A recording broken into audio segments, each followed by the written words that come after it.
Well, good afternoon, everyone. Welcome back for round two of the Campbell Junior Varsity Tournament, where the 8-seeded, we're out in the consolation bracket tonight. Let me get that out before we start. And the first game will be the Portageville Bulldogs, they lost in the first round to Kennett. And Holcomb lost the first round to the number one seed, Neelyville Tigers. Holcomb comes in, they got a good number this year, Hunter. They do.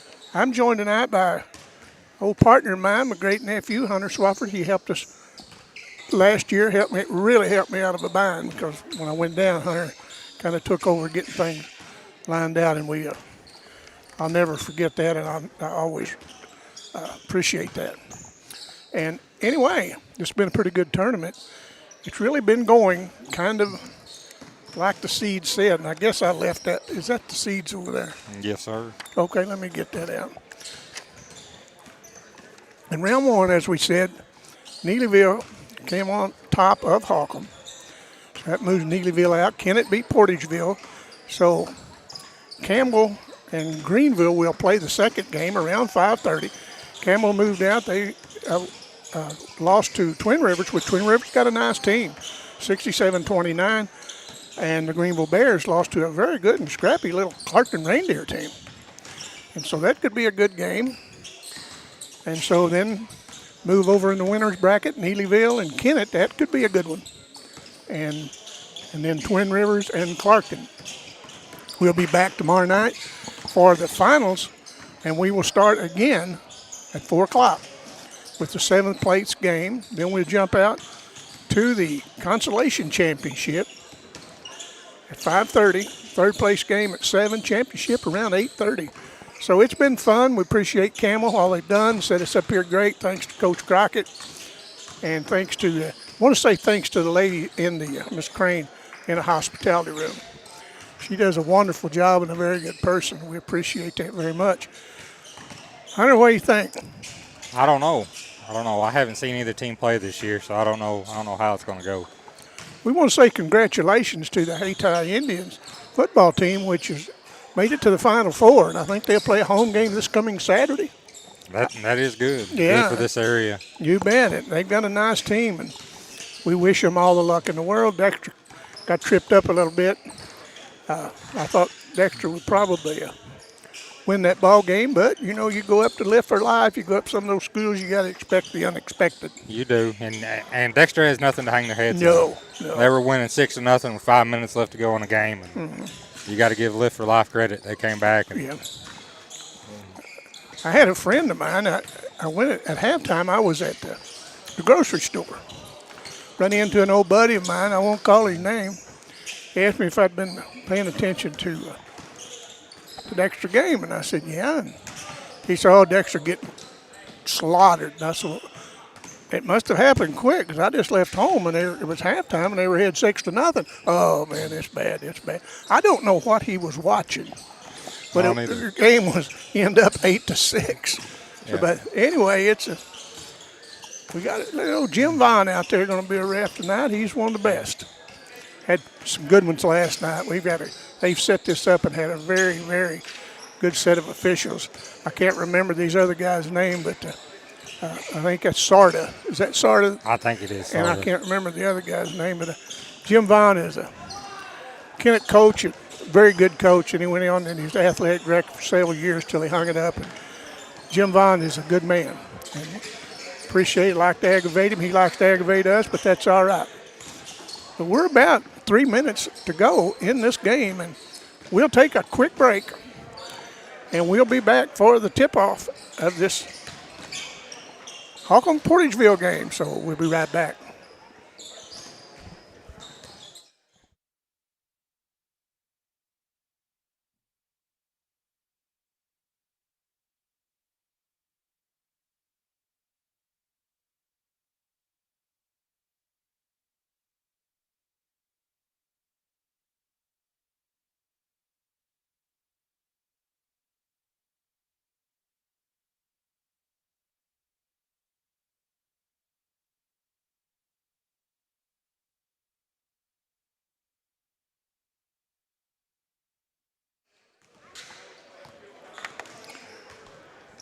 Well, we're back. We're 2:50 to go before the start of this contest. We want to thank our sponsors, York's One Stop. If you want some good barbecue, stop at York's. They got a lot of merchandise, very friendly service, and we always think York's are always there. When it comes time to get sponsors, York's is always first to call. Scott's Family Pharmacy and Shooting Sports, Craig Scott, good person. We thank him very much. The City of Campbell, Mayor, Alderman, and city employees, the Campbell Volunteer Fire Department. Ben Weeks is the fire chief. Uptown Skate and the Junction, Daniel Vansel. Soapy Shack and Storage, Kenneth and Louetta Hayes. Express Signs, Rodney Morgan. And the fine ladies at Express Foods. They've got some good hot food over there, got some good pizza, got gasoline. Very friendly service, very clean. Always enjoy going there. Rick's Hair World, DC Transit, FM Bank. Patrick McCaney, the District 2 County Commissioner for Dunklin County. Danny Glass. Danny's a very good person. We always appreciate Danny. Beckett Tree Service and Landscaping at Malden. Doctors John and Lisa Gardner. We certainly appreciate all you people making this possible. Without you all, we couldn't have the good crew that we have. Our crew, Abigail Correa. Of course, we got Alicia Schatz and Gianna McCoy. And of course, we got Terry McVeigh, Darren Todd. You know, as I told them, if you make as many mistakes as I do, you need two attorneys, one on each side. But they're very good men. Terry and I started this a few years ago, and we certainly enjoy doing it. We'll have some updates on the Al Jackson tournament later in the day. I need to talk to Terry about something, and we'll just announce something later on tonight. We got a game that we look forward to coming up. I think it's December the 8th, I think it is. I don't know. It's the first part is when Campbell goes to Malden. That's going to be a good one. That's going to be a good one. And I understand Steve had these players playing pretty hard the other night at that jamboree. I guess it was the one at Gideon. But we're about ready for some starting lineups. Hunter, are you ready? Yes, sir. To get them?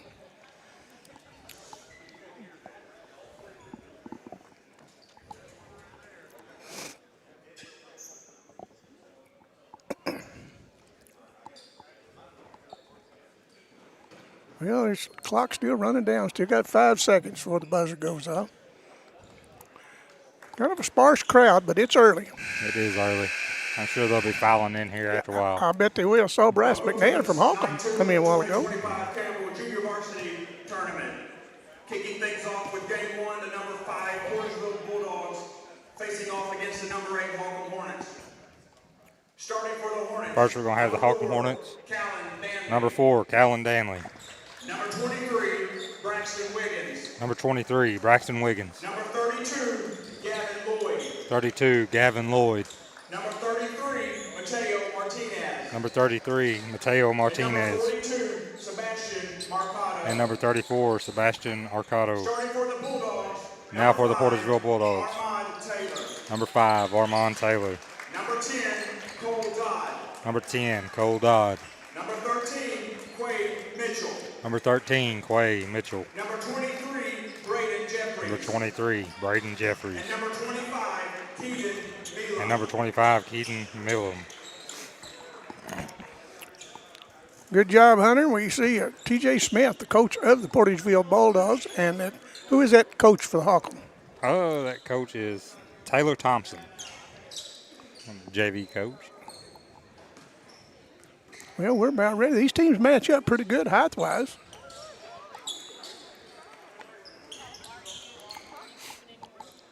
Jim Vaughn ready to toss this thing up, get this underway. Whoops, wait a minute. Holcomb's ready to go. Hornet want to get out of the gate in a hurry, didn't They did. Oh, good tip. Holcomb controls the tip. And like Portageville comes out in that patented man-to-man defense that you'll see Portageville play about all the time. They start that in about the 3rd grade. And there's a takeaway. Portageville takes it the other way. Number 13 lays it up. No good, but he's fouled. Foul's on number 33. Hunter, who is that? Number 33, that's Martinez. Be his first. Going to the line is number 13. First one up, no good.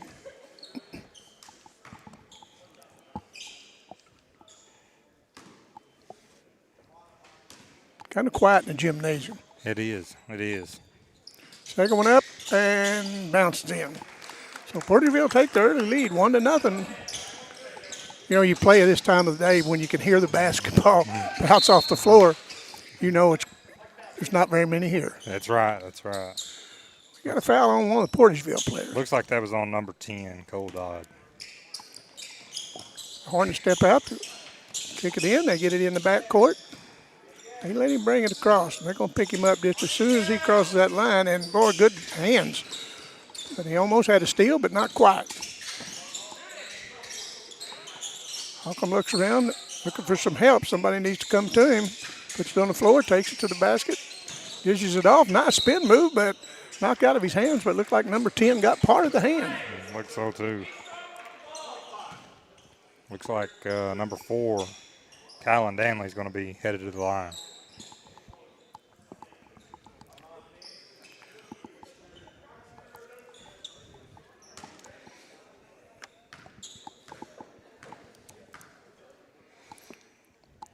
Danley puts up a free throw and no good. Causes a coach to go bald when you miss free throws.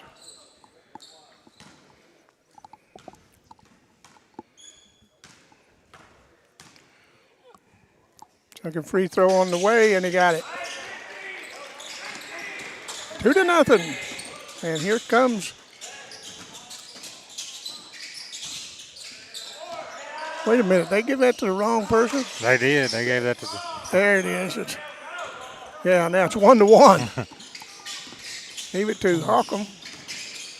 And, oh well, we got it straightened out. Ball on the floor, picked up.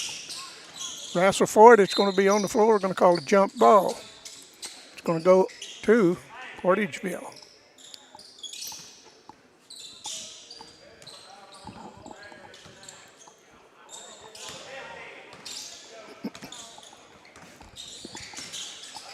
Portageville gets the ball across half line. Now they get it, kick it down in the corner, down the baseline. Thought about a three. Now there's a three by number 5, in and out, no good. And rebound up and in. Looks like by number 23, Braden Jeffries. 3-1. Jeffries spins the lead for the Bulldogs.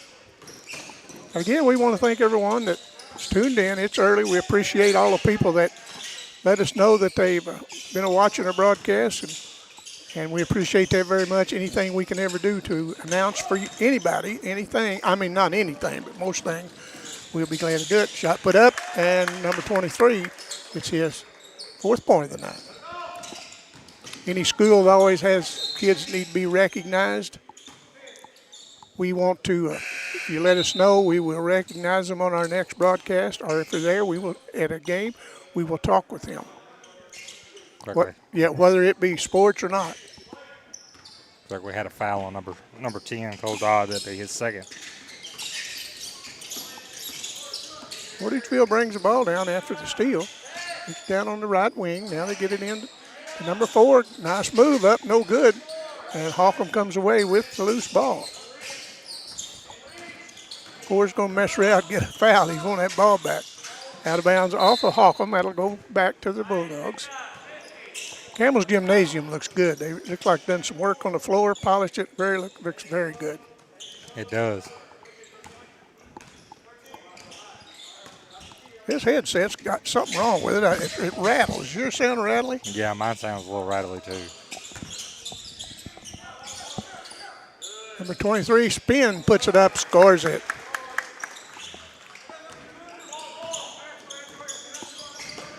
Oh, nice drive to the basket, puts it up, no good. And Portageville's controlling the boards. They are. Act like it hit up, going to be a travel. Good call.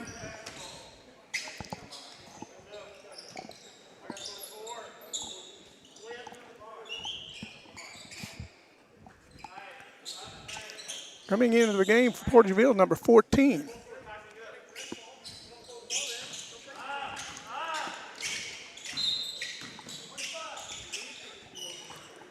Was that another foul? No, it's just knocked out of bounds. She didn't see us. She's looking for Bryce. She's looking for Bryce. I know we tell Ella Jane, ask her to come up. She'll come up and tell us about where she's going to play softball next year. She will. I'll see if I can't get her here. Yeah, you get a hold of her. And her boyfriend's shy. He's a good guy, though. Holcomb moves the ball around. 7-1 Portageville. 4:10 to go in the first quarter. There's a three-pointer put up by Holcomb, no good, and it comes down to number 2 for Drew Deere. Oh, nice shot put up, no good, but Holcomb comes away with the boards. Portageville had him double team. He got out of it, took it to the board, laid it up and in. Number 2 for the That's Hornets. Jeremiah Kenner. Kenner, there was he had a brother played last year, didn't he? Noah. Noah Kenner. There's a three-pointer put up from the corner. Number 2, the left-handed kid, up and good. Drew Deere. Here comes Ella Jane. As Holcomb brings the ball down. That young man made a good drive. I'm joined by Ella Jane Lemmings. Ella Jane, how you doing? I'm good. How are you? All right. How was school? You didn't have school today, did you? No, not today. How was your day? It was good. Yeah. Oh, well, what are you going to do after graduation? I'm going to go to Mineral Area to play softball. Oh, great. That's not too far. We'd come up and watch you. Yes. And I understand Bryce is going up to play. And, He is. well, it's always good to see you, Ella Yes, Jane. thank It sure you. is. And you come up anytime and say hello. I will. And All right. It always makes us look better. Yes. Bye. That's my great niece, Hunter's sister, Ella Jane Lemmings. Something happened. I didn't see it. Looks like we had another 3 by Drew Deere. His second three-pointer of the quarter. Was that little left-handed kid? Little left-handed kid again. 13-3, 10-point lead with 2:45 to go in the first. There's a takeaway. We may good run out on that. Lays it up, scores it. Jeremiah Kenner again. Yeah, Kenner's had a little spark to him. Ella Jane plays softball. She's a cheerleader. Plays volleyball. Very athletic. Very good student. Takes after her sister, Molly, and gets her athletic ability from her uncle, Bobo. Well, I was going to say she takes after me, but Yeah, I got to talk first, didn't I? And if anybody don't know who her Uncle Bobo is, just ask me one of these days, I'll be glad to tell you. A few people starting to travel in here a little bit. We're getting a few people in. At the 2:17 mark, it's 13-5. Holcomb's closed it up a little bit. Free throw up and got it. Jeremiah Kenner. Kenner's had how many's he got now? That'll make number 5. 5.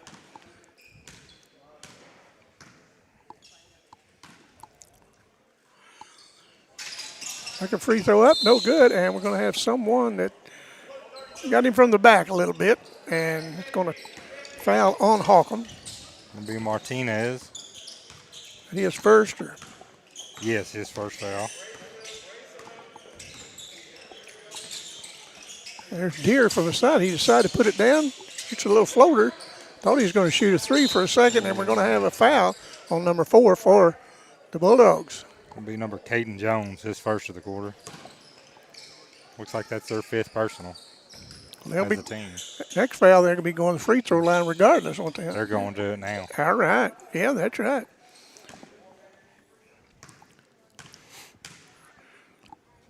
He looks at it. Here's the first shot up, and no good.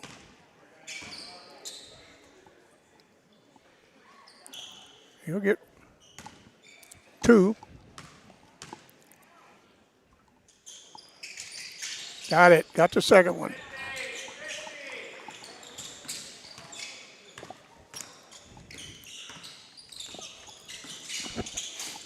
Oh, nice takeaway by Kennett, and he lays it up, no good, but Holcomb comes away with the boards. See, Portageville's cheerleaders didn't make it tonight, but, well, they got a good set of cheerleaders.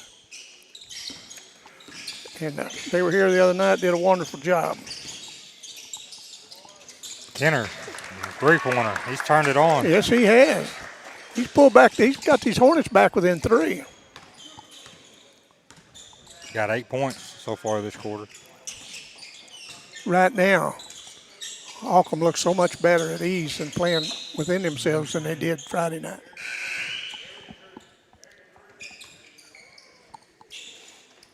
Coming out, number 31, and Deere, number 2.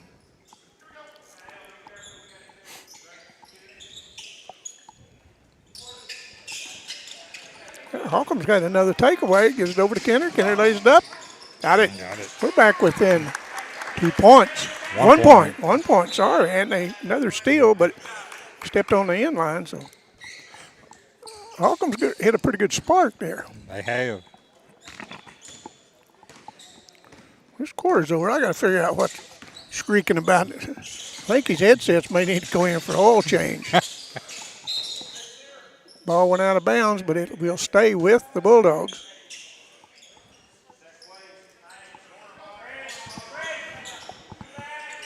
Kick it in. Number 13 puts it up, scored it. Number 13, that's Mitchell.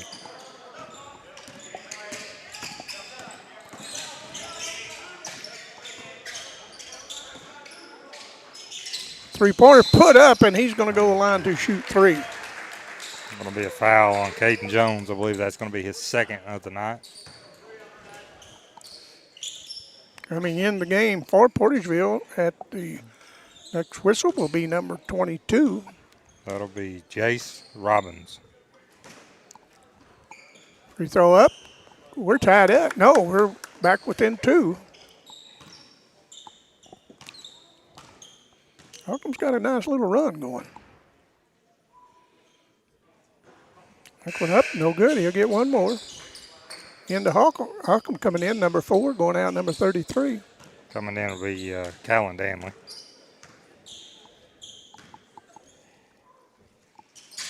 He got 1 for 3, and we're going to have a rebound by Portageville. See my buddy Caden Cobb standing over at the door, going to make his way in. Shot put up, and got it. Number 14, that's Farr. His first points of the night. Kennett gets the ball down. Nice ball handling. Good defense by Farr. Good spin move. Good ball movement. Almost taken away. It's on the floor. Holcomb picks it up. Kennett drives, puts it up, and rolls it in. Nice move and a nice shot. 17-15 at the end of 1. We'll be back at Campbell after this.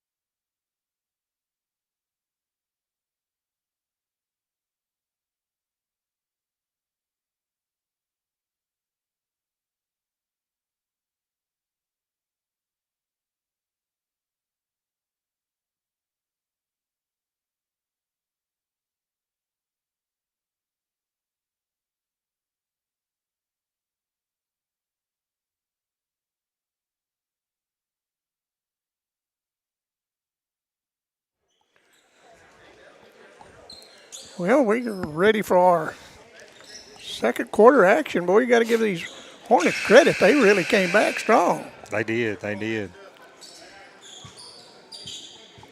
17-15 to start the second quarter of this first game in the consolation bracket.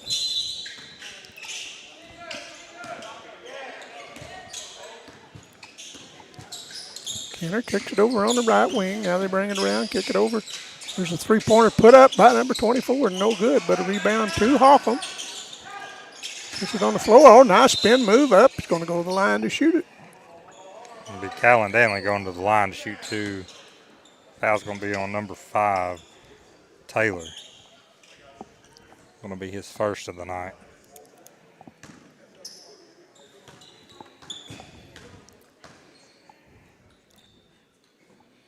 First one up. Oh, just rolled out. I thought that was in, Hunter. Thought that was in. I don't know how many they've missed, but they've had a chance to take the lead in this second quarter. They sure have. Second one, oh, it bounced out too. Number 5, Portageville comes down with the board and hurriedly they bring it across. Nice move. Cross score. Oh, good defense by Holcomb. Number 23, like stole that. Nice drive, stop, puts it up, in and out, no good. Got his own rebound, up, and got it. Number 25, that's going to be Keaton Milam.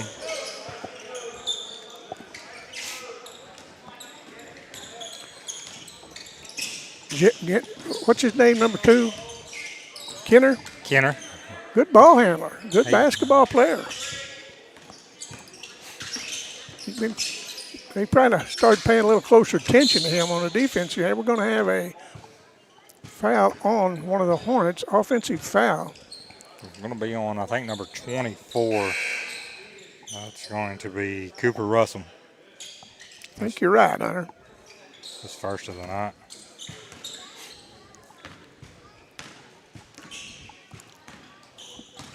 Bulldog brings across, top of the key. Now they kick it over on the right wing. Now down in the corner on the left.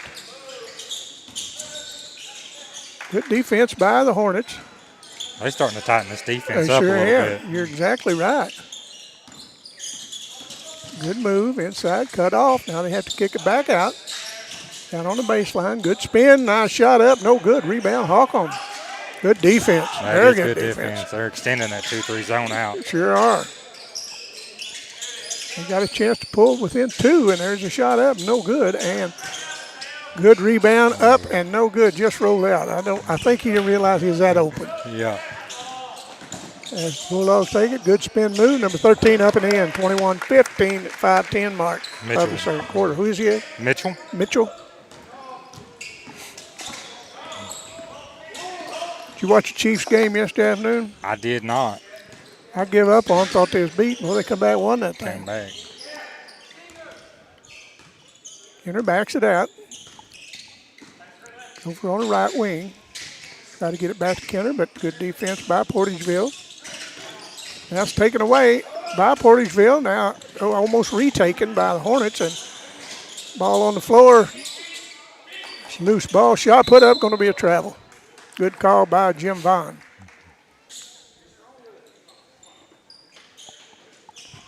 Talking about Jim Vaughn earlier when he was a head coach at Kennett, won that Bloomfield tournament for several years. And had some excellent players. He's a good coach. Kenner take it all the way. Good move. 21-17. Get it inside. Big man turns, free throw line. Now bounces down on a baseline, up and in by number 10. Number 10, Cole Dodd.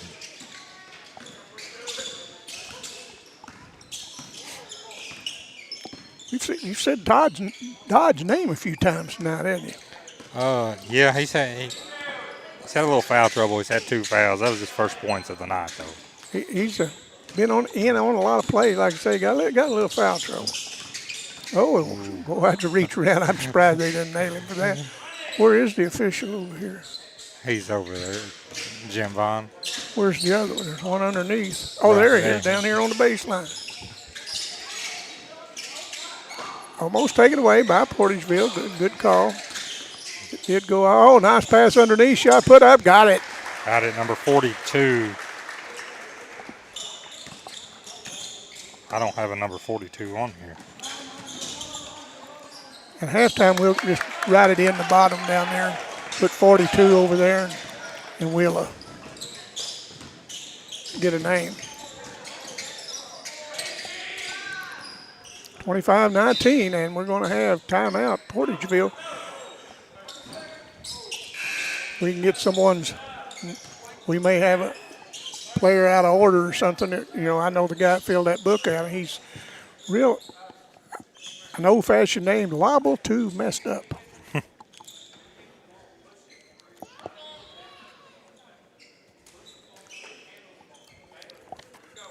In a nice game. Portageville ran that score out there pretty good, and all of a sudden, here come the Hornets.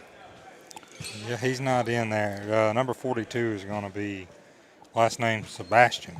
Sebastian. Okay. It's S-A-B. All I can say. You're going to put him in. He's got 2 points, hasn't he? Yes, sir. Portageville breaks the huddle. Holcomb's out there waiting for him, trailing by 6. 2-possession game. The way this thing started out, I thought it'd get out of hand because Portageville seemed like it was going to run off with it. Hornets had a different idea about that. Good defense by Holcomb as they force the ball handler between the circles. Now they make him move to the right. Now inside to number 23. Puts it on the floor, stops. Nice little floater up, no good. Rebound up. Oh, had a good rebound by Holcomb. Look at this. Oh, up, no good. Still comes down to Holcomb, knocked away, but Holcomb's battling for that ball and going to took a little bit early, took a step early.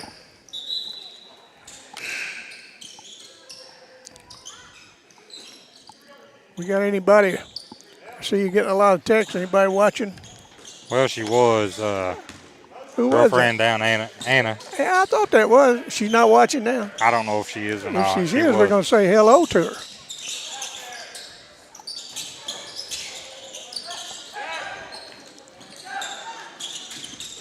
Oh, well, don't know about that.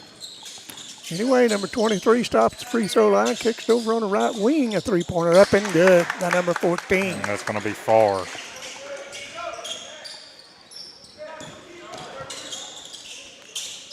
Kennett puts up a 3, no good, and here comes Portageville. They'd like to extend that lead here in the first half. Shot put up, it's on the floor.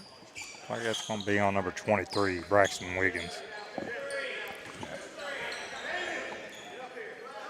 Be his first foul of the night.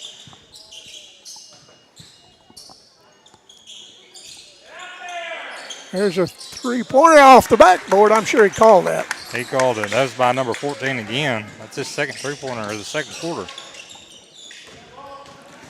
Extend the lead 31-19, and here come the Hornets. There's a 3-pointer put up and hit the bracket, and so it would go back to the Bulldogs. Bulldogs kind of extend that lead out there a little bit. They have. It looks like Holcomb's just gotten a little bit excited. I think so. After this game, we'll have the hometown Camels against the Greenville Bears. Shot put up, no good. Oh, I thought it was going to be over the back. It's going to say knocked it out of bounds. It'll go to Holcomb. You know, I sure hate that bus ride for Greenville. Mm-hmm. And the other night they had the last game, and you know they got in late. There's a 3-pointer put up and a little bit off, and the rebound comes down to Holcomb. Holcomb's battling the board. They really are. Got to give it to them.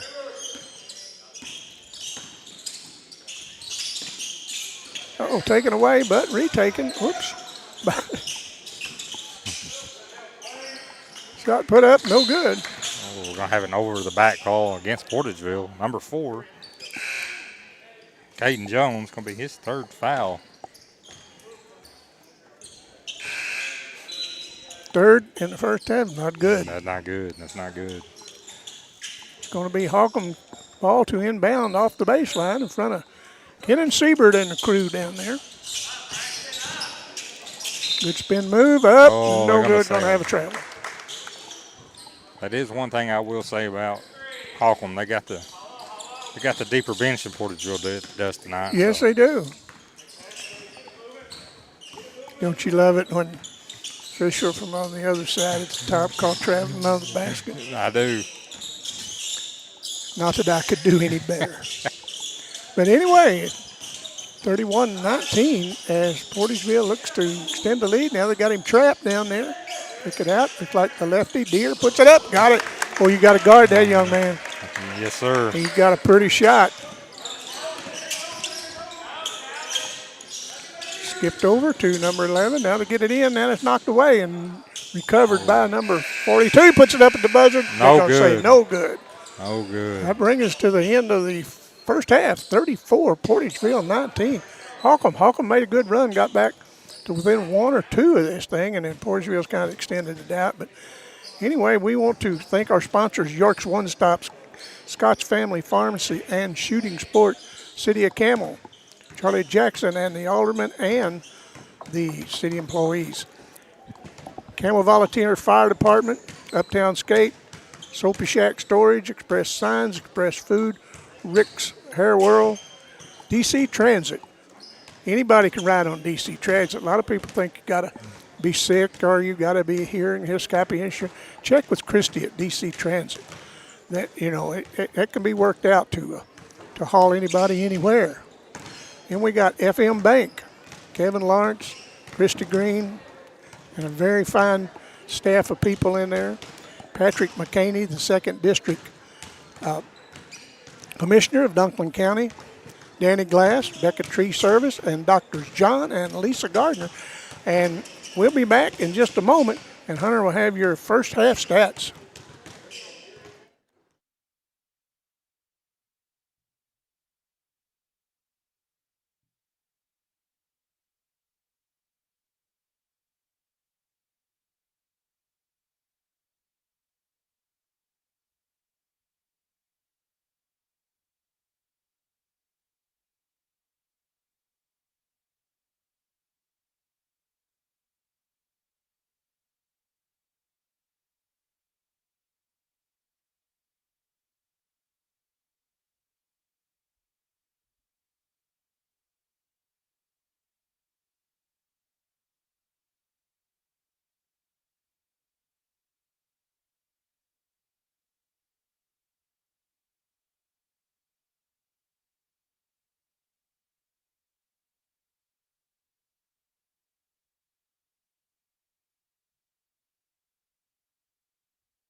All right, for the first half, we have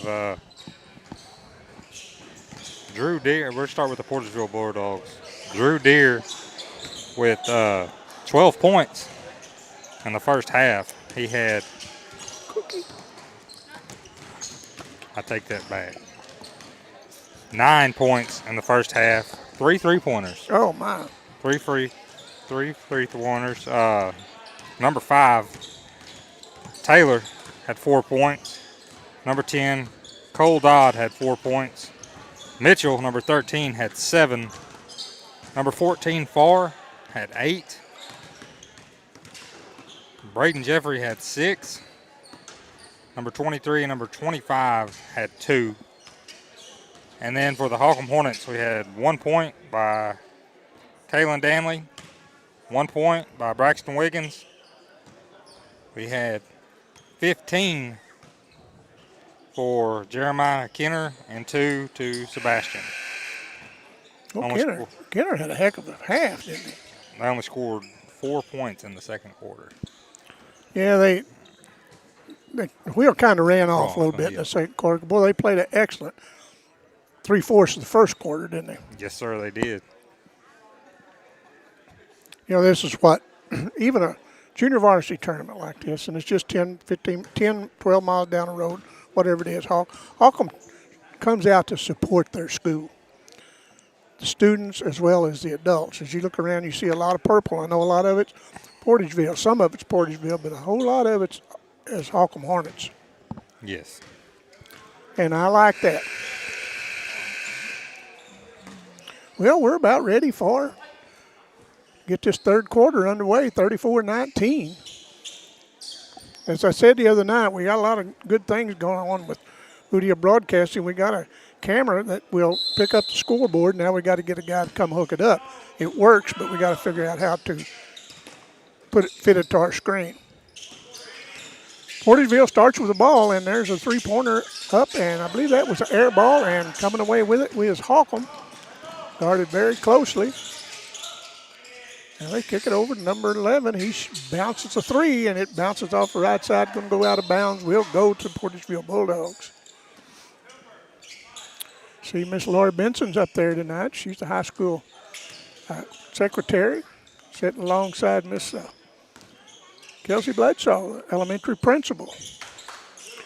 You don't want to make them two women mad. They get you now. Oh, I thought that was a good block, but foul going to be on number 32, Lloyd of Holcomb. Going to be his first. Going to the line to shoot 2 is Braden Jeffrey.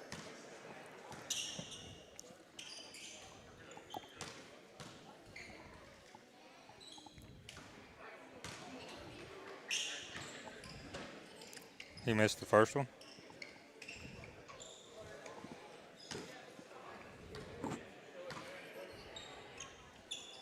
Second one up, and he banked it off the backboard. He called it, Hunter. I heard it. Yeah. You go. Number 11 bringing it up. Going to have a foul on number 25. It's Keaton Milam, his second of the quarter. Milam might have played on that good Portageville team. He kind of blocked him out of there, didn't he? He did. Portageville had a good season in football. Number 2 dribbling it out by the front court, setting things up. We're going to have a double dribble.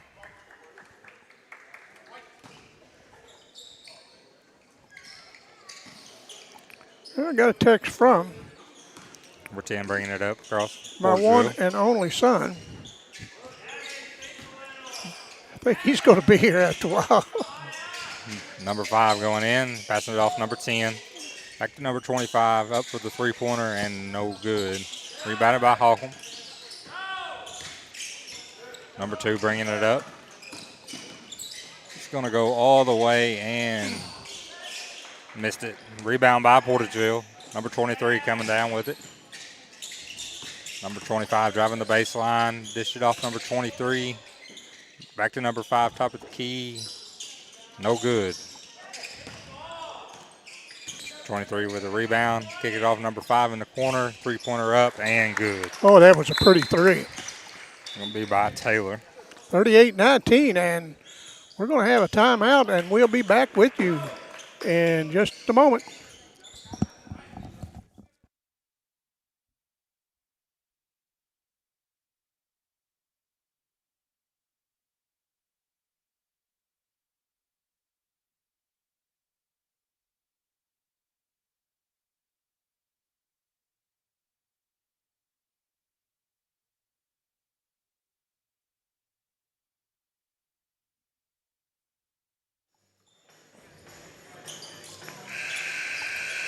All right, we got 5:35 to go in this third quarter, and Portageville's come out to a 38-19 lead.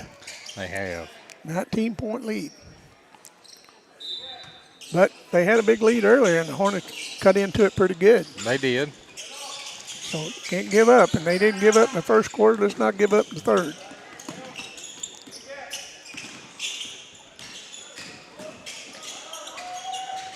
Oh, nice shot up and in. Number 11.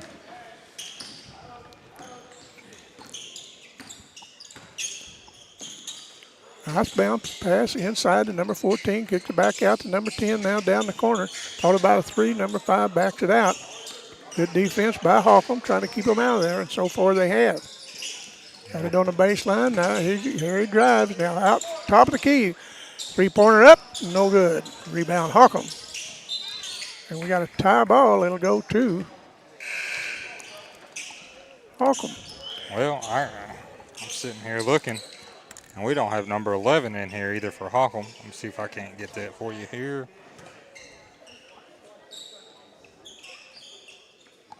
Sometimes they'll switch uniforms on you a little bit. I don't want. It's not Little, is it?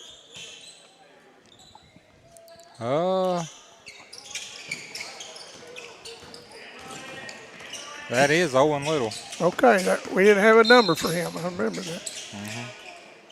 And so I didn't think he was on the team. And he's got 2 points now. He got 2 points. You know, this number 14 plays defense for Portageville. Buddy, he will guard you, and he's the type that'll just aggravate you all the way down the court. Just when you think he's going to foul you, he just stays on you. He's a good defensive player. Ball's knocked out of bounds. It'll stay with Holcomb.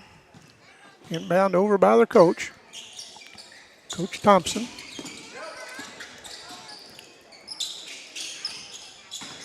Nice drive in, lays it off the glass, blocked. Got his own rebound, laid it up and scored it. Number 20-30. 23 is Braxton Wiggins. Good job. Blocked it, followed it, got it, put it back up and in.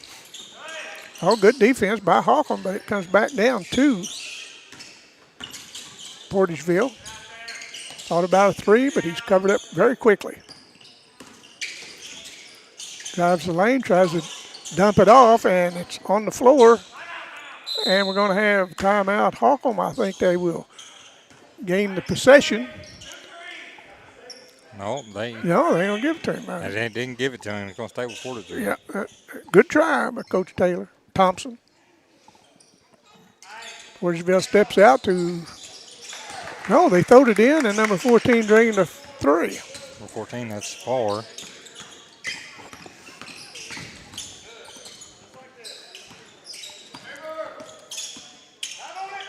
Ball on the floor, and hustle for it is going to be, I don't know. I don't know if he'd let it go, it would have been Holcomb's ball. I don't know. I don't either. But I guess it was close enough. He was afraid to take a chance. Number 33 comes out. Number 11, Little, comes in.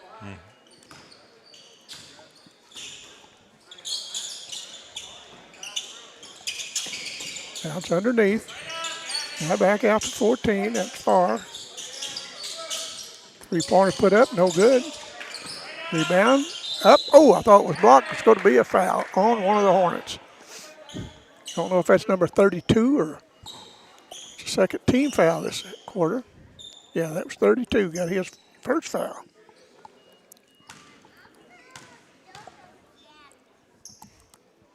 First free throw is good.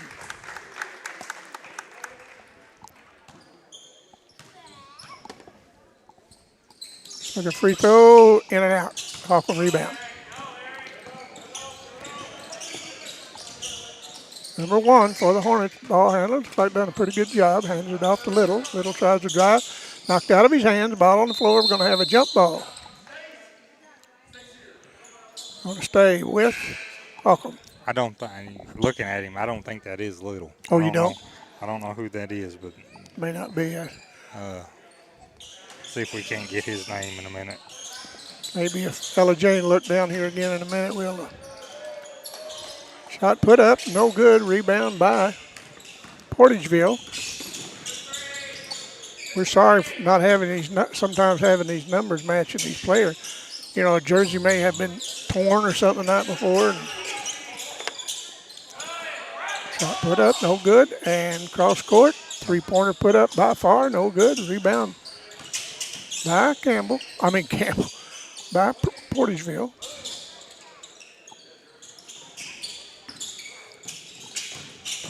Good drive down the baseline, cut off. Good defense by Holcomb. Skip pass, far drive, floater up, no good. High to get the rebound is number 23 for Holcomb. Number 14. 14 picked up his second foul.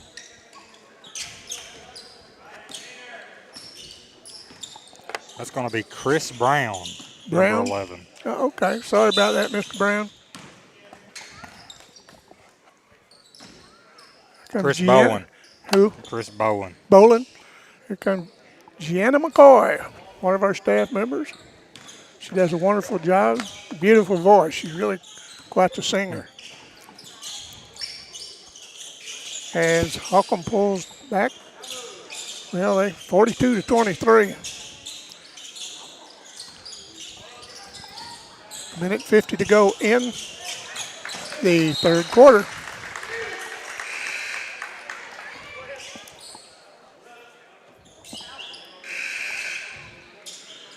Number 22 in for Portageville, number 4 out.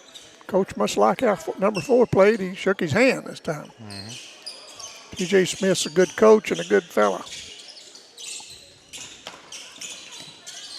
Portageville gets the ball. Number 2 tries to drive. It's knocked out. Good defense by Holcomb. They kick it across court and up and in. That's going to be Kennett. Kennett been a little quiet. This had today's first 2 points. First 2 points of this second half. At 15 the first half. Thought about a 3, but he's quickly covered up. Almost taken away, but 14 launches a 3 and buried it. That's far. His second three-pointer of the night. 4 three-pointers in the game. He has 4. Yes. Oh, my, I knew he'd had some. Good player. Ooh, nice move by Kennett. Oh, that was a beautiful drive.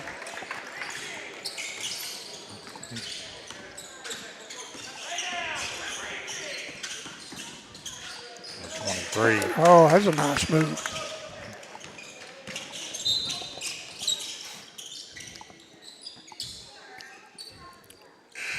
We had a foul on number 14, and Holcomb Kennett reached down, helped him up. Good sportsmanship by both teams. 14, that's going to be his third foul of the game. The winner of this will move out to the consolation championship tomorrow night against the winner of the Greenville Campbell game. Oh, nice drive. Oh, that was a very nice pass. Led him perfect. Sebastian, number 42, with the 2 points. Good defense. Holcomb come down to Portageville. Now they kick it over. And there's Deere. You better guard him. Boom. It went out. No. I think he finally missed one. Oh, up. Oh. Kennett got it, and he will go to the line to try to convert the three-point play. It's going to be a foul on number 31, Eric Simmons, his first of the game. Looks like the Greenville Bears have arrived. Just when we said Kennett was quiet, he woke up. he woke up.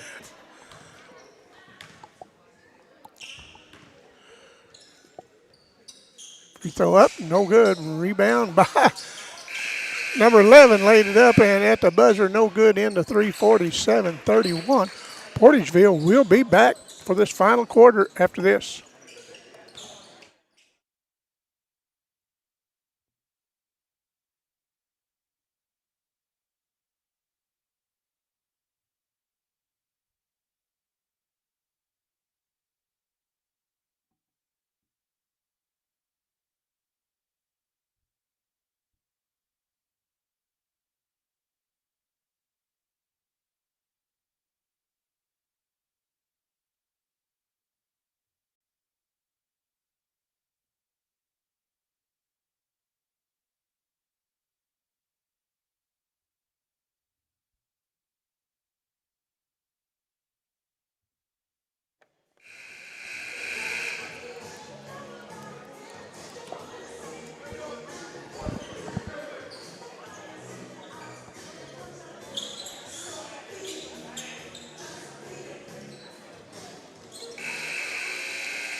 Hunter, we're ready for the final quarter of the night, 47-31, Portageville.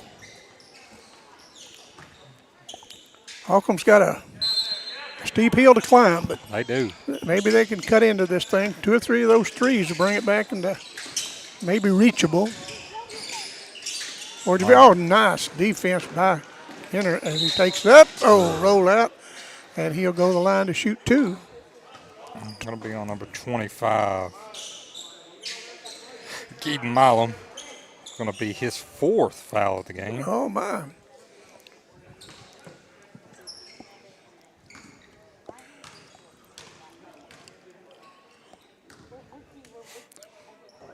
Kennett's free throw up, got it.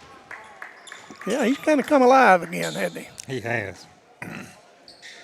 6 in the quarter, or 6 in the third quarter, In the wasn't third it? quarter, yes, sir. First one in the fourth, he'll try to get the second, and he got it.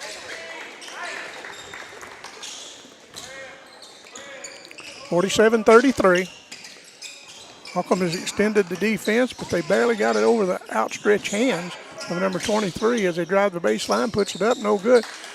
Flying in for the rebound, and he's got it and taken away by the Hornets. Good defense and a foul on number 13. That's going to be number 25, his 5th. You just got through saying as he's fourth, boy, it didn't take him long to pick up that other one. No, it didn't.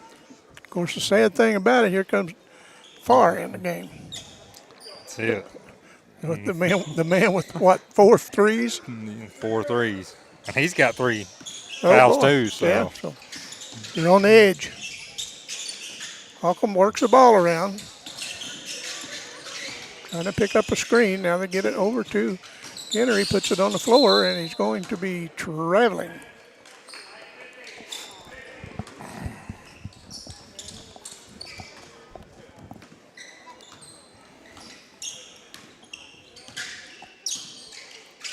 Holcomb's trying to keep him in the backcourt. Good defense, but they get it across the timeline.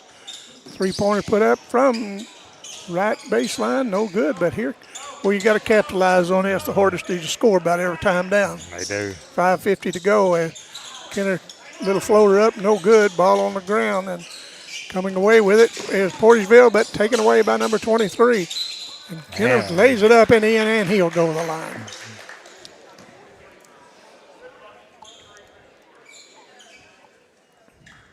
And we're back. Holcomb's back within 12. They are.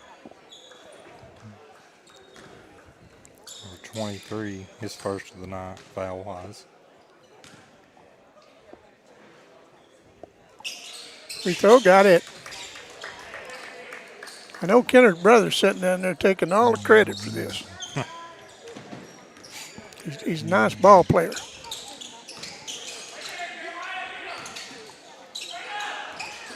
Good defense by Holcomb, almost taken away, and boy, they're staying after him They now. are staying after him. Oh, nice pass from the baseline wide. Oh, puts it up, no good. And Hornets come away with it. And look at here. Number 5 takes it back, spins, lays it up, little floater, got it. It'll be Taylor. And we're going to have a foul. I think that was on number 14. If it is, that'd be his fourth. Yeah. That's huge for Portageville.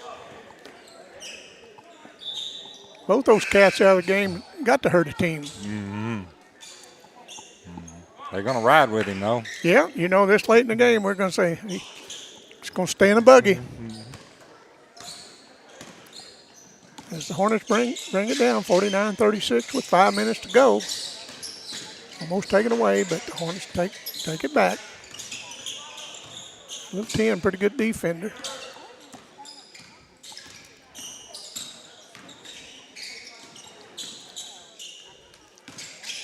Got kind of quiet in here. It did. Holcomb works it down on the baseline, up and no good, but he gets his own rebound, lays it off the glass, and scores it. Be Braxton Wiggins. Wiggins had a pretty good night, hadn't he? He did. There's a drive. Oh, I thought he might have traveled, but the ref said no. And we'll go with what the ref says. 3-pointer put up, no good, and Wiggins comes away, kicks it over to Kennett. That's number 11. Oh, man. What'd you say his name was? Bowen. Okay. Thought about a three. I know Kenner's over here on the sideline. He was stretching it out a little bit. I don't know if he's got a cramp or what it is, but. Well, I know they need to get him back in the contest if possible. Bounced in and taken away by Portageville.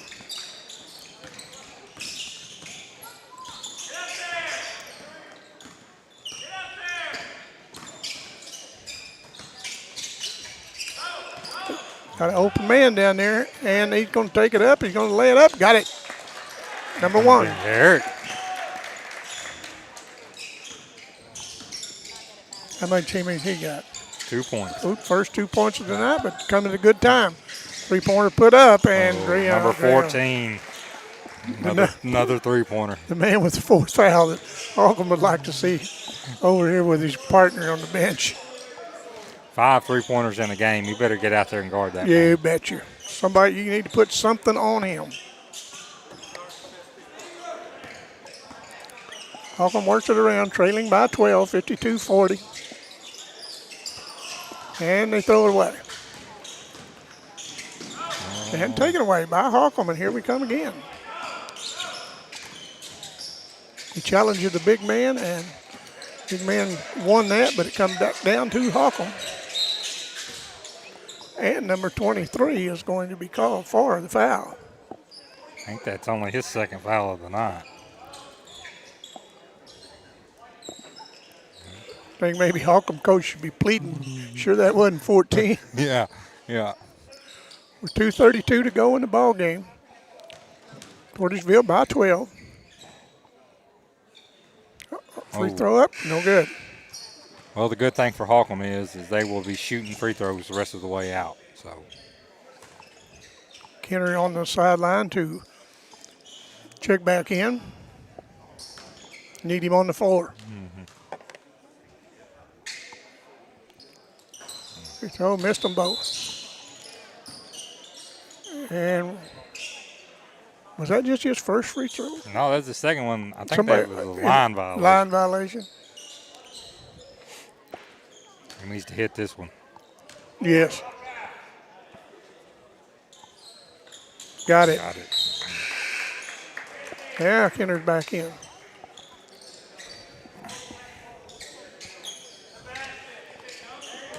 Portageville up by 11. Better guard that cat. Oh. And he finally missed a nice pass out to Kennett. He almost had an open, and he's going to launch a three. In and out. That thing done everything but go down.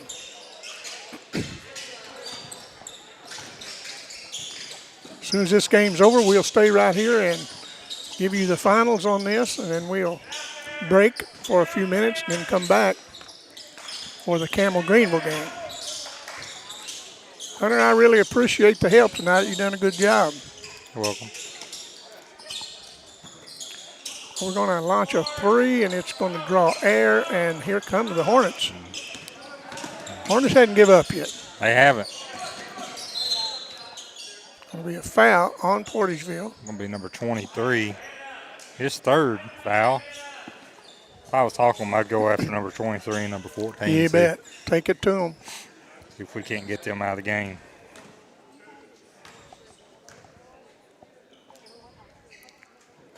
Free throw, got it.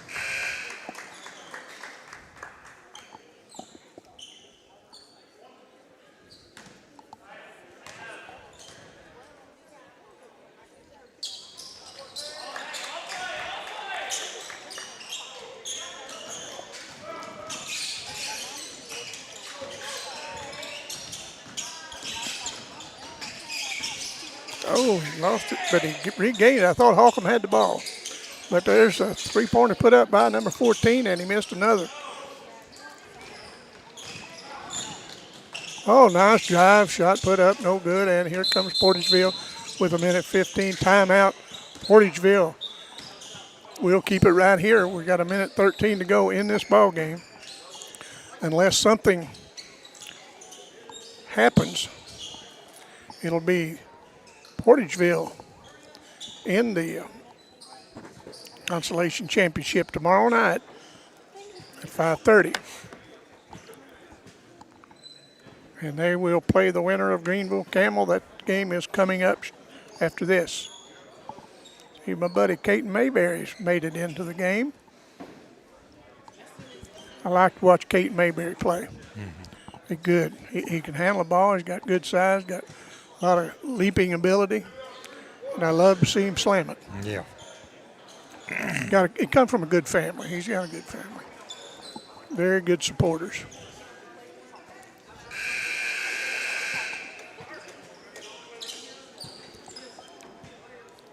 Refs have done an excellent job this ball game. They have. Of course, that's all you expect out of this crew like this. They've got a good crew, a lot of experience.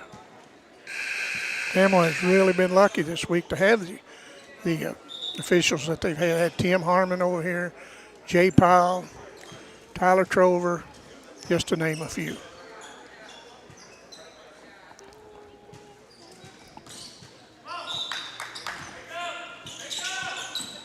Oh, taken away by Holcomb, but looks like ball on the floor. Portageville comes away with it, number 10, but he is being harassed by the defense of Holcomb.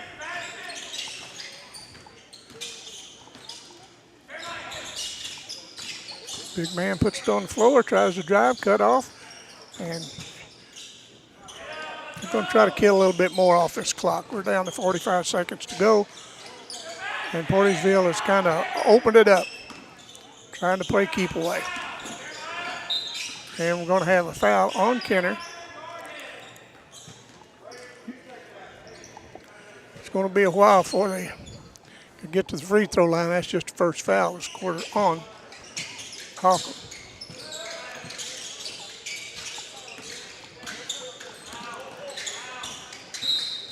Kennett picks up his second foul, but you don't have any alternative. You got to do that. You got to get that clock stopped. People say it's over, and I would say it probably is over, but it's not a given yet. No. 34 seconds with that three-point line. Nope.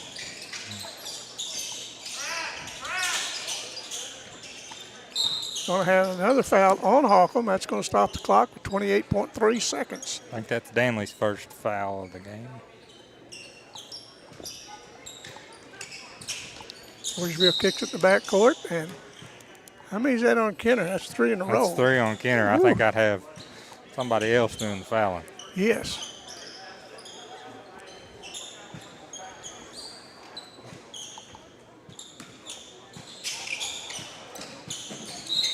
And that's the fifth foul. So we'll go line with 25 seconds to go, and that's going to be number 14 going to the line. He's got a bushel of points tonight. He does.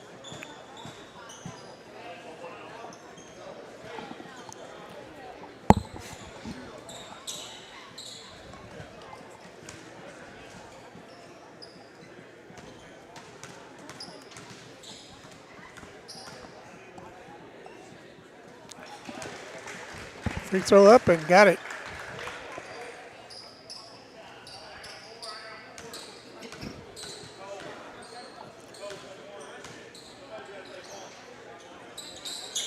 Second one, no good, and here comes Holcomb. Approaching the 22nd, and there's the shot put up. It's been blocked, but he gets it, and no good, and Portageville comes away with it, and he's going to be fouled. He'll go to the line. Number 4 will be going to the line.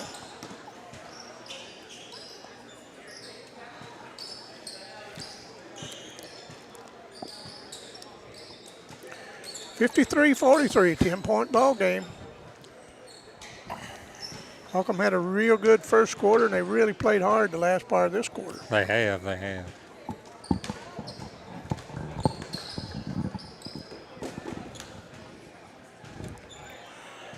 All right, we'll see how this young man can shoot free throws.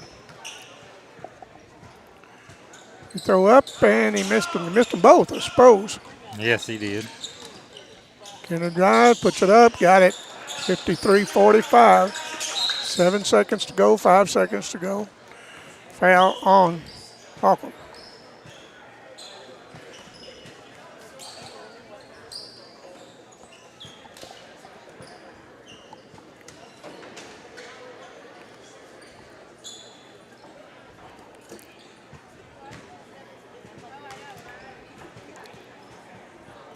Free throw up and no good. Been a pretty good ball game, really. If you want to get right down to it, Holcomb's played a nice game. Portageville has a nice game. Yep, no good, and Holcomb's going to try to get down and cut this lead, and they throw it away and come away. Portageville, that's the ball game. 53-45. Portageville advances to the consolation championship game tomorrow night at 5:30. We will stay here and tally the scores, and then we'll take a break, and then we'll be back for the second game. Been a pretty good game. Been a lot of people start coming in and out. There'll be more before the night's over. I figure Campbell will bring in some more before their game starts. Here comes the Greenville Bears taking the floor. They had a real rough game the other night, and against a very scrappy Clarkton Reindeer team. Clarkton's got a nice team. They're fun to watch. Here come the junior varsity Camels. Camels' first round game, they had a rough way to go. They ran into a very, very good Twin Rivers team. And so Twin Rivers advances to the winner's bracket, and they will play later tonight. They will play that good little Clarkton team. So we're about 10 minutes to go for the start of the second game.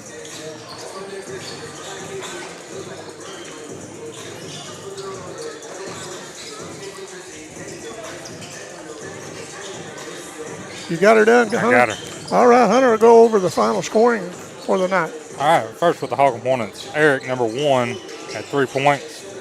Callan Danley, number 4, had a point. Braxton Wiggins, number 23, ended the night with 5 points. Sebastian, number 42, ended the night with 4 points.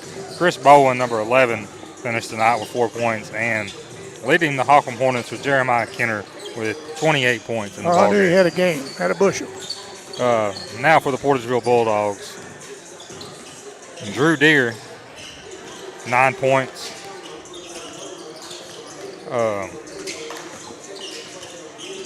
Number 5, Taylor with 7. Number 10, Cole Dodd with 2. Number 13 was 7. Number 14, Farr had 18. 23, Jeffries had 10. And number 25, Milam had 2. Pretty good scoring. I tell you what, I knew that the young man from Holcomb had a bunch of points. He had a nice game. They pulled him out with, I guess, I don't know if he had a leg cramp or what, but he had a nice game. He did. And Holcomb played a lot better. Holcomb going to win some ball games. Sure are. We're going to take a break. It's 8 minutes to go for that. We'll see if Terry makes it. If I'm a betting, I'd say it'll be a few minutes after the game starts. Hunter, thanks again, and You're welcome. we'll like to have you back. All righty. We'll be back in a moment.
Well, welcome back to Campbell. We got a minute 45 to go before the start of this contest between the Camels and the Greenville Bears.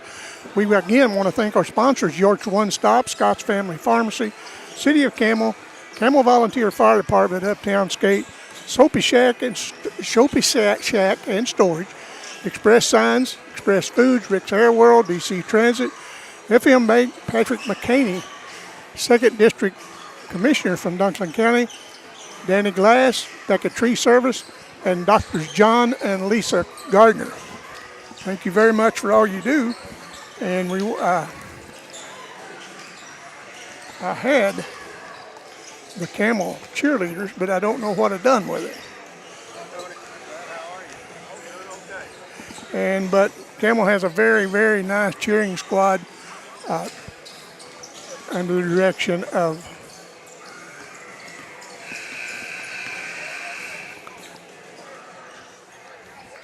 here comes the girls back. Forgot to bring me a cookie, but that's okay. Terry, how you doing, buddy? No, that's all right. Terry, did you have a good day? Good deal. Anyway, the Camels will take on the Greenville Bears. Greenville was defeated in the first round by a very scrappy Clarkton Reindeer team. I didn't get to see that game, but I saw the score, and from what I've heard, Clarkton is a good team. Yes, they are. Good little team. Smart little team. They see the court very well. So this ought to be a pretty good game. Camel struggled the other night, but Coach told me they had a come to Jesus meeting this weekend, and he looks for better things out of them tonight. Well, I hope Jesus is present. Yes. We're going to pause for a second for the singing or the playing of the national anthem, and we'll be right back.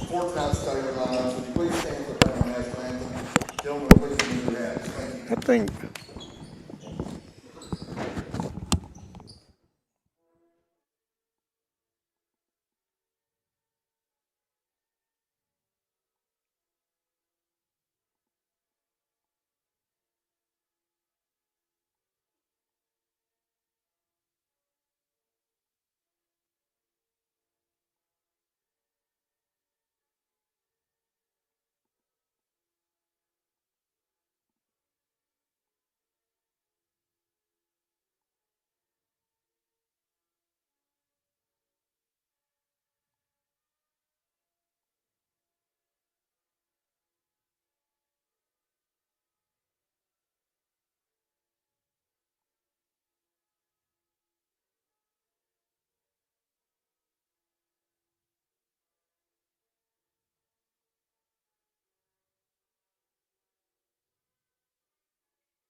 Well, that was nice, Terry. We're about ready for basketball. Starting for the Bears, number 3, Ryder Joy. For the Bears, number 3. Number 4, Gavin Reynolds. 3 and 4. 15, Kevin Reynolds. Number 21, Ryder Irons. Irons, number 21. Truman Kennard. And Kennard. Starting for Greenville. Lawson Bledsoe for Campbell. 4, Carr.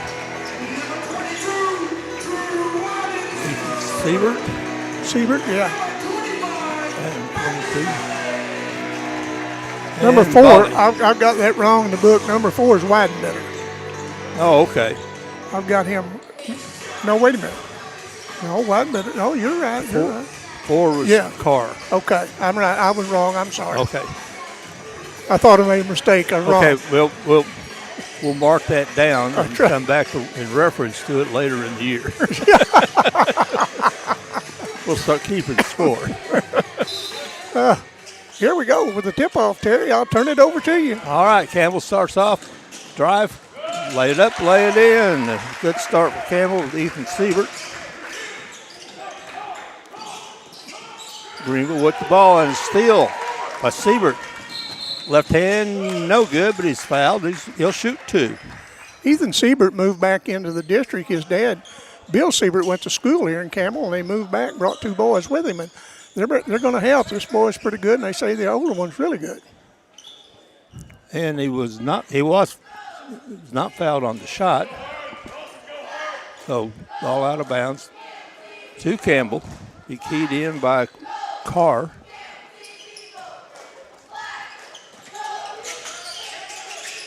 To the corner. Siebert from the corner. Bounce out. No good. Rebound. Offensive rebound. No good. Rebound 21. That's Irons. Greenville's won this tournament a few times. Yes, they have. They always compete. All knocked out of bounds by Campbell. Stay with Greenville underneath their basket. Reynolds will key it in. Underneath, no good. Rebound, Siebert. And he gets fouled in the backcourt. Terry, something I like to see. I see the Campbell varsity players sitting on the end line down here encouraging the JV. That is good to see. Siebert with the ball out front.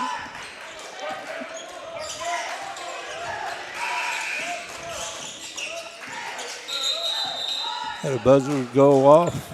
I think that's the same, going off for the same reason it went off the other night, accident. Officials timeout. Now we're back, Terry. Yeah. Campbell started and Wiedenbeiner. Key into Siebert. Wiedenbeiner looked at the 3. To Carr. I believe we're having a little clock trouble. I don't think it's anybody's fault. It's just electronics. Wrong. Yeah. Sometimes those. We know all about that, don't we, Terry? No, we don't know about it. That's the problem. Thank the Lord we got these 2 girls and Alicia. Alicia won't be here tonight. And she had some school business to take care of, and I understand that. Well, we'll see what's going to happen. Maybe we got it ironed out at 6:26 to go. If we don't, we blame it on the coach. That's right. Siebert gets the. Oh, he set a pretty good screen. Bledsoe That was did. a real good screen of Bledsoe. Siebert scores 2. Bledsoe's pretty strong. It's going to take something to move him. And there's Siebert with another steal. That's his second steal, 6th point. This young Siebert kid, I'd heard a lot about him, but he didn't do much. I mean, he played a decent game on that, but he's come alive tonight. He's playing probably like everybody says he can play. Well, he's looking pretty good to start out this is. game, that's for sure. 6-0. Campbell jumps out to an early lead. Campbell, Terry, I'm going to give a shout out to I've got the Campbell cheerleading squad here now. It's Harper Akridge, Helen Coleman, Rayanne Durham, Isabella Dry, Katie Hensley, she's the junior captain, Gabby Middleton, Bray Allen, Ava Jones, Presley Tate, Lauren Burke, Maylee Durham, Kevin Hill, Amy Peters, and Addison Williams. I'm sorry I busted into you. And look at here, Siebert stole the ball again. That's 3 steals early in this game and 8 quick points. Now this Campbell team is playing. Ethan Siebert, 8. Greenville up nothing. Yes. All in the corner, drive the baseline, put it up, scoop up, and well defended. Siebert with the ball again. Wiedenbeiner puts it up and in, and Campbell is coming out on fire. I think they came to play. I think so.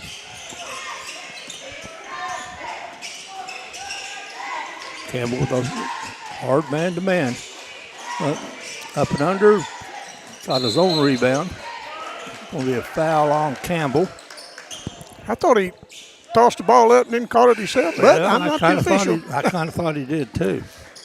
Of course, I don't want to trade places with these officials. Good Lord, get him no. set up here. And we got a good set. Yeah, oh, we do. We got Jim Vaughn, Sarda, and Chris Russian. Yeah, very good set. We've had good officials all week. Yeah. Last Friday night and tonight.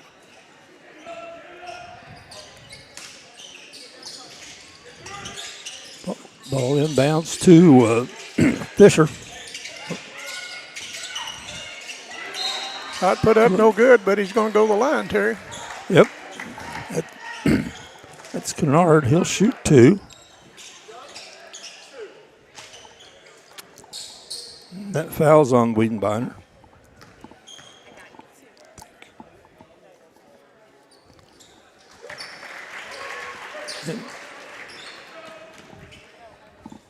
And Greenville gets into the scoring.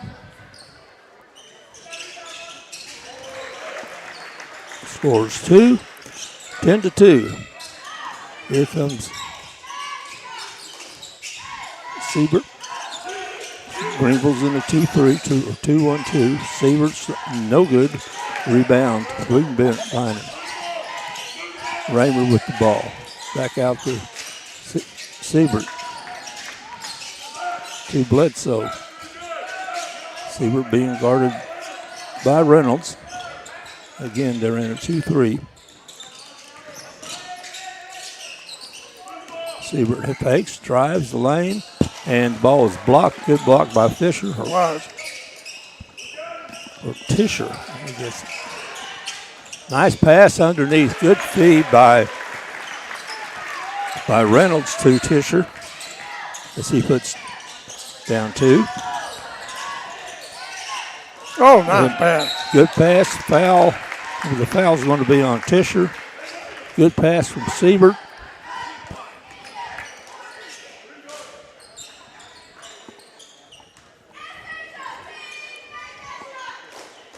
Send Valley to the line. Shoot 2.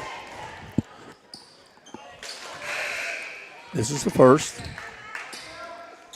Henson in the game for Greenville. Both teams have 3 fouls. Misses the second. Rebound Bledsoe. That's no good. Back out. Drive by Siebert. Tried to get it underneath, but ends up with Wiedenbeiner. Siebert with the ball. Pulls it out. From the wing, from the corner, Bledsoe. It is no good. Good rebound by Valley. Put it up, no good. Just would not go down.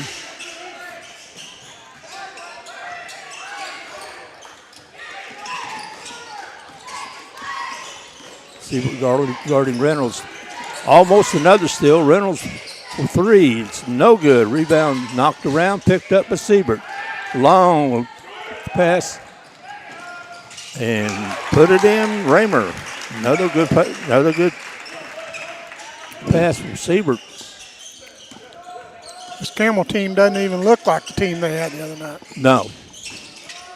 I think that meeting coach talking about done some good. Fisher with the foul, charging foul. Carr into the game for Campbell. Replaces Wiedenbeiner.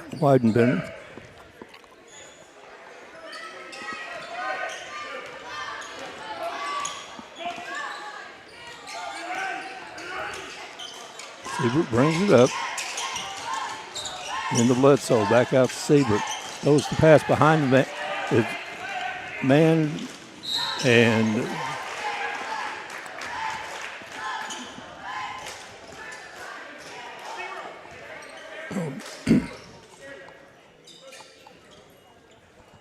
uncanny.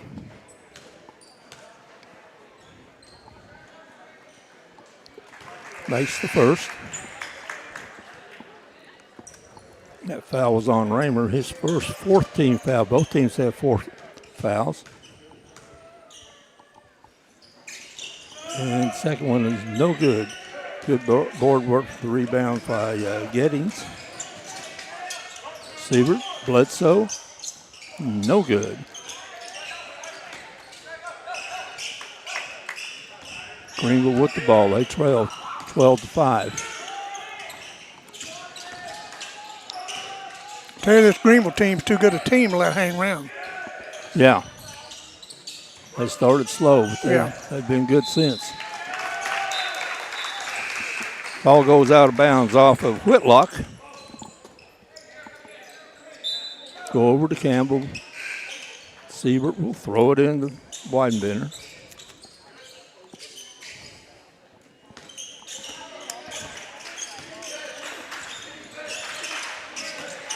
Siebert loses the handle.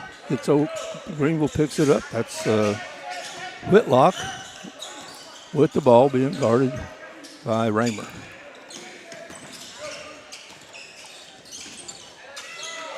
Reynolds for three, no good. Goes out of bounds. Terry, I want to apologize to Miss Riley Henderson. She's the senior captain of these cheerleaders, and this phone was laying on top and had her name covered up. And I'll apologize to Miss Henderson. It's two. Early too. Early in the season. One more, and I'm at the bench in the first half. Raymer with the ball to Siebert. Back over to Raymer. I guess it's my time to get it tonight. We all got you the other night, didn't we? Yeah. The girls even got you. Raymer for three sends the lead 15-5.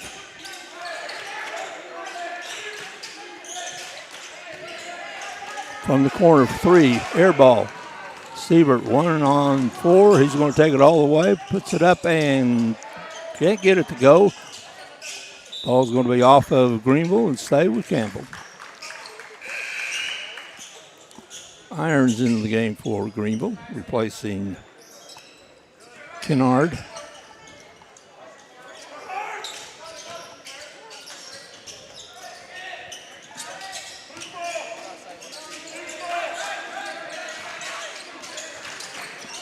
I get it into Weidenbender. He picks it up. He's in amongst about four others. Siebert pulls it back out. Weidenbender to Siebert. Little deer drop. Nice play. Nice little dish off and a nice little floor. Just a good little give and go. Whitlock with the ball. It gets back to Ryder. Ryder being guarded. Almost Siebert goes for another one, but down the lane goes Reynolds, and he'll not a shooting foul.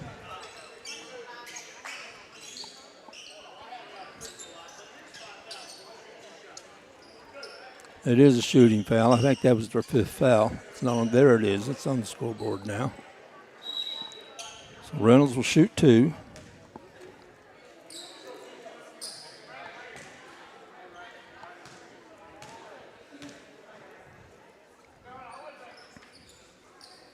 Makes the first. 15.4 seconds left here in the first quarter. Good, fast-paced quarter.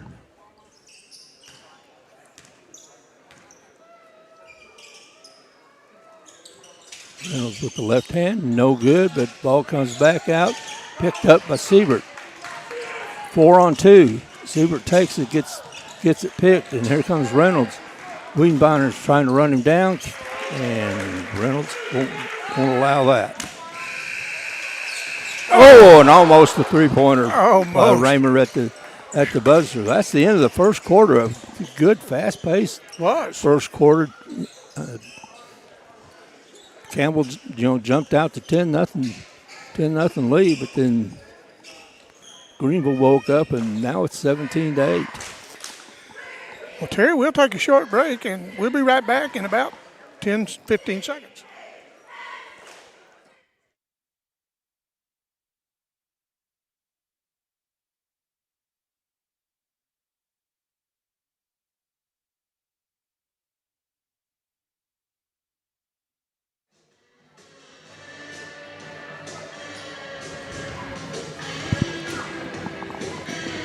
Terry, this Campbell team is really playing well, and they're playing against a very good little Bears team down here. And I just like the way they're moving the ball and the way they're playing defense. And so this Campbell, they're not going to lay down. They're going to make you. They want to advance to that championship consolation bracket. Mm-hmm. The way they're playing, if they can keep it up, they really played hard. They played some good defense. And again, our good Campbell cheerleaders keeps them fired up. I see the Clarkton Reindeer have came into the gymnasium. They are a fun team to watch. Terry, you'll get a chance to call them after a while. Looking forward to it. They're going to go up and sit around the Twin Rivers team. Long three, no good. Rebound. Yeah, we got some reindeer and some Royals. And some other reindeer being here in a minute. They'll probably join them down there. Siebert with the foul. That's his second. Team first here in the second quarter. Lob inside, turn around, and call the foul.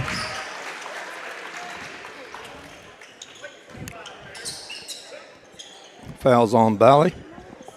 Second team foul. First team foul with Bally. Second team foul for Campbell. Makes the first.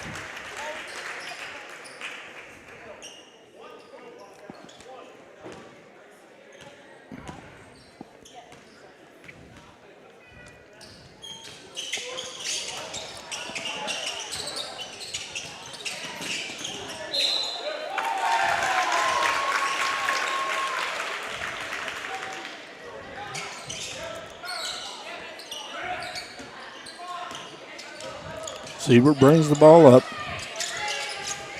Over to Raymer. Siebert backs up, being guarded closely by Whitlock. Siebert drives, puts it up, puts it in.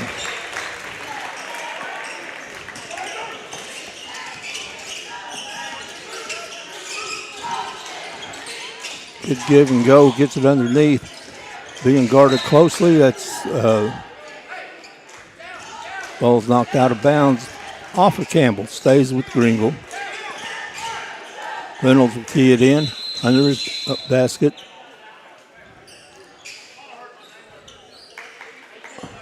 Timeout. Timeout Greenville. Full timeout. He didn't like the way something. Yeah, he didn't like something, did he? Yeah, he didn't like the way they were setting up. Terry, if you'll turn back the page, what was the final score of that last game? Someone here asking me, and I don't know. They hadn't got it tallied up there either. Well, I can do that pretty quickly. I think it was a 9. 45.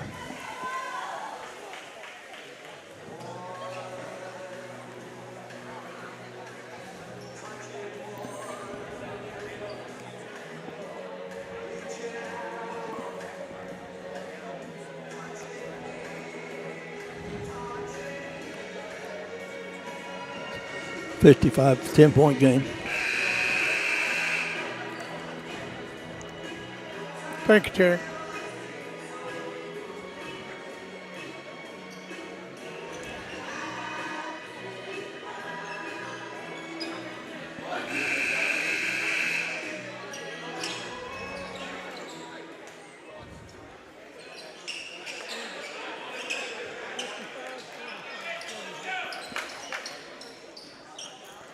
Okay, Greenville with the ball out of bounds underneath their basket.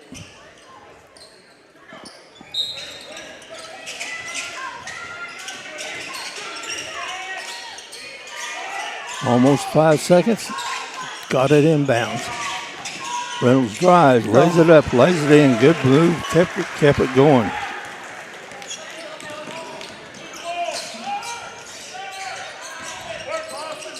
He has 4 points.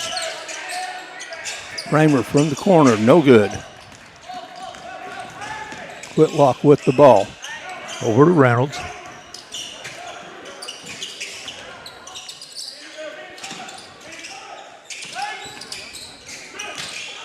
Ball thrown backcourt. Turnover, give the ball back to Campbell. Campbell leads 19-11, 5:38 left in the first half. You're watching Boot Hill Broadcasting. Raymer out to Weidenbender.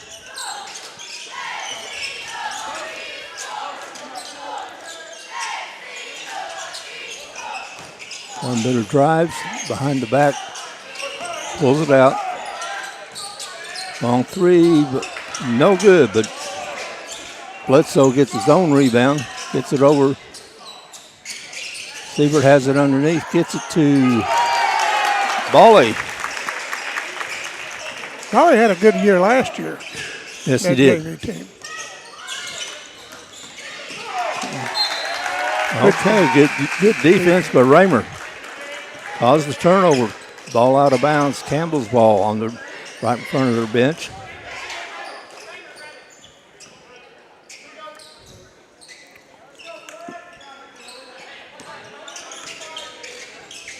Weidenbender over to Bledsoe. Siebert spin in the lane, puts it up. Can't get it to go. Here comes Reynolds with the ball. Reynolds, nice player. Yes, he is. He looks to get, and he gets his pocket picked. Raymer spins, he gets, and ball gets tipped out of bounds by Greenville. Getting into the game for Campbell. Raymer throw it in the corner, back to Raymer coming inbounds. Tries to get it underneath it, intercepted by Greenville. There's Reynolds with the ball, being guarded by Siebert. Another spin move. Oh, nice move. Good move by Irons. He has 3 points. Oh, I don't And a know block. that he drug his. I don't know, but he probably looked like he was going to. I didn't think so. I didn't think he drug it. I didn't either. We got a timeout, Campbell. 4:09 left in the first half. 21-13. Campbell's maintaining an 8-point lead.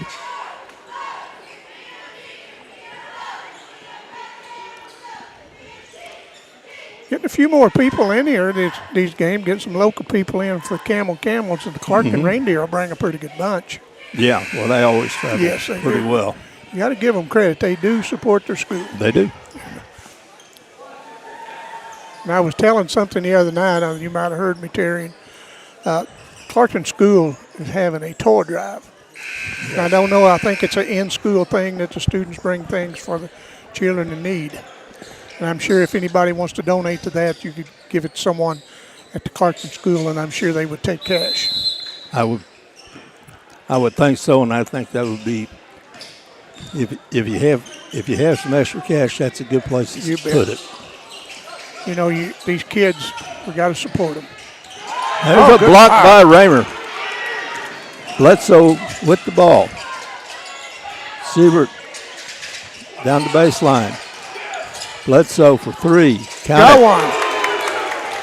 They got to get him going. It's his first three. Yes. You know, he had a good season last year. He really did, yes. Long three, no good. Rebound, Weidenbender.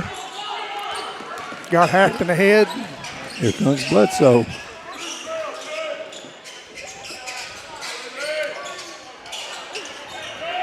Raymer with the shot, no good.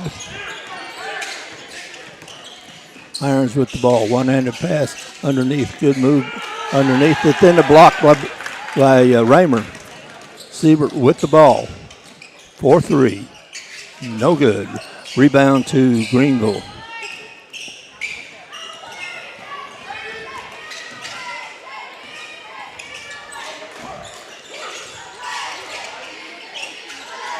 Reynolds for three, left-handed, count it. That young man's a shooter. He is that. He has 7 in the game, his first three. And that's the first three by Greenville. Siebert looked at it. Got it over to Bledsoe.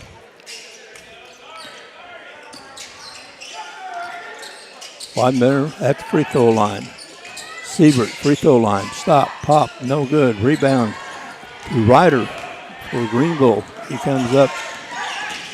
Gets slowed down. Back over to Reynolds.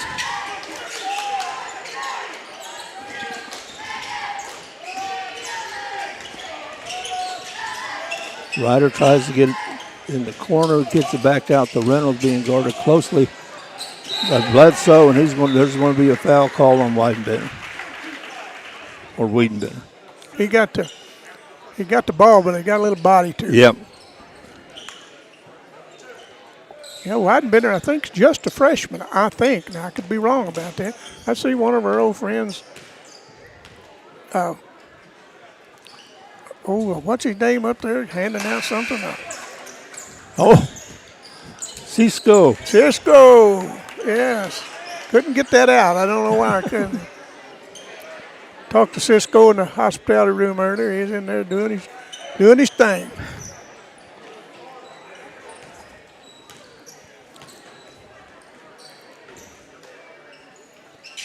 Reynolds again with the free throw.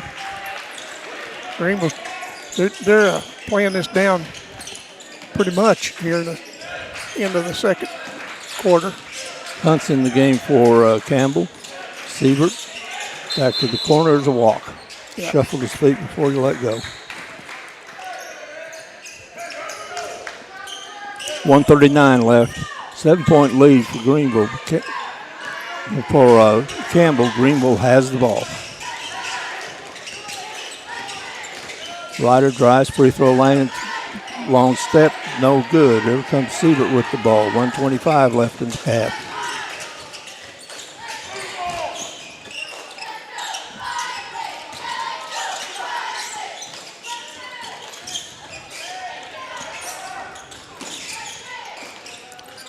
One better out front, being guarded hard by Kennard. And they're almost intercepted. Benner has it. Drive underneath, tried to bounce it off of a Greenville player. Reynolds ends up with it. He's going to be fouled in the back, and that's going to be the third foul on Siebert.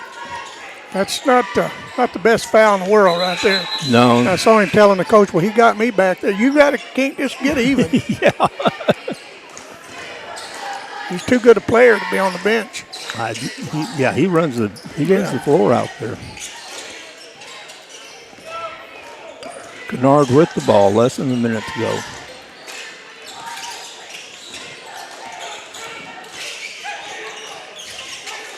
Kennard with the ball in the corner, being guarded closely. Reynolds to Wiedenbender. A little scoop, and that was would have been a really nice shot had it gone, but a nice looking shot, good move. Wrangler, Wiedenbender.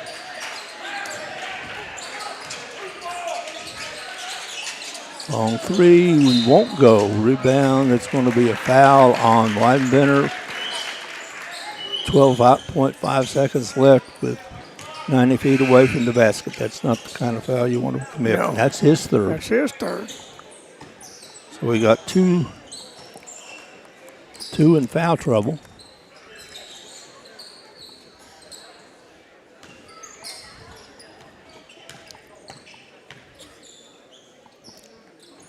Henson misses.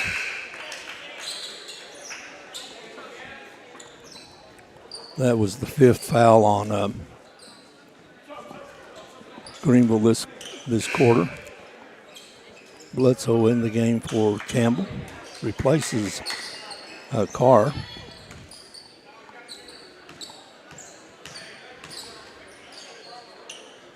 And makes the second. Henson has 11 seconds to go. It's going to be a foul out front.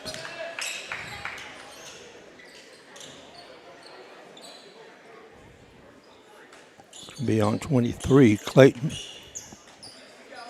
Just first team foul. We're having a discussion of sorts with the officials and the coach. They had several of them with that Greenville coach Friday night. And one of the officials told me, he said, well, he never would just cross that line.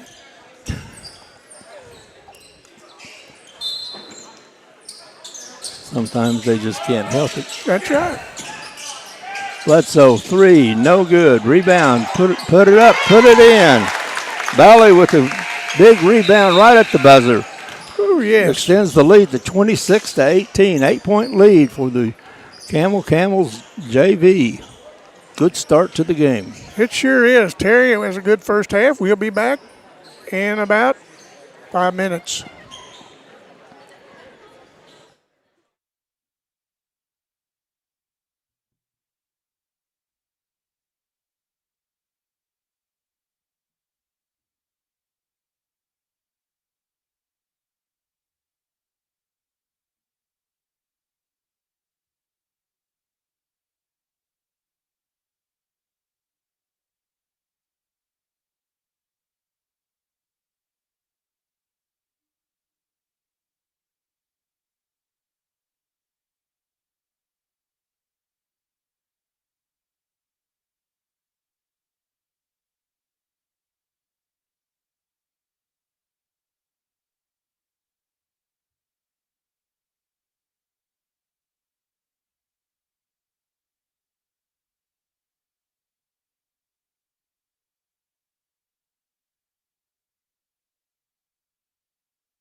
Terry, we've had a pretty good first half. It was entertaining.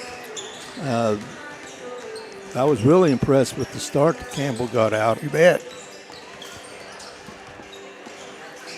Again, we want to thank York's One Stop, Scott's Family Pharmacy, City of Campbell, Campbell Volunteer Fire Department, Uptown Skate, Soapy Shack and Storage, Kenneth and Louetta Hayes, Express Signs, Express Foods, Rick's Air World, DC Transit, FM Bank, Patrick McCaney, 2nd District Commissioner, Dunklin County, Danny Glass, Beckett's Tree Service, and Doctors John and Lisa Gardner. Thank you, folks, for allowing us to do this. Without them, we couldn't do it, could we, Terry? No. And we're able to get some very good help. You know, Alicia has always been good help. We brought in 2 other girls, Abigail Correa and Gianna McCoy, and boy, are they good. They really are. They're on top of things. Whenever we come up with any type of technical problem, they solve it, they jump in, they solve it, and get us going again. Okay, Campbell starts out the second half with the ball. They're ahead, 26-18. Skip pass, Siebert for 3, no good. Rebound comes off to Raymer. Siebert drives, a little float, no good. Tries to get the rebound. Greenville comes out with it. Joy Ryder with the ball. Over to Reynolds. Reynolds has 9. Ball out to Raymer, left-handed layup, and that's how the scoring starts.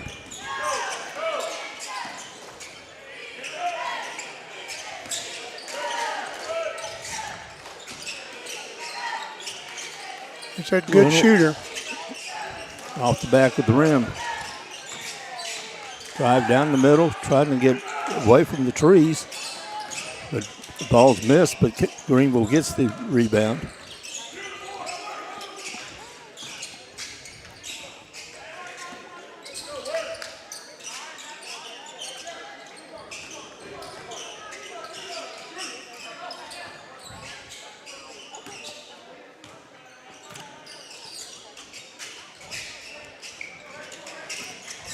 West gets the ball. It's stolen again by Siebert. Left-hand layup, up, good. Controlled everything that time. Very good.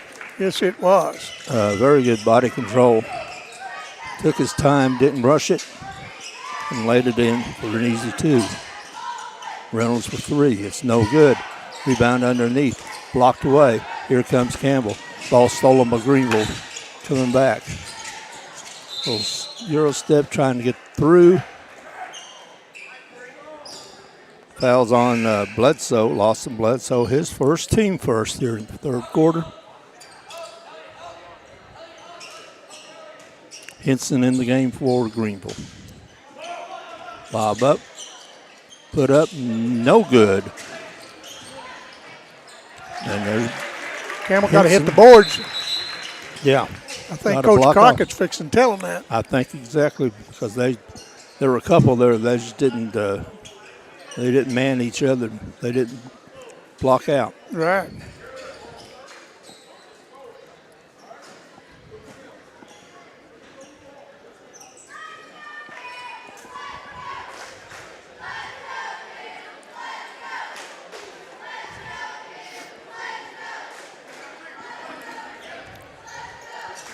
I was looking across at the cheerleaders at Campbell. Well, they have got some athletes on that team. They do.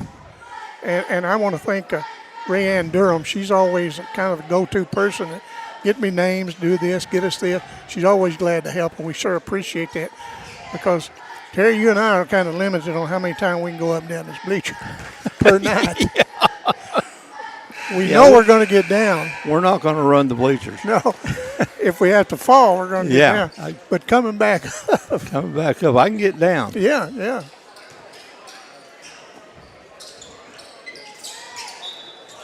Okay, Campbell with the ball. 4:55 left in the third quarter. Siebert Walks it up past the timeline. Drives, stop, pop, and they're calling for a carry. Got the hand underneath the ball. Yeah, I believe that's a good call. And it probably needs to be called more. Yeah, yes, it does. You're exactly right. Well, some of them just carry it. Yeah. Wiedenbender with the ball and rebound. Raymer to Bledsoe. Wiedenbender for three. Off, but it comes over to Bolly. Can't get the put back in. Greenville has the ball. Oh, good takeaway. Raymer misses the layup. Greenville gets it, trailing by 10. Reynolds over in the corner, and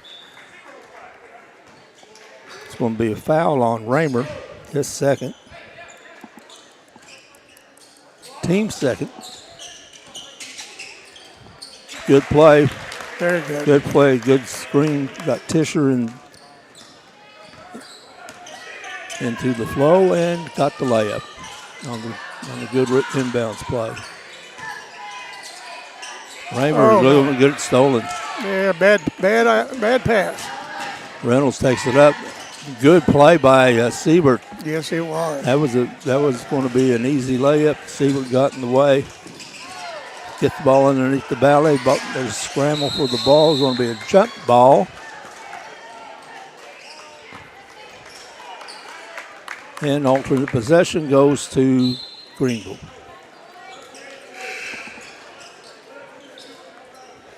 Greenville's dressed in white, trimmed in red and black.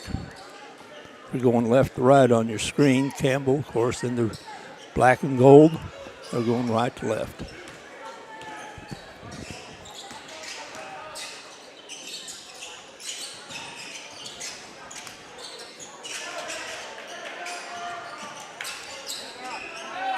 Ryder in the corner being guarded by Wiedenbender. Tries to penetrate the defense. Reynolds is not in the game for Greenville. Could have been a walk, wasn't called. Stop in the middle of the lane, down the lane, and a nice play by Irons. This Greenville team just keeps battling back. Yeah. Back down to a 6-point lead. Ryder with the ball.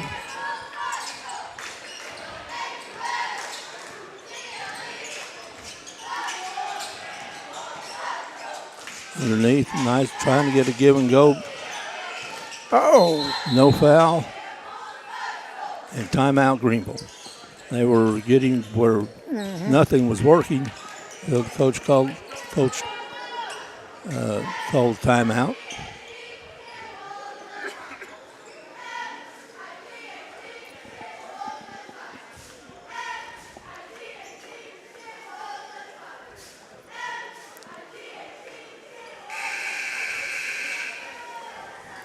next game coming up will be the Neelyville Tigers and the Kennett Indians. That should be a pretty good one. I think it will be.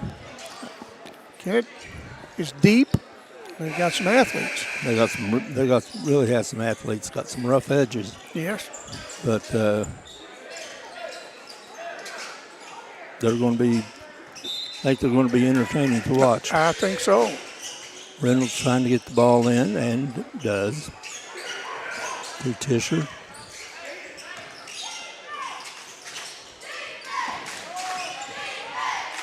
Stopping, popping in the middle. Greenville comes out with it. Back out front.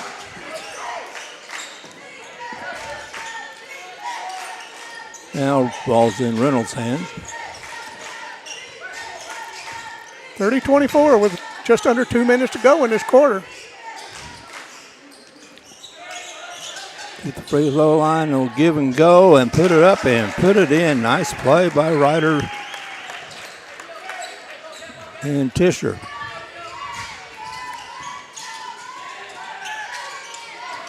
Widenbender drives, pop. It's no good. Gonna be off of Greenville, looks like, and stay with Campbell underneath their basket. They lead by 4.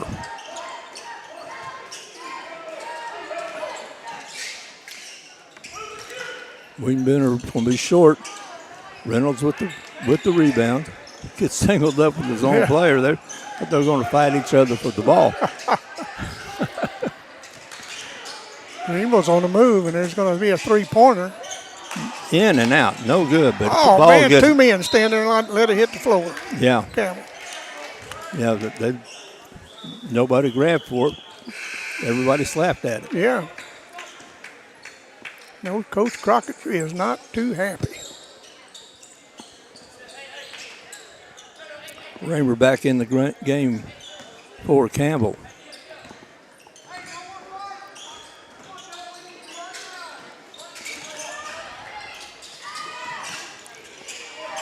Bledsoe to Raymer, back out to Bledsoe.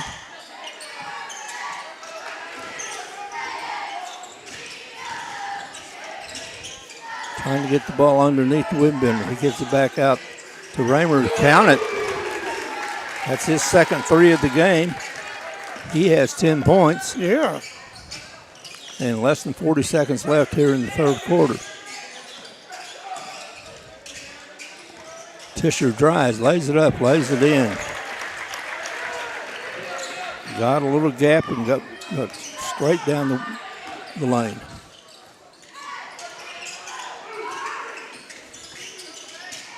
Raymer out to Widenbender.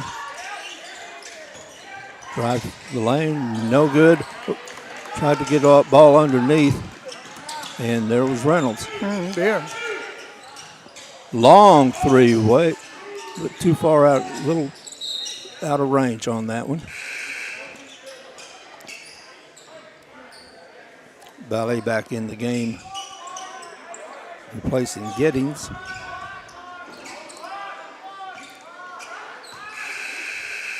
And that's the end of the third quarter. With the lead cut to 5, it's 33 to Campbell, 28 Greenville.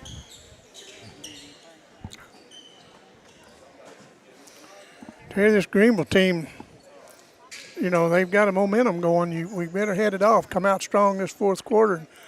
We don't want to give them the lead. No, I don't think so. They've impressed the way they've come back after a rough start. You know, Campbell got up 10-0, and it looked like Campbell was going to run away with it, but Greenville won buying.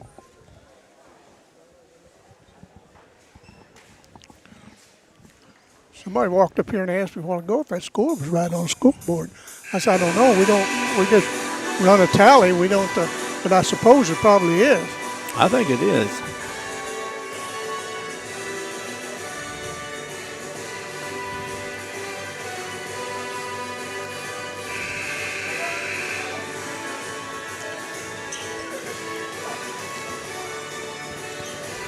We want to announce this while the Campbell cheerleaders perform, and they do an excellent job.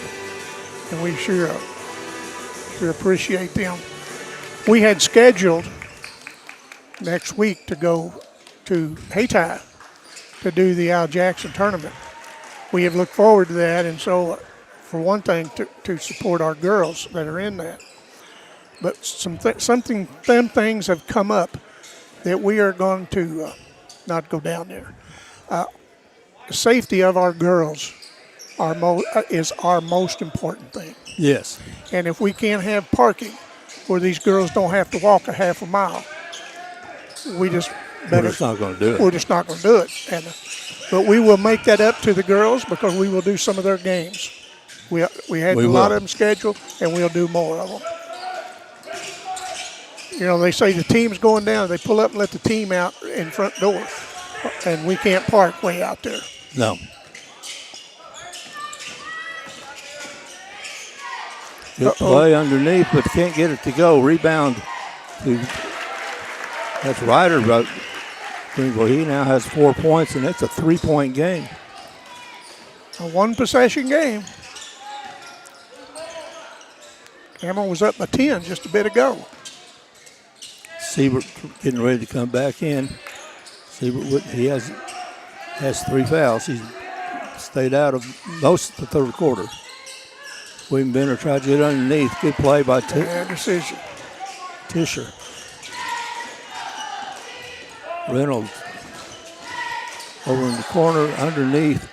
Good play. Going to be a foul. That's a foul on Raymer. It's going to be his third. Campbell will go to the line to shoot 2.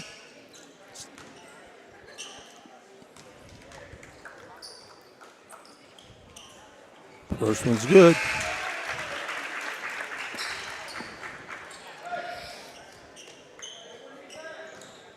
Siebert comes in for Wiedenbender. Misses the second. Siebert with the ball. It's good to have him back in the game. Yes, it is. Little floater, no good, but the rebound with Bali. Ball's on the floor. Kept alive by, and a 3. Kept alive by Bali, and Siebert comes back in the game, makes the difference with the 3.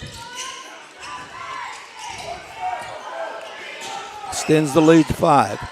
Long 3, it's no good. Rebound back out, and going to be a hold.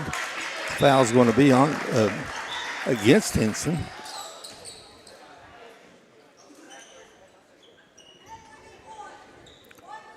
Foul's on Bledsoe. Second team foul for Campbell here in the fourth quarter. Irons almost loses at the Valley. Henson with the ball. Gets it underneath, and a good play. But there's good recovery by Raymer. But there's the third rebound in a row. Third rebound in a row. Siebert with the ball underneath the Valley. Lays it up and won't go. Ball's going to be off of Greenville. Stays with Campbell. Wiedenbender back in the game. Here, this next 4:52 is going to be a barn burner. I believe so.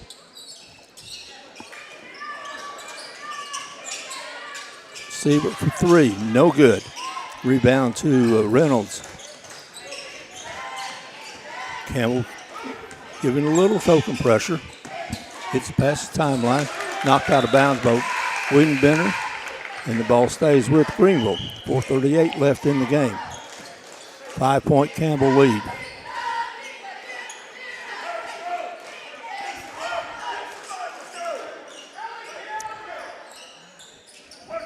Reynolds will key it in from the corner. Into Tischer.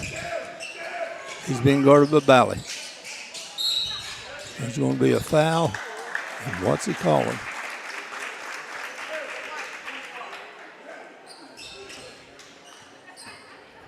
It's going to be on Bally, I believe it is. Third team foul. It's Bally's second, but it's 13th foul, 4:30 left. Greenville has no team fouls in this quarter. And a walk. Move the pivot foot.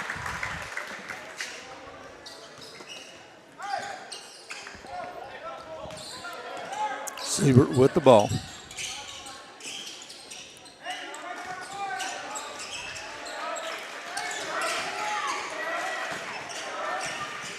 Wiedenbender. Siebert back to Wiedenbender underneath the car. Carr tries to get out of it, and he gets fouled. But bailed out with a foul. Yes, it was.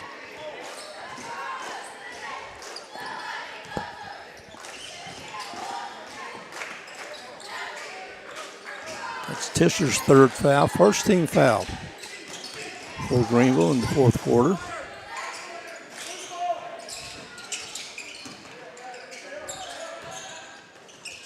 Wiedenbender drives the lane looking for something to bail out, and out of bounds off of Greenville.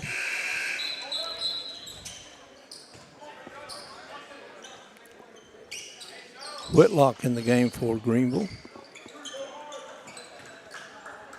Replacing Tischer.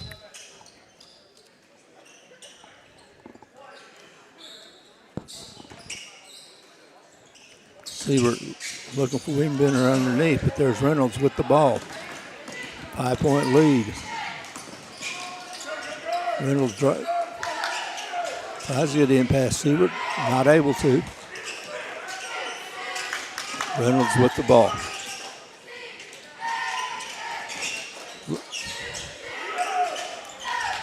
On 3 up, it's no good, and the rebound's going to be a foul on Greenville. Good call. You know, the offense that the Greenville Bears are running reminds me of the offense that the Donovan Dons years ago when they had the twins would run. They were weaving everybody in now, and it works. It worked. Well, when they had the Wilson bet. twins, a lot of things worked. You bet. You bet. I think they started for 6 years. I think at least. It's alternative for 5. All tournament. Watch out now. Gonna be a travel, yeah. Yeah, we're going to be a travel. It's hard to lose a shoe. Yeah. Especially if you get the ball, because you get the ball, you lose the shoe, but you're sliding all over the place. Yeah. And, you know, you're wanting to get you got a good move to the shot, but when you got one sock foot, you're gonna slide. Not gonna work. And no. Reynolds with the ball, guarded by Siebert out front. 3 minutes left in the game. Ryder with the ball, pulls it back out. Being guarded by Raymer. Good defense. Knocked out of bounds. Good defense, good hands by Raymer. Ball stays with Greenville. Reynolds will key it in.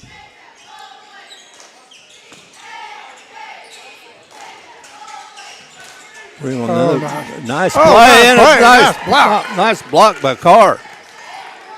A really nice play run by Greenville. Boy, it was. But then Carr comes out of nowhere and blocks and takes the block. Campbell's being careful with the ball. You need to be patient. We don't have to score another. No.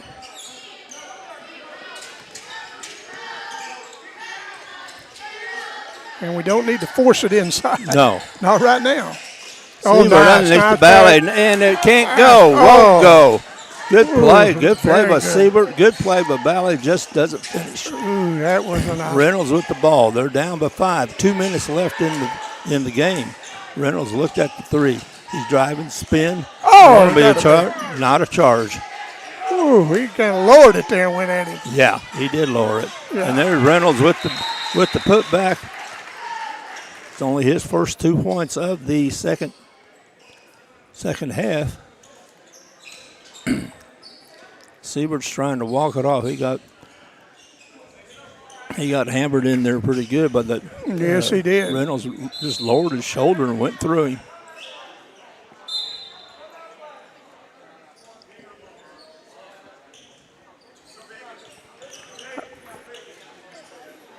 Coach Crockett is all business, but you could tell by the look on his face he did not agree with that call. No. And I'm going to be with him. I am too. When you initiate the contact, when you lower your shoulder and go right through somebody, I don't care what position they're in. That's right. When you lower your shoulder and just go right through somebody, it's a foul. It sure is. When you initiate the contact. Well, we got 36-33, one possession game, Campbell leading. We'll see who goes out to take on Portageville tomorrow night in the Consolation Championship at 5:30. And we will be bringing that to you.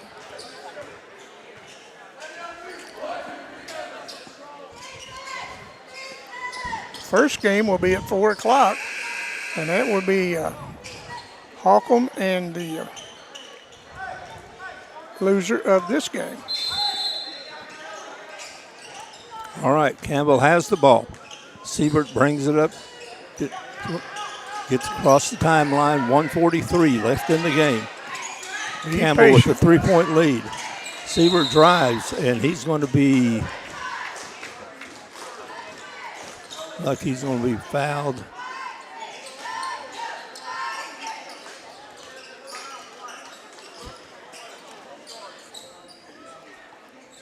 I thought they called a foul. I guess the coach called timeout. And that's I what the guess. whistle was.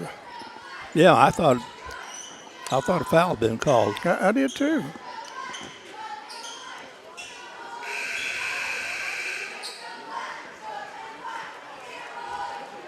Three-point game. Campbell with the ball.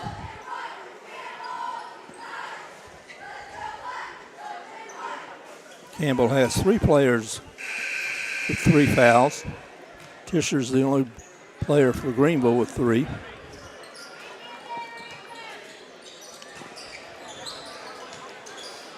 Well, this is the kind that'll make that gut tighten up. Yes.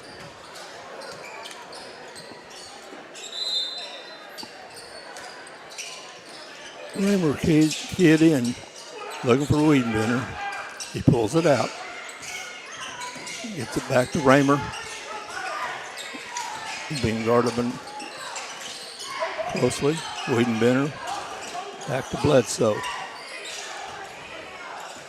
And get some help out there. Yeah, they're doing the box one Yes, on they are. Siebert. Sure, they're not going to leave him. No.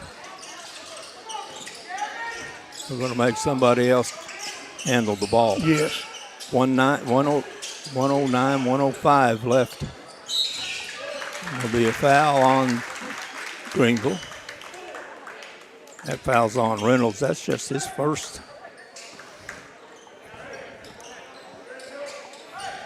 Okay, 104 left in the game. 3-point lead for Campbell. Siebert throws it in, gets it. Wiedenbender gets back in the corner. Bledsoe gets it over to Raymer. Raymer's looking underneath the Valley, but they're going to pull it up, run some clock.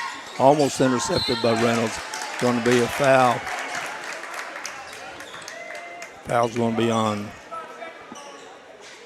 Newton-Camp. 49 seconds to go in this ball game. Just his second 3-point lead. Campbell's done a good job taking care of it. Siebert got trapped in the corner.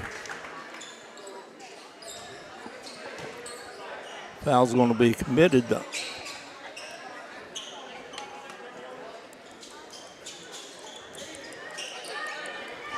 By West. When you talk about some important free throws for Mr. Siebert, this is them. This is the first. Still a one possession game. Carr into the game for Campbell. This is a biggie. Yeah, he needs this for a 2-possession game, and he gets it. Walked up there and knocked that one down. 18 in the game for Siebert. Oh, take it away. No, Wiedenbender took it away. Siebert's covering up, and he's fouled, and he's going to go back to the line. Ryder with the foul.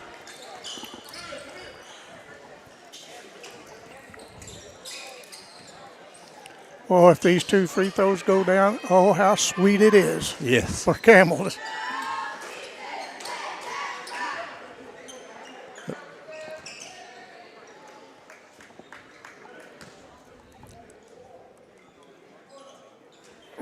This is the first. 1 for 3 from the line.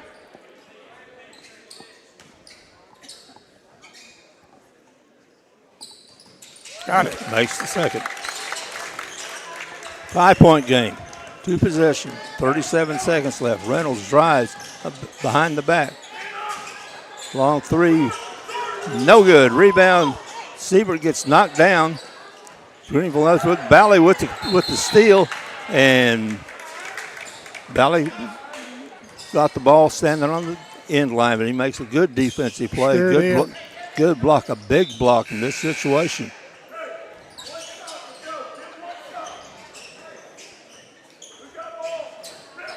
Newton Cammy in the game for Greenville. He must be a Look shooter. underneath. And somebody called the foul on somebody. Got the ball into Ryder.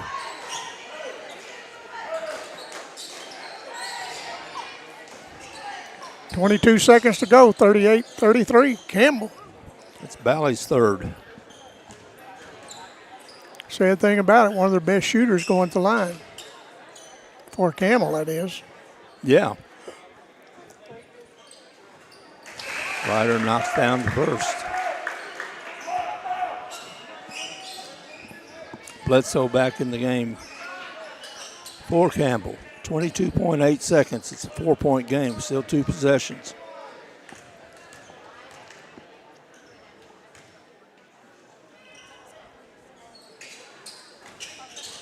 One possession. 3-point lead. Full court press. Long pass. Bally has it. He goes to the basket. He's going to be fouled. And he'll shoot 2. Number 3 fouled him. He knew he did. He looked at the official and said, yes, that's a good call. And that's what he had to do. Yeah, I mean, he didn't have any choice. he didn't have any choice but to foul. 21 seconds to go.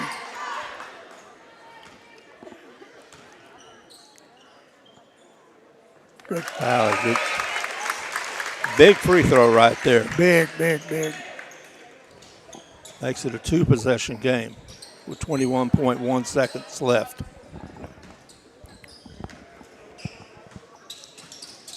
Makes the second.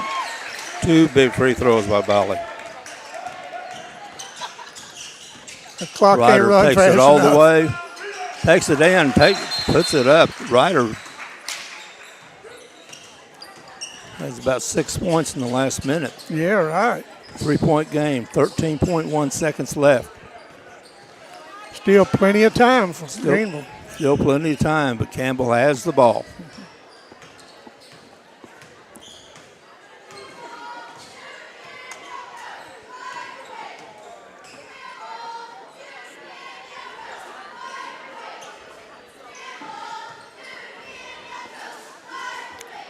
Terry, you'll get to, of course, you'll be doing the game later tonight when Clarkton plays. They got a good big man. I don't know, he's 6 foot, 6'1", stocky, can handle the ball and can move. Yeah, I didn't get to see him play Friday night. And then they got some outside shooters. Got a little point guard that really sees the floor well.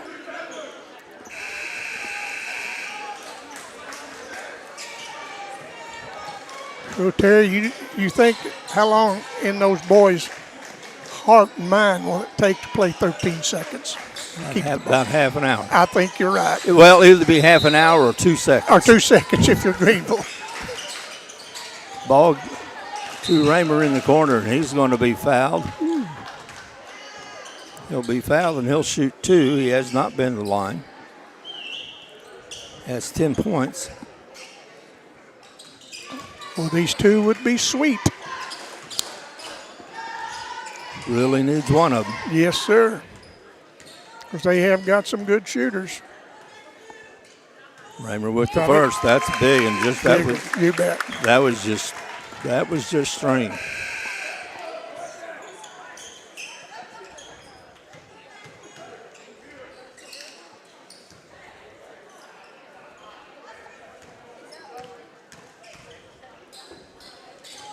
Got him Boy. up. Well, 2 big free throws. 2 big free throws, and he just And we did got it the ball. calm, man. Siebert with the ball. He's done their Bally. Bally misses it. But Greenville with the ball, and that's going to be the final score, 42-37. It's a closer game than that. Campbell Camels 42, the Greenville Bears 37. But again, it was a closer game than that. Oh, you bet. It was a 1-possession game up until the last 5 seconds or so. Or it's a 2-possession game. So, very good game. Very entertaining games. Saw lots of good playing. And we're going to be back in just a few minutes with Kennett against the number 1 seeded Neelyville Tigers.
Okay, here we are back at the Campbell High School Gymnasium for the first of the championship semifinal games. First game that we have here coming up is the first-seeded Neelyville Tigers against the fourth-seeded Kennett Indians.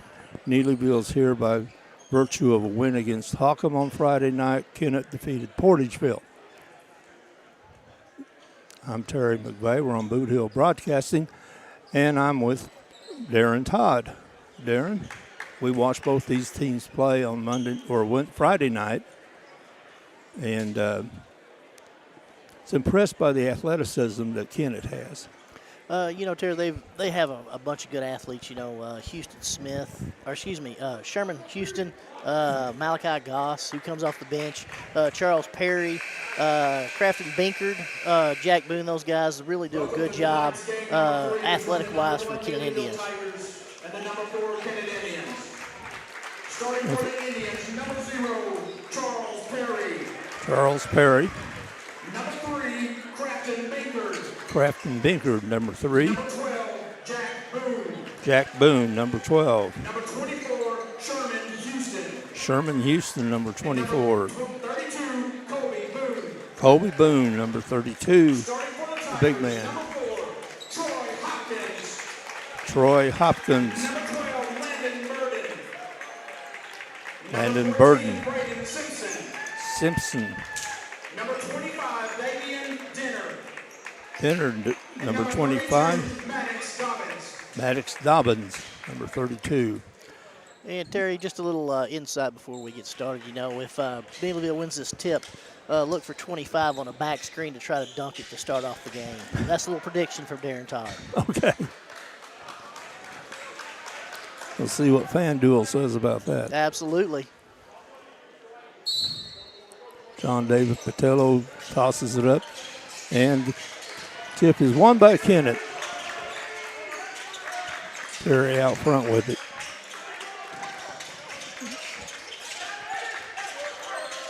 Neelyville playing a tough zone. 3 from the corner from Boone, no good. Rebound to Binkard. Neelyville's coming out in that aggressive, looks like a 3-2 zone. They're really putting pressure. They got some length with 30 or 25, 14, and 32 there. They do a really good job of becoming a double team of the basketball. Perry with the ball. Drops it off to Houston. Over to Binkard. To the free throw line. Called. It's deflected. Back out, and Perry runs it down. Intercepts. Kennett comes back. 3-2 zone being run by Neelyville. Boone looks at it. Gives it up to Perry. Backs out.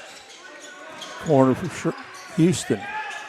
Oh, all in and out. Just rolled in and out. And Neelyville with the ball. That's kind of been the MO against Kennett most of the time is make those outside jump shots. It looks like Neelyville's going to do a little 3-2, 1-2-2 zone to make them make the outside shot, kind of open it up.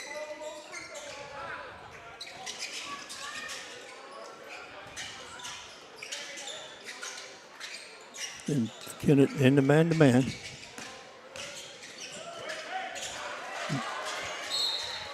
Ball's going to go out of bounds.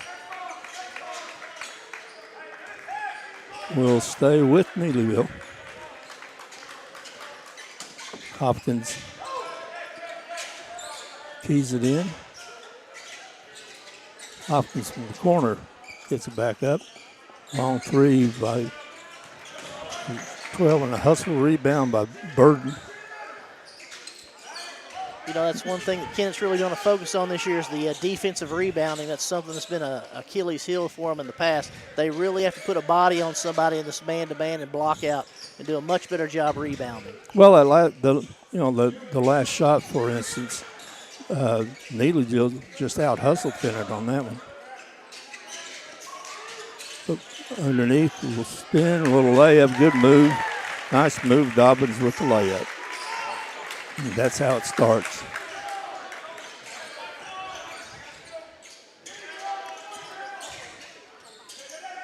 You know, Neelyville's going to be very patient on the offensive end to really run their stuff. Kennett's really going to have to make an effort to get inside of the zone on this 2-3 zone. Baker's shot was partially blocked by Edmondson. Or I'll take that back. Simpson. Kennett with the ball. Houston to Perry. Perry pulls it up over Houston in the corner. He shoots 3. It's no good. Rattled in and out. That's a good-looking shot. He needs to keep taking that, Terry. Yeah. And there's Perry from behind. The little man, littlest guy on the court, knocks it out of bounds, makes the block. Good hustle by Kennett. Neelyville gets it in.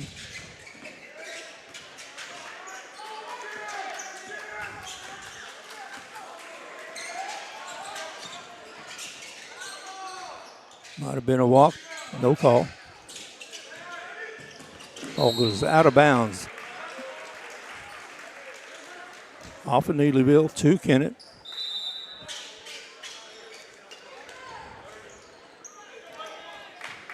But timeout by Kennett. 30-second timeout. Didn't like something he saw out in the first couple of minutes. You know, I think Coach Thomas is over there saying, hey, here's what's going to happen with this 3-2 zone, guys. Turns into like a 1-2-2 whenever they kind of follow the ball around. We need to zip the ball around. We got to have good passing, good movement. You can't dribble against the zone. You've got to be able to passes. And you can't rely on the outside shooting. And, you know, both of the shots that Kennett's taken, they've been good shots. I mean, they just haven't went down. So, I mean, you know, 3:50 left here in the first period. It's 2-0. Two extremely aggressive basketball teams who play excellent defense, Terry.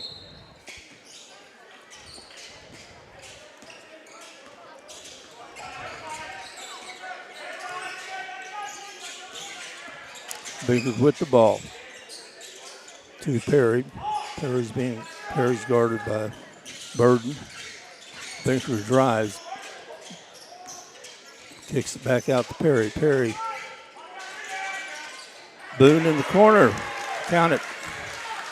You know, that's where the weakness is on that zone is in the corner, Terry, and that's where Kennett's been getting a lot of good looks. They just haven't went down until that one.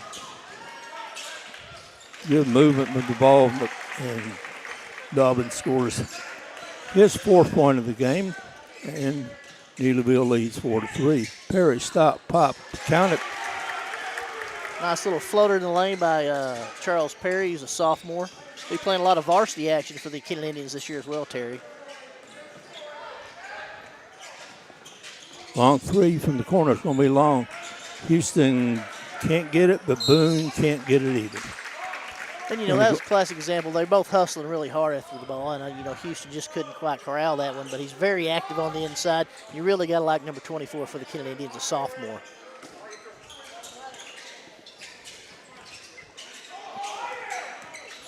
Yeah, I see a lot of good varsity minutes in the future for him. Good move, good pickup by Simpson. Makes the score 6-5 in favor of Neelyville. Baker drives in, floats it in the corner for Boone. He knocks it off of Neelyville. No, it goes off of Kennett and stays with Neelyville. Malachi Gross in the game for Kennett. And number 31, Terry Thomas, he had a really good game, the first game for the Kennett Indians off the bench. Yes, he did. And he's a big energy guy. 8-5, 3-point Neelyville lead.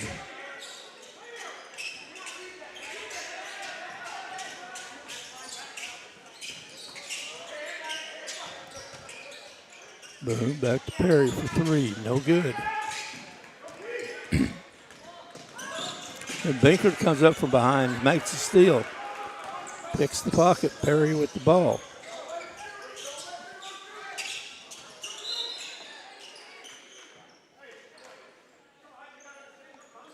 It's called a kick.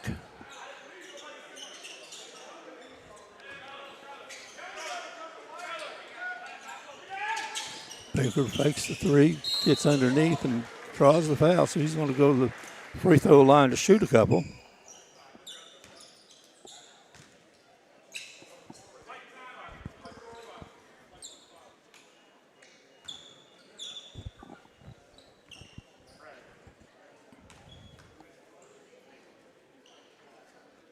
Makes the first.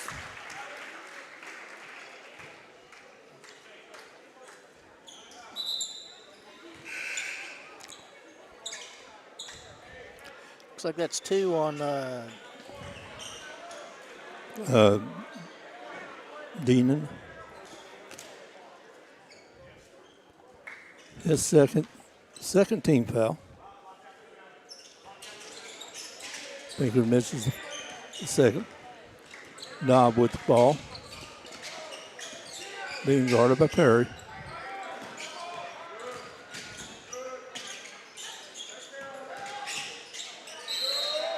Will be a foul underneath on the floor. Rather the nice play they ran to get the layup.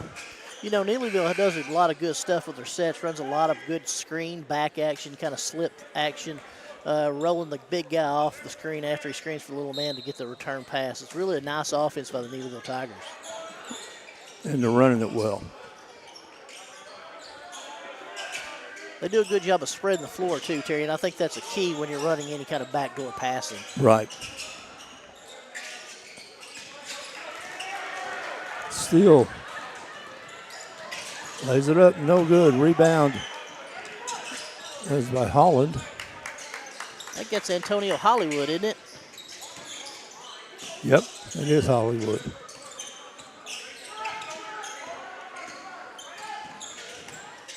Hollywood goes up and gets fouled. Don't think we saw him in action any on Friday night. You know, I think he might have had a little setback from football. You know, he had a really good year as a sophomore for the Kennett Indians on the gridiron. I think he had a little tweak that he was trying to overcome.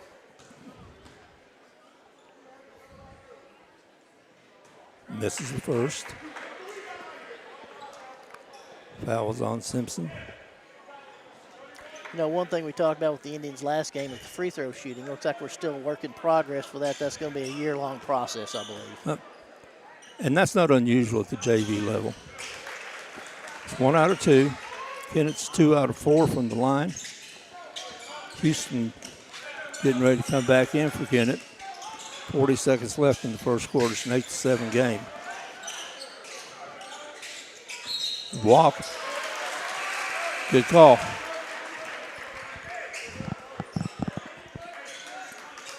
Houston back in, replacing Colby Boone. Perry with the ball. Got the floor spread.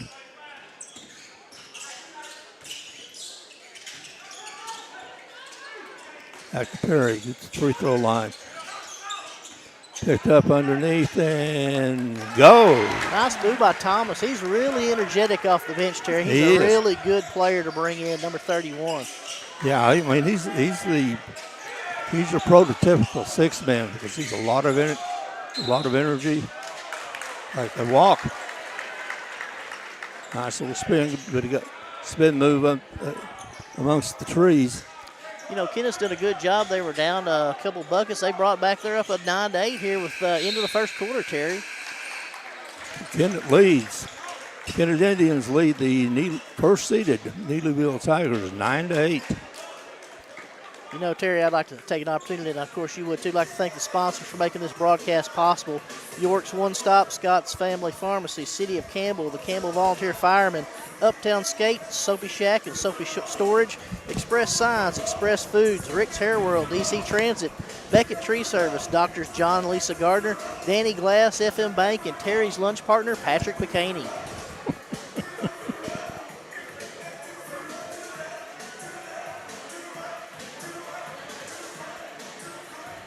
One thing I've noticed in the game, and you alluded to it, a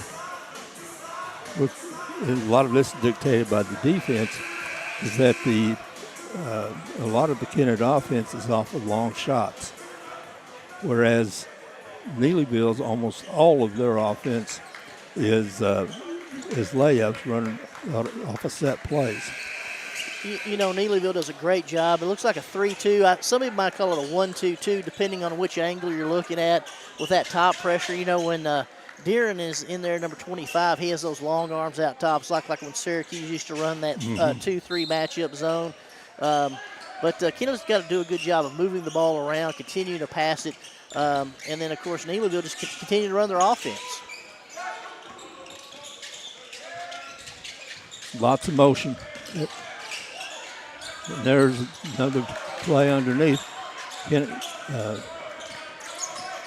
has Dobbins, who lost the ball, but they ran their play. Well, thrown out of bounds by Kennett. You know, one interesting story about Malachi Goss, who's out there for the Indians. I think this is the first year he's ever played organized basketball, Terry. He doesn't look like it. You know, he's got all the tools, he's got all the potential. He just needs to get some games underneath his belt. Yeah. And these early season tournaments are great ways to get that done. And, you know, one thing every player should know is 100% of rebounding and a defense's effort. Every night you can play defensive rebound. Long three. When I talked about how good the set plays are from Neelyville, they just step back and hit a three. He shot that one from the hospitality room.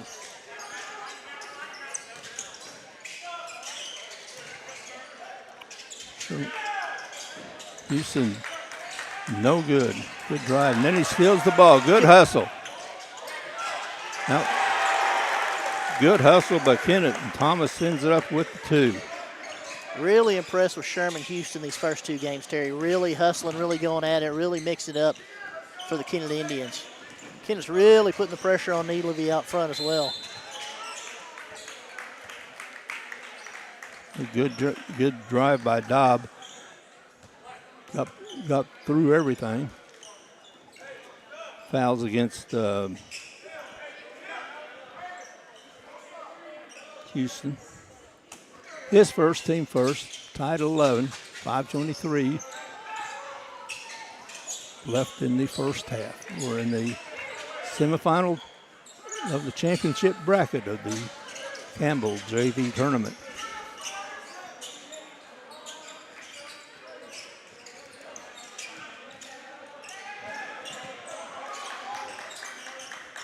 And it playing aggressive man-to-man. Underneath to Dobbins, he kicks it back out. Drive to baseline, good move by Dobb. Ball's knocked out of bounds by Kennett, stays with Neelyville. 4:53 left in the first half. Quick hands by the Kennett Indians defense to kind of knock that out as he was driving to the goal. Yeah, but he has a really quick first step.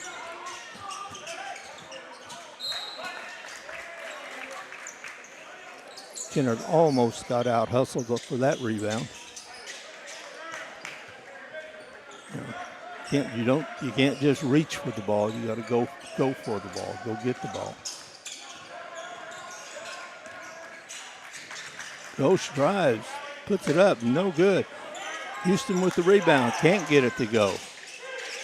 Good effort. Outlet pass to Dobb. Back over to Brandon. Or Burden. Underneath to Dobbins. Good awareness by the man with the ball getting to the easier shot. Steal by Neelyville. They lead by 2. 4 minutes left in the first half. Dobb. No good. Rebound comes off to Kennett. Now Ghost is going to take it all the way. Goes in, gets fouled. One thing about Malachi, when he's got the ball, he has one idea in mind. Let's go to shoot a ball as close to the hoop as we can get, Terry. He made a spectacular shot the other night. I think he has all the talent in the world. It's just, again, he's just got to get some basketball underneath his experience. You know, he's just got to play some games. Yeah.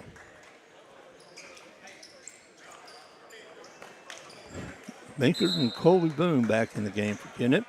It's going to be a timeout, I think, by Neelyville. You know, Terry, I'm sorry. Oh, go ahead. This has been a very crisp quarter, 13-11, Neelyville on top. Neelyville's a very good basketball, of course, the 1 seed. Kennett coming in as the 4 seed, 13-11. You got to be impressed by both teams playing extremely hard. Look, a much better, much crisper game than the first round game by both teams, in my opinion. Neelyville guarding hard, playing that 1-2-2, 3-2 zone. Kennett coming out of typical man-to-man, really putting some pressure, getting some new guys in, Malachi Goss, Antonio Hollywood. You can't say enough about Sherman Houston and Charles Perry. And then when you mix in Crafton Binker, Jack Boone, Skylar Thomas, you got a good rotation there. It's early in the season, but again, both teams playing extremely hard. Very, very, very entertaining first quarter and a half. And there's always, especially in these early season with the next 1 out of 2. Especially, in these early season tournaments and a JV tournament, there's going to be some real rough spots. But if you see him putting in the effort, you see him trying to run what coach is trying to tell them to run, it's going to work out okay. Another 3, long 3, another one by Burden. I think the Indians are going to have to learn you cannot leave 12 open behind the three-point line. You've got to stay on your man down here. He's hit 2, and it's a 4-point game.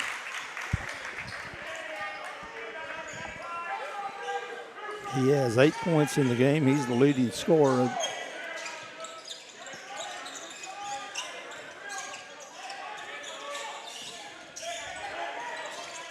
Perry over to Binker. Binker drives. Nice move. Nice little up and under by Binker.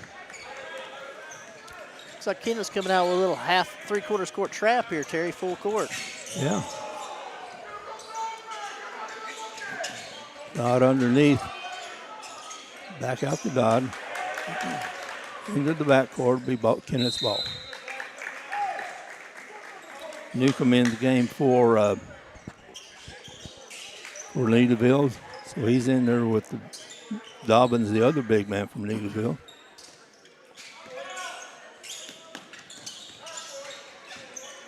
Houston with the ball. Baker looks at 3. Nice defense. Good defensive play by Hopkins. Got in the lane of the pass. Was able to intercept it. You're not going to be able to throw over the top of these guys, much like you're not going to be able to throw over the top of the guys in the CNO Conference. You got to learn that bounce pass, Terry. Yeah.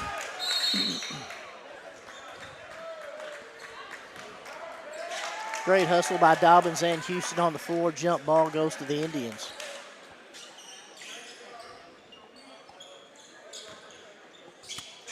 Gary Link said the bounce pass is the slowest pass in basketball.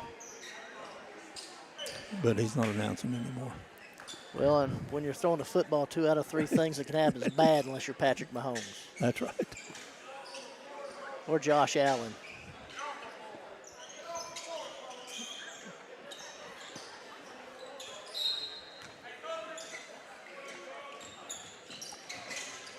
All right, Perry with the ball, being guarded by Dobb. Gets it past the center line. Jump stop. And good hands by Neelyville. Good drive. Can't get it to go, but then there's the little guy, Hopkins, jumping in there, putting it back. And a 4-point lead for Neelyville. Houston looks, drives, he loses control. Boone has it. And it's going to be a foul on the floor, I believe.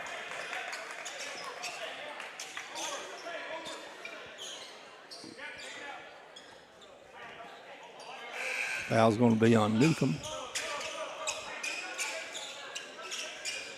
Malachi goes in. That's Newcomb's first. Team first. Boone for 3. In and out. He's had 3 good looks from the corner. And they've all just been in and out.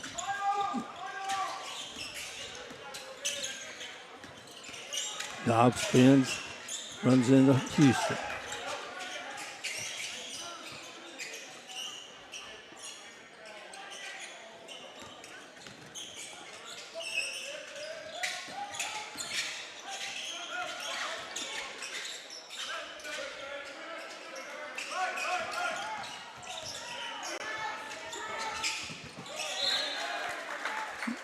Binford knocks the ball out of bounds. 1:03 left in the first half. Neelyville leads 18-14. Neelyville with the ball, inbounding from the corners, Hopkins.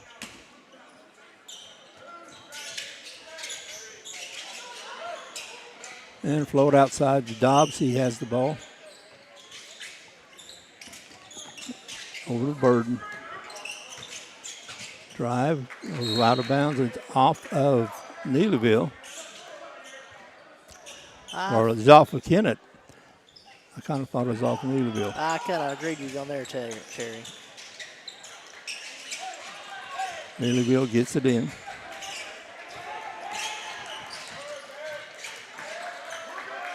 Burden kicks it back out to Dodd.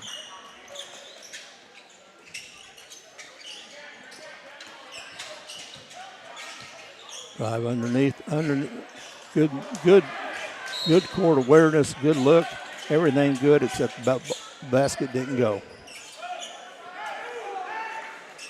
Hopkins will inbound, 33.6 seconds left. From the corner, no good, rebound Binkard. Dobbs is out of bounds. No, they call timeout. He was out of bounds.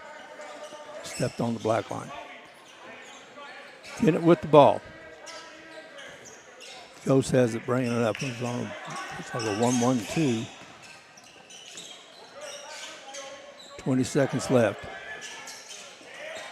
Binker for three. No good. Rebound comes away to Hopkins.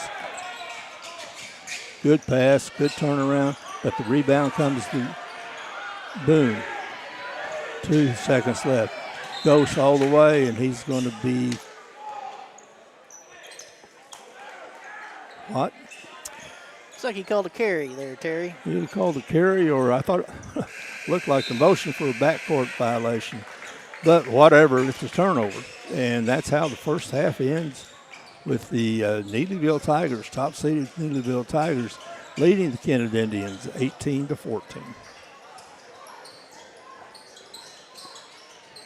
Very entertaining first half, Terry. You know, Neelyville came out in that 1-2-2-3-2 zone, really put a lot of pressure on the Indians. They did a good job of kind of understanding where they needed to go. They got a lot of good shots in the corner. They just weren't going down as far as the three. Kennett looked a lot better in running their offense, looked a lot better in the effort on the offensive, defensive rebounding. You know, what do you say? Neelyville's the number one seed for a reason. They play very hard, play a good number of kids, do a good job running a lot of backdoor cuts, a lot of screening and things of that nature. Kennett kind of fell asleep when number 12, Burden, was out there shooting. He made a couple big threes. You can't leave the shooters open. It's the old motto, like Bobby Knight says, when the guy's open, he's open for a reason. And when you play good defense, it's because he's not the shooters. So very exciting first half. 18-14. If you're Kennett, you take it. If you're Neelyville, you say, hey, we won that half. We'll win the second half, we'll win this game. And Neelyville needs to just keep running their plays. They're running pretty good plays. They're not just out muscling or out working Kennett. They're just running. They're disciplined. They run their offense, and it's a very good offense, and it has been successful in the last few years. And, that's a good job, too. Kennett brought a couple guys that didn't play in the first game. Antonio Hollywood looked good. Malachi Goss looks really good. Sherman Houston looks good. Charles Perry. Those guys, you could tell the first game was Friday. They're much, much, much calmer. You tell everyone, this is a marathon, not a sprint. Basketball's a long season from November to March, so hopefully March. So you really, really have to pace yourself. And I think both teams are doing a good job early on in the season. Neelyville's going to come out, I think, continue to do a lot of stuff. Watch my prediction of a back pick to 25 for a lob. That's going to happen tonight. I guarantee it. So I'm very excited. I've got that some solid information, some scouting reports. So, I went and watched Neelyville varsity play Summersville Saturday at the TRC at the Libla. The Neelyville basketball team, they lost an outstanding player, scored about 1,500 points last year. We're in the second in the district of Haytime. They're a lot different team, but they play about 8-9 deep. Very, very good defense, well coached. Summersville's, a couple years ago won a district title and I think made a run to the Final Four. They're down a little bit. They've lost some players. Very entertaining basketball game for the Neelyville Tigers. They're a team to watch in Class 2, District 1. Of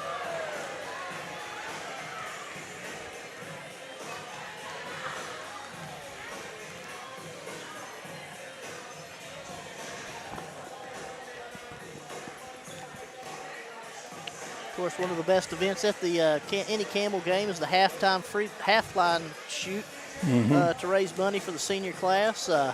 Miss Foster, Ben Foster's wife, does a great job running this.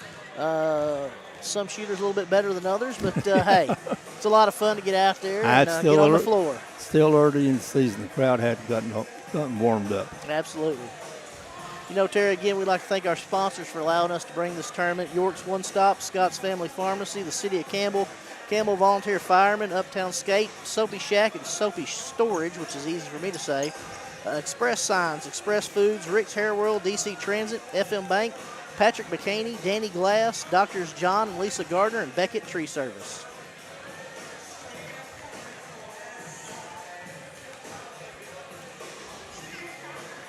Pretty good turnout for second night of a JV tournament. And, if you haven't been to Campbell since they've torn down the elementary, they've increased some parking to the south. That's very helpful. It's still a little bit of a long walk for me. I prefer to have some kind of reserved parking spot, but I'm not going to complain. But it's great facilities here at Campbell. It's really nice. As I said, Ben Foster and the entire school board's done a great job with the Campbell Public Schools. Lucky to have him. He's a Kennett graduate. So it's really looking nice here in Campbell.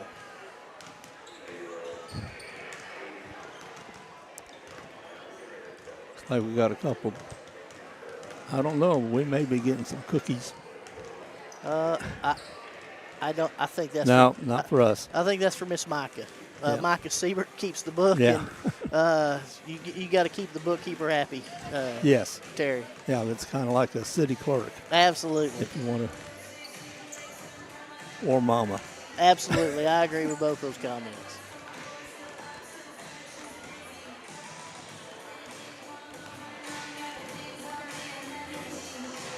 Got a couple varsity players from the Kennett Indians watching the game tonight. Tony Flakes is here, Ty Jones, my son Evan Todd, and Sire Thomas. They came up, made the trip, supporting the JV team. Like to see that. They'll tip off Saturday after Thanksgiving at the Current River Challenge. They're going to play Bakersfield, 2A team from out west. All those teams kind of meld together for me, Terry. It's they do me.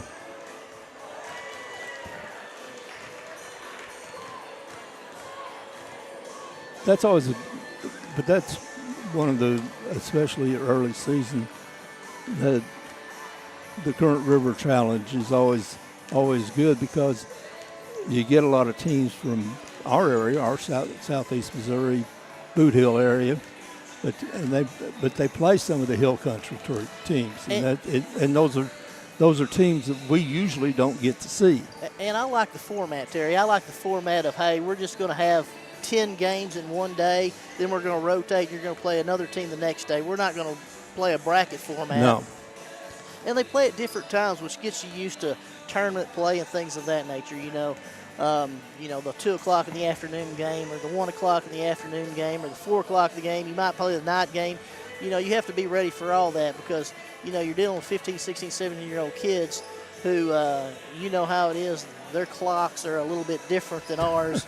They could go asleep anywhere from 9 till about 4 a.m., and then you're kind of working with them, getting them on a bus, used to taking that trip, where you figure out where you're going to eat, how are you going to do, things like who you going to sit with on the bus, what are we going to talk about on the bus, Again, there's a lot of this, the parents don't see, but, the coaches see it, the players see it. There's a lot to these seasons because, like you said, if you don't like someone and you're with them for about 4 months, it can be a little bit of a grind. So, I mean, a lot of these, teams like each other, and I think the chemistry is built. And, some people say chemistry doesn't matter, but I've always felt that chemistry matters. If you have teams that want to go places together, want to talk together, I think it makes a big difference. It does, but and one of the things, like you were talking about, the format of things like the Current River Challenge or the River being Classic and New Madrid, is that you're playing games, against teams you usually don't play against. At times you usually don't play at, and it feels like a tournament, but it doesn't count as a tournament. So,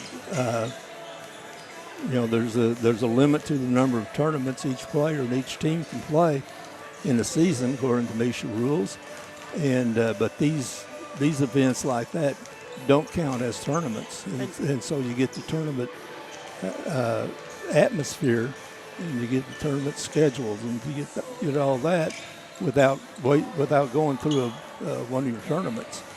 And Terry, talking about that, it's also good because it reminds me of when Clarkton and Risco played for a 1A district title a few years ago. Clarkton, I think, played Risco 4 times and lost 4 times, and then beat them in the district title. Sometimes when you're a little bit maybe better team, familiarity, it's hard when you're playing that much. So it's good to kind of spread it out, play different teams, get different looks, Again, and I think it helps to get different officiating, Oh, yeah. We could talk about last year with the Camels were in the Boot Hill Conference Tournament without officiating.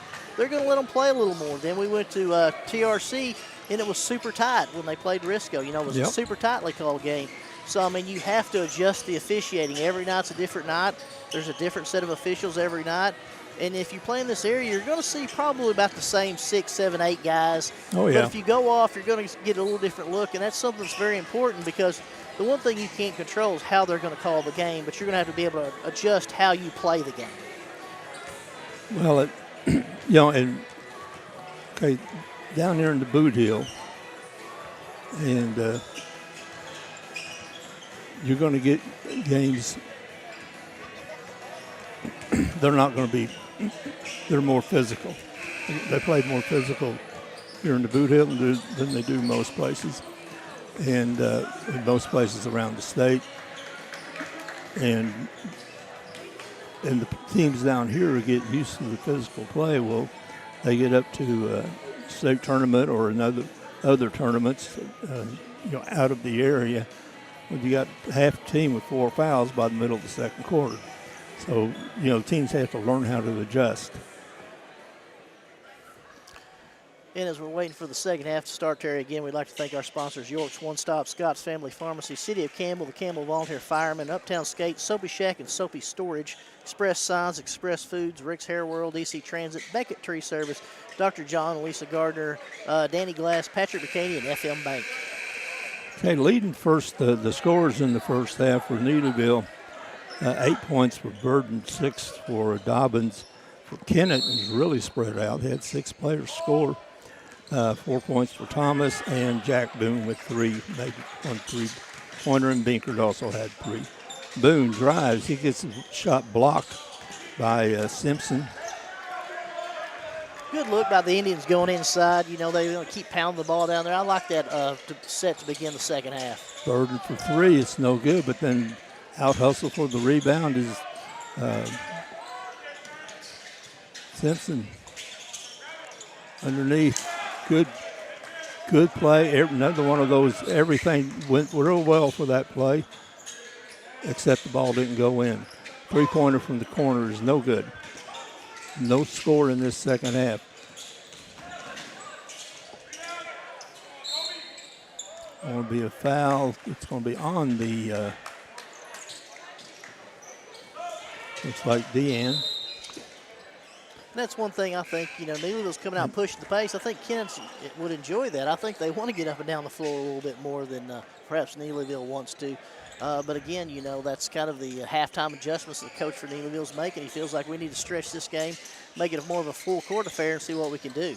And he certainly didn't want Deeren to get his third foul early in the third quarter. He's on the bench. A double team back in the corner. Gets it over to Binkard. Nice job by Perry to split that double team out front.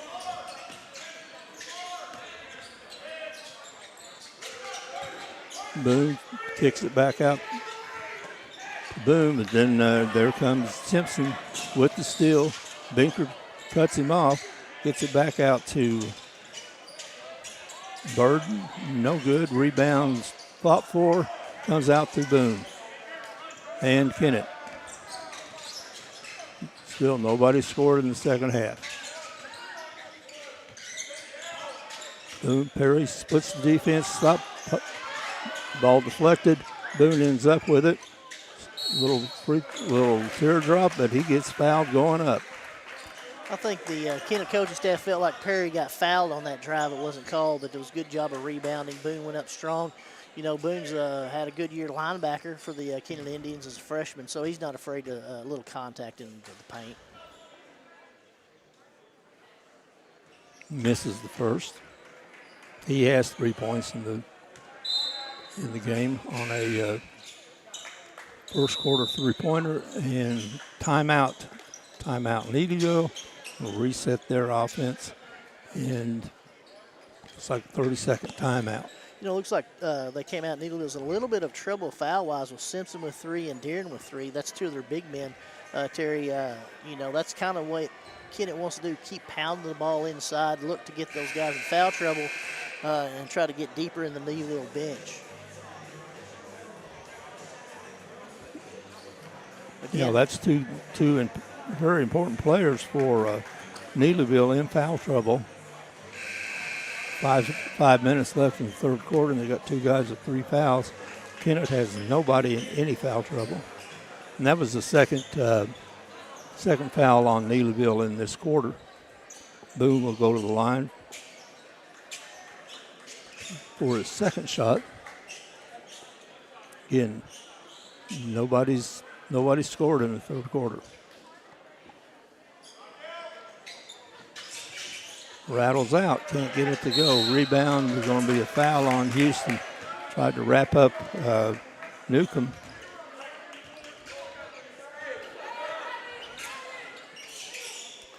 You got to like the aggressive nature, but, that's a foul that Sherman Houston did not need to get for the Indians. No, you're 90 feet away from the basket. That player's not going to hurt you.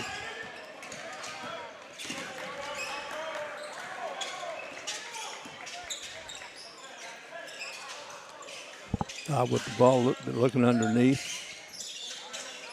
Ball stolen by Boone. Lays it up, lays it in. Jack Boone with the first 2 points of the third quarter. Boone pokes it away. Picked back up by, be away from the ball. Something's being called.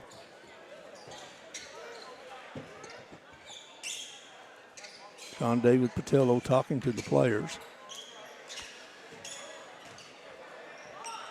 Looks like there might have been a little banging down there, and they're trying to quell any problems before it starts. It's always good officiating to talk to the players before they call anything, Terry. Yeah.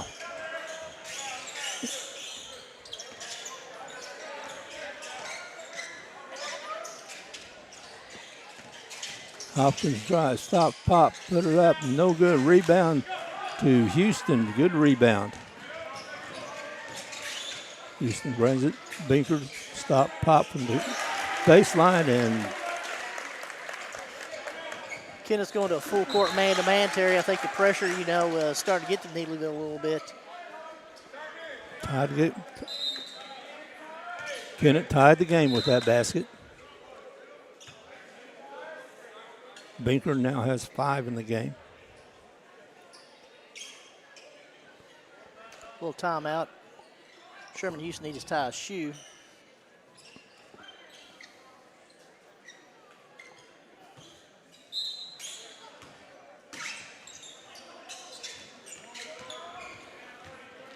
Perry with good pressure on the ball, Terry. You really like that from the Good, point guard. good defense by Binkard. And there was Perry right there to intercept the pass. Binkard gets it underneath the Boone. Boone's looking out. Houston, Binkard for three. No, pulls up, goes on the baseline, and he gets fouled. He'll shoot two. Going to be a foul on Dobbins. That's going to be his second. The big man for Neelyville's got three with Deere and three with Simpson and two on Dobbins. You can't like that if you're Neelyville Tigers here. 3:40 left in the third period. Well, that was. Oh, I'm sorry. Yeah, they called it on Newcomb. I thought it was Dobbins. Looked like he said it was with the body, but I thought it was on the hands of Dobbins. But I do too. looks like Neelyville's coming back with their big men. They think they've waited as long as they could with both guys with 3 fouls. Yeah. They haven't scored in this half.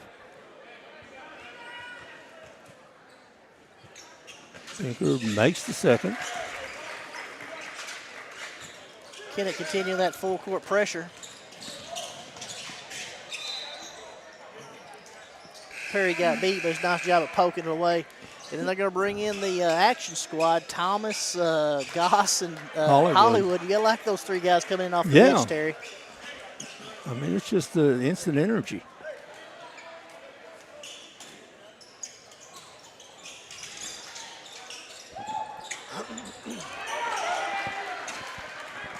Nice defense by Colby Boone in the post right there for the Indians.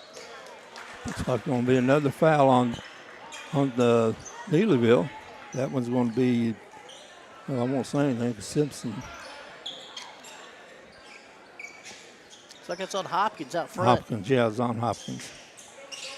That's just his Boone for 3. Can't, that one wasn't a good shot. Stop, pop, it won't go. Rebound to Neelyville. Will be a foul on Ghost.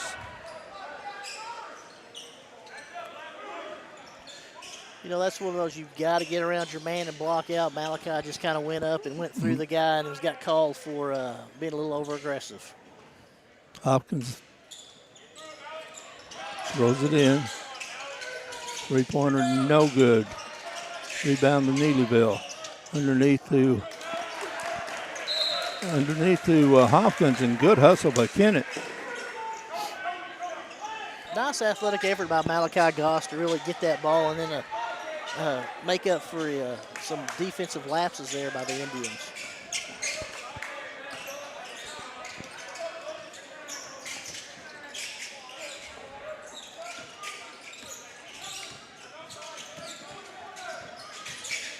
Goss looking underneath, out to Boone. Boone reverses it, tries kicked out of bounds. It's my favorite play in basketball is the old kick. Throw it after foot. Yeah. Terry, it's a surefire. Bail you out a lot of things. That's interception, good defense, drive all the way, but it's going to be a foul. Foul's going to be, I believe, on Perry. Burden will go to the line. Yeah, the foul's on Perry. His first, team third.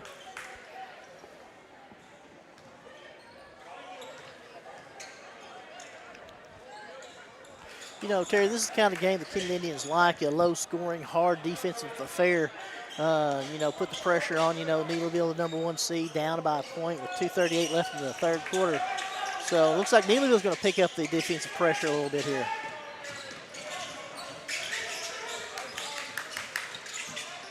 Goss over to Thomas. Puts it up. No good. Rebound comes out to Neelyville. Good defense by Kennett. Hollywood intercepts. Here comes Perry. Over to Boone. He pulls up. Gets it over on the baseline. Goss puts it up. Puts it in. A little fake. A little fake and 2 points for Kennett. 2 points for Goss. He now has 3 in the game. Hollywood. Goss loses it. And it's going to be a basket interference. One thing you can't do this year, Terry, you cannot hit that backboard No. unless you absolutely hit the basketball.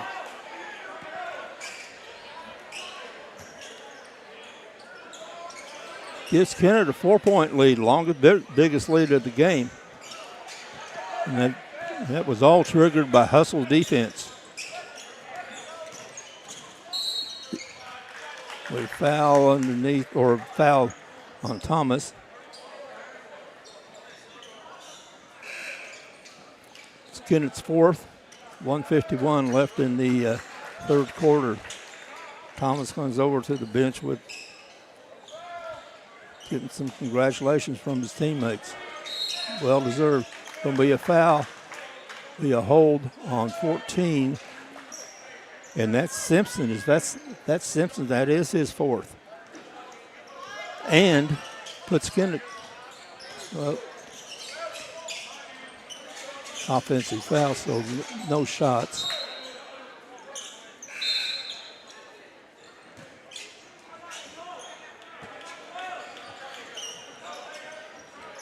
Kennett with the ball. Going out of the corner will be Perry. Houston gets it into him in the corner. Josh tries, stop, pop, gonna be long. Pick up by Neelyville, 1:40 left in the third quarter. Neelyville's down by 4, Dodd with the ball. Gets it back out to Burden. Burden over to Dodd.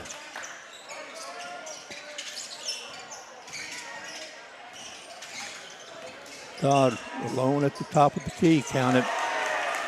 Nice shot by number 5, Dodd there. He really came off that screen nice. He was ready, caught the ball, was ready to shoot it. One quick action. And he was all alone. I mean, he wasn't a defender within 10 feet of him. Three-pointer no good by Hollywood. Rebound to Hopkins. Dodd with the ball. You know, one over the thing, center line. Terry, I think the Indians are taking some shots that's not really their shots. I think they would be better off to say, hey, let's continue to try to get the ball down low, continue with the pressure, and try to get the ball towards the basket.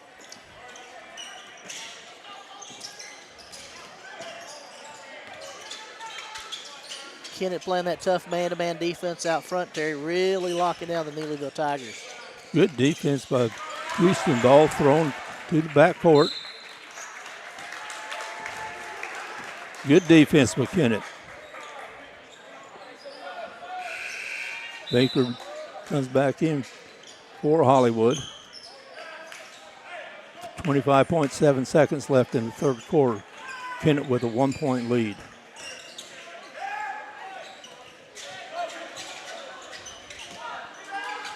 Three taking just a little bit too early. Oh, look at Houston on the floor. Look at Houston. Look at Sherman Great Houston. play. Nice shot by Clarkton Binker there, Terry. Good shot by Binker, but Houston made that one. And there was Ghost.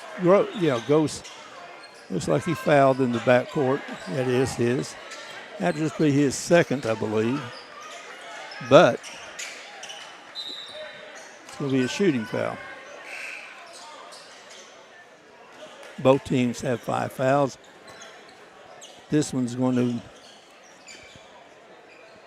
be a big break for Neelyville, getting able to shoot 2 with 5 seconds left.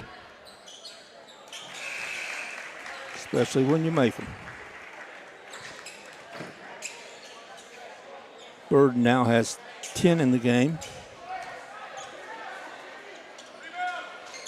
And 11. And it's once again a 1-point game. I want to call a double dribble. Basket's no good. Double dribble call is going to turn the ball over to Neelyville. They got 1.9 seconds to get a shot off. They got time if they can get a man open.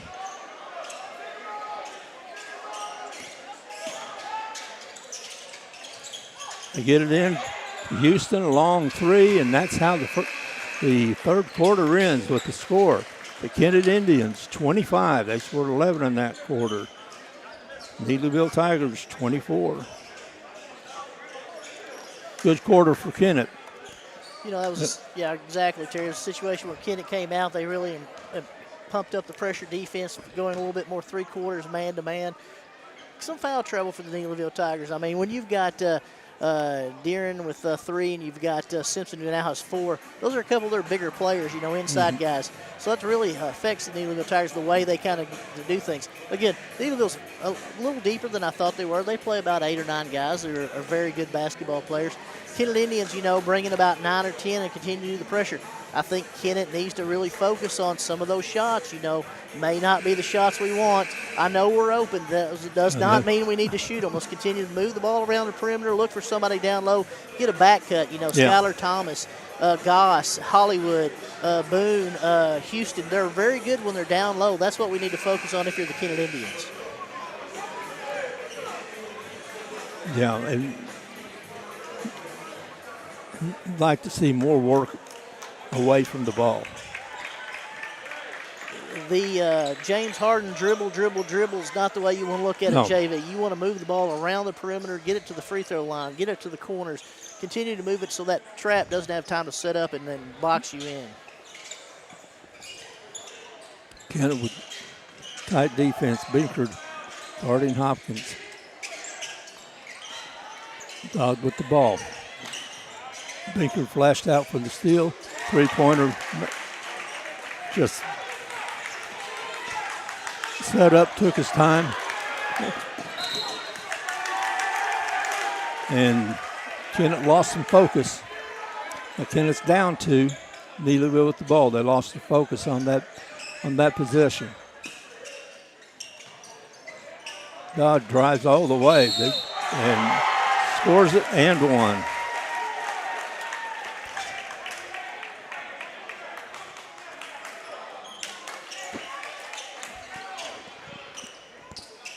You know, it's a situation where they kind of lost their man. He drove. There wasn't any help defense in the middle, and he made a very good play on that. Nice drive by Dodd. Yeah, and strong to the basket. Very quickly, this went from a 1-point game to a 5-point game for Neelyville.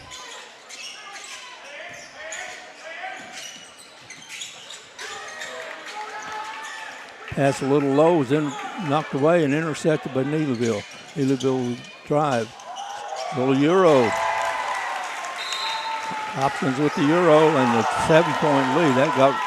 That went real quick from 1 point to being up 1 to down 7. Kennett calls a real quick timeout. You know, they got some poor body language over there and they need to get their heads up. They're not out of this game. No. You know, it's a 7-point game. Neelyville comes out. Neelyville's a very good team. They're the 1 seed in this tournament. You got to guard them on the perimeter. You got to look for the backdoor cuts. You got to be aware of off-ball screens. You got to be aware of the cutting lanes. So you just kind of have to watch it. Yeah, I think Kennett, and it shouldn't be that way in a close game. I thought, you know, that they just kind of fell asleep the first 2 minutes of that quarter. There were some plays on defense where they weren't helping, and a couple of plays on offense where they just lost focus.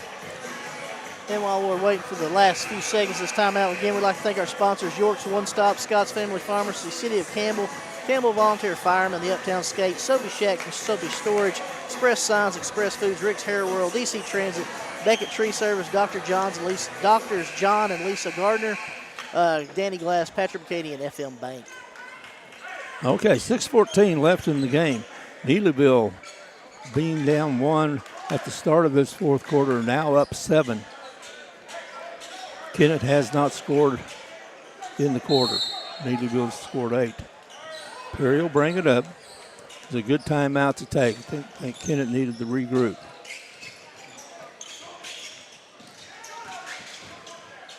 Houston. Boone, no good. Rebound. Going to be over the back. No.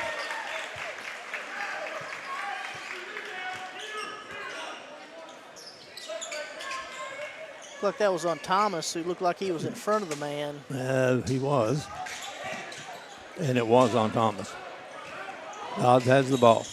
Underneath, layup. Good. And another quick foul on Kennett. I think that's going to be Thomas's third. Layup by Dobbins. That's his first points of the second half. And he'll shoot one.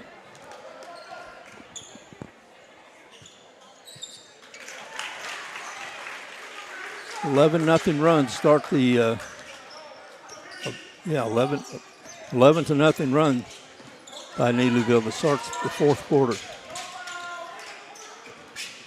Underneath Perry. Binker drives the baseline. He gets blocked, and that's going to be Diener. It's going to be his fourth, Terry. A very important player for the Neelyville Tigers. Been in foul trouble all game this time. Yeah.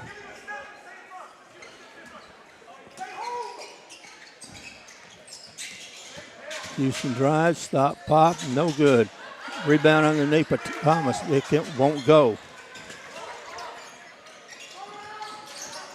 Dodd brings the ball up.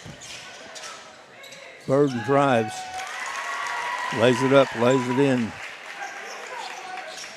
Neelyville doing a good job of stretching it out here, Terry. They really were in a nail biter. They stretched it out to 12 here with 5:12 left in the fourth quarter. Good anticipation on defense by Burden. Intercepts the ball. 13-0 advantage for Neelyville here in the fourth quarter. I said it went from a nail biter real quick. And, you know, Neelyville, one thing they're really good at, they're also good at taking the air out of the basketball. You know, they'll stretch this out, little four corners action, make you come out and guard and look for those backdoor cuts.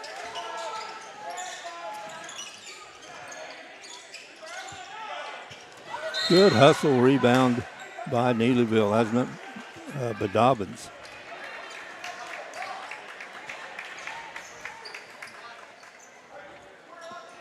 And he committed the foul. Looks like Kennett's going to call a timeout here and then talk it over. Well, they need to do something. They need to get the jump starter out. Well, again, you know, when Kennett was putting full court pressure on and really getting in the face of Neelyville when they do their best work, I think they've got to continue to do that. I mean, Kennett's just not a jump shooting team right now, No. Terry. I mean, they've got to get the action down low. They've got to get the ball going. You know, they've got to do some stuff that really, really goes towards the basket. So that's what they have to focus on. You know, again, it was 1 point lead for Kennett, and they haven't scored this quarter. Now they're down by 12. Neelyville's done a real good job of kind of stretching it out, you know, doing what they need to do. They do a good stuff with the backdoor cuts. They have a couple good three-point shooters, and they have some big men. So Neelyville has a very, very, very good junior varsity basketball squad. And and looking at it from the situation of the game, you know, Kennett's down by 12 with 4:30 left. They got to be able to score in a hurry. Houston turnaround, needs a little slide up, lay it in. First points for Kennett in the fourth quarter. Dobb, and ball's out of bounds. Go to Kennett. You know, it's something Neelyville doesn't, you know, clock's their friend. I don't think they really want to push it that quickly on the tempo. I think they were better off when they kind of put the air out of the ball and kind of went that way. I think you're right. Perry with the ball, being guarded by Dodd. Houston drives, puts it up, no good, puts it back up. Houston with 4 quick points for Kennett. Well played. Neelyville just spaced that out and ran the play like they're supposed to. Drive. Thomas gets it out, back out to Boone. Perry underneath to Houston. He's fade away, no good. He's much better going straight to the basket or straight up.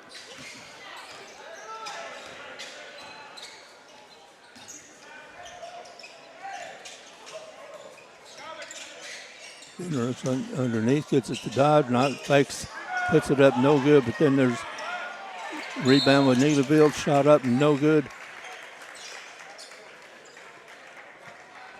I think that's all for number 25 for Neelyville, Terry. I thought that was Dodd. Oh, I'm sorry. It was Dodd. I saw a 5, and I thought it was the last. Yeah. That was it for Diener. But he's still there. 3 minutes left in the game. 10-point lead for Neelyville.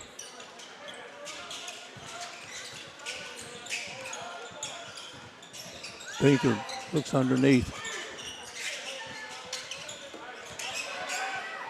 Good play. Nice play, but Colby Boone just used his size and muscled the ball up. That's what he needs. That's what he needs to do. He's got size.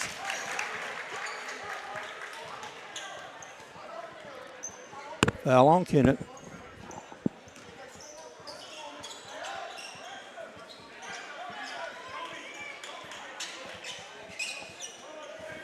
Foul's on Ghost.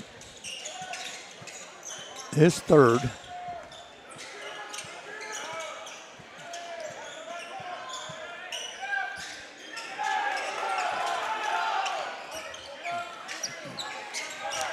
Kennett can't sit back. Nice offensive rebound. The ball's blocked, and there goes committing the foul. Send Diener to the line.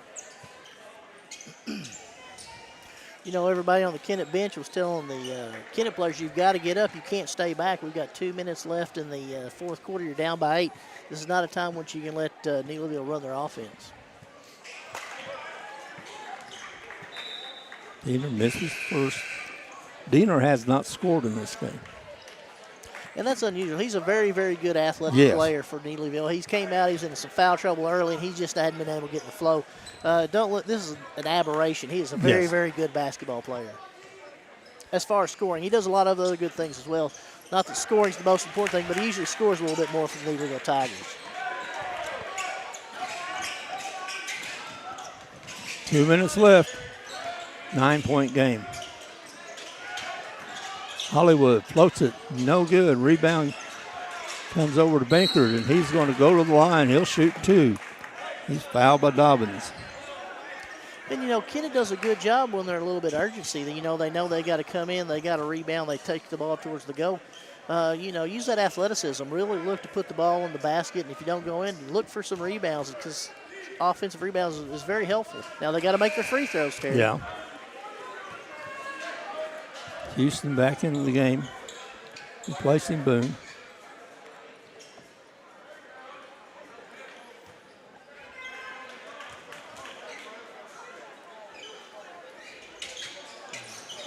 Misses the second.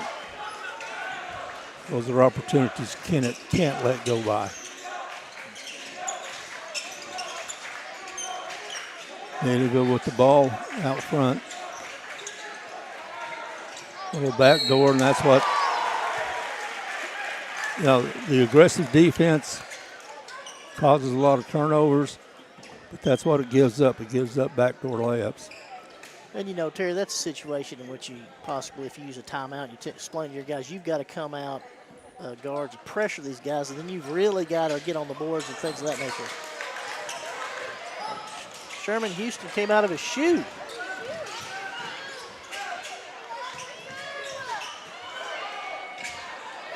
He'll be sliding all over the place now. Okay, 1:20 left. Official timeout to let Houston get his shoe back on.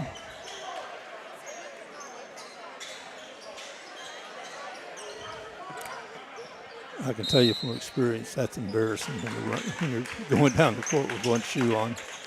Well, no matter what happens, it's going to be a rough start and stop it. Yeah. Looks like we got a timeout on the floor.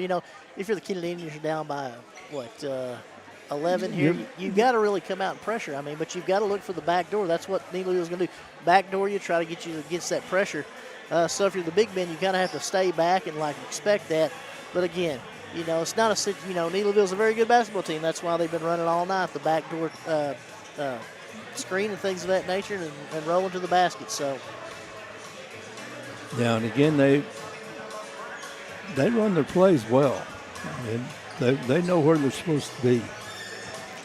And Terry, not to look ahead, but we got a great game following this one. Twin Rivers, the number 2 seed, versus the Clarkton Reindeer. I think that'll be an interesting I think battle. that's going to be a really interesting battle.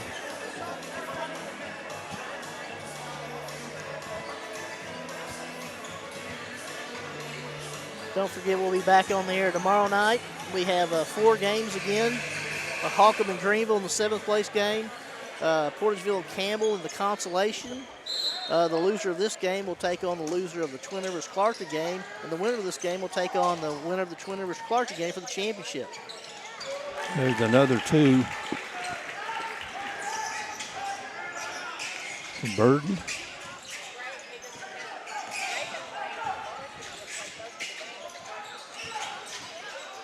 Hollywood up, no good. Rebound. 2 Dobbins, 57 seconds left. 13-point lead for Neelyville.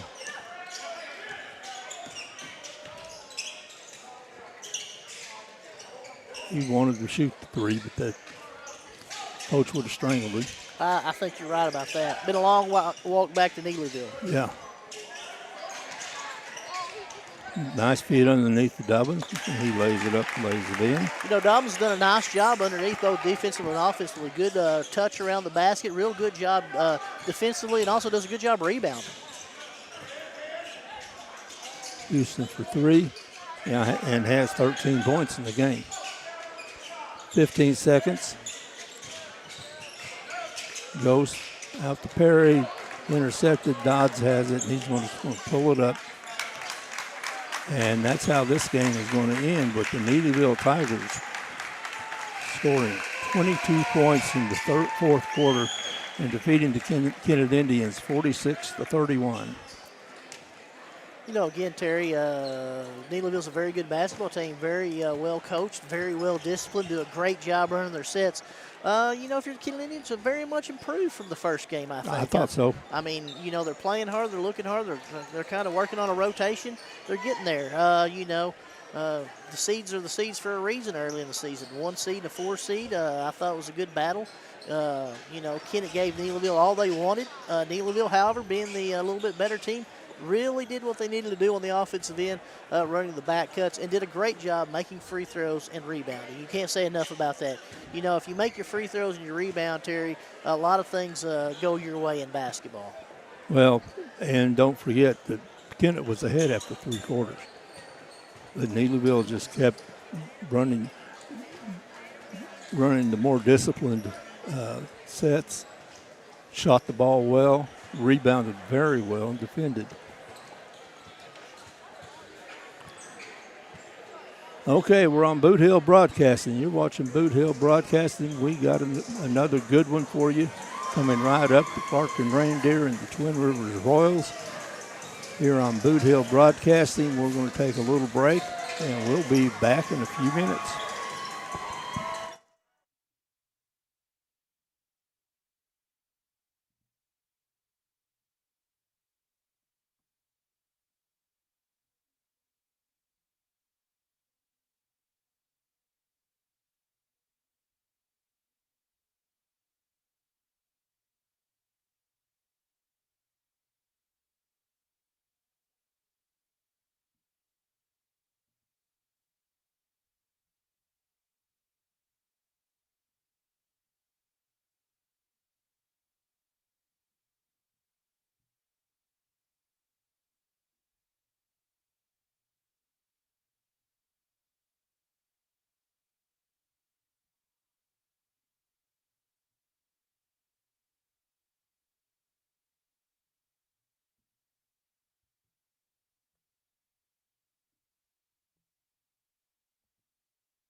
Okay, we're back for the fourth game of the day here at the Campbell JV tournament on Boot Hill Broadcasting with Darren Todd. I'm Terry McVeigh, and we're going to be bringing you a good one between the Twin Rivers Royals and the Clarkton Reindeer. And the number 3 Clarkton Reindeer.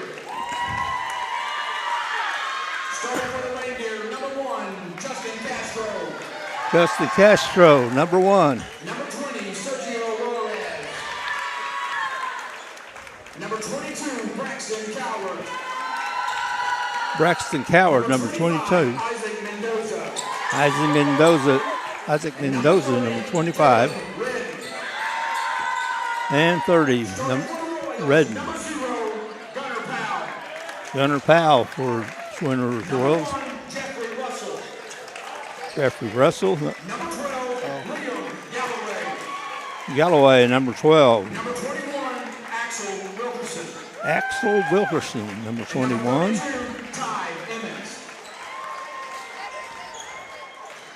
Yeah. Ty Emmons, number 32.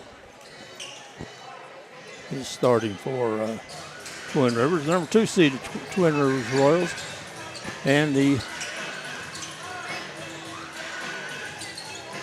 You know, it's always good, Terry, to see McBroom coaching against Twin Rivers. Obviously, Coach McBroom from Clarkton, Twin Rivers graduate, so, you know, this might be a special one for him. Looks like he's taking a little more active interest tonight.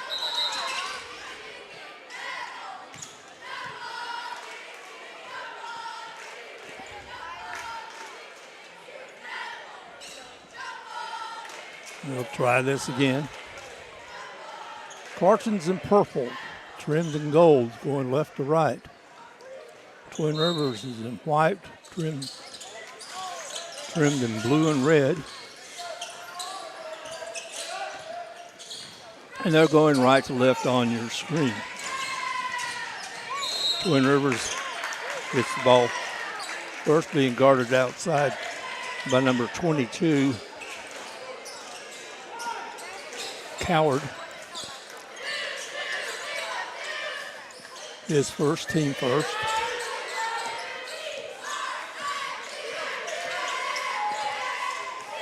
Wilkerson with the ball, but runs into the middle of the Clarkton defense and draws the foul. Foul's on Redden, his first, team second.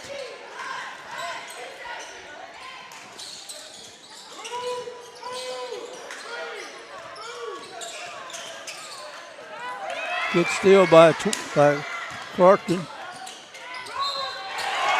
Good move, good steal by Juarez. Scores 2 and 1.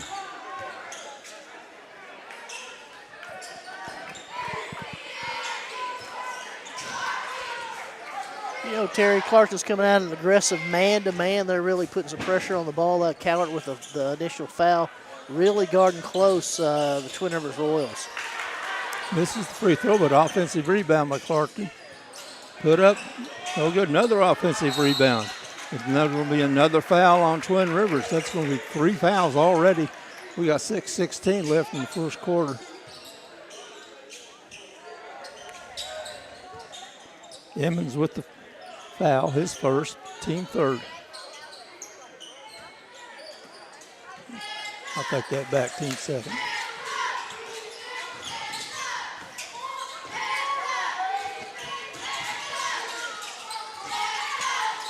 Clarkton with the ball, Twin Rivers.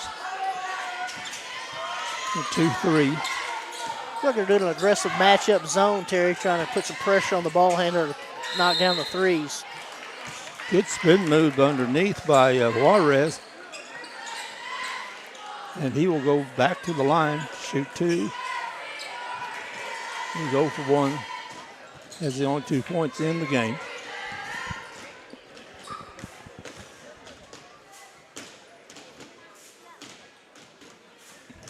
Banks in the first. I think he called it. I heard it. Banks always open in Clarkton, Terry. And he swishes the second one. So Juarez has 4. Twin Rivers none.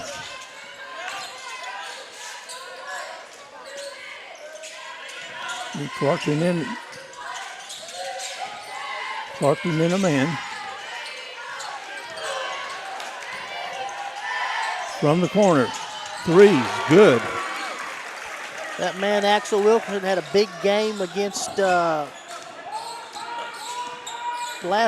Friday night. He scored several points from three-point line. He can really shoot the basketball, Terry.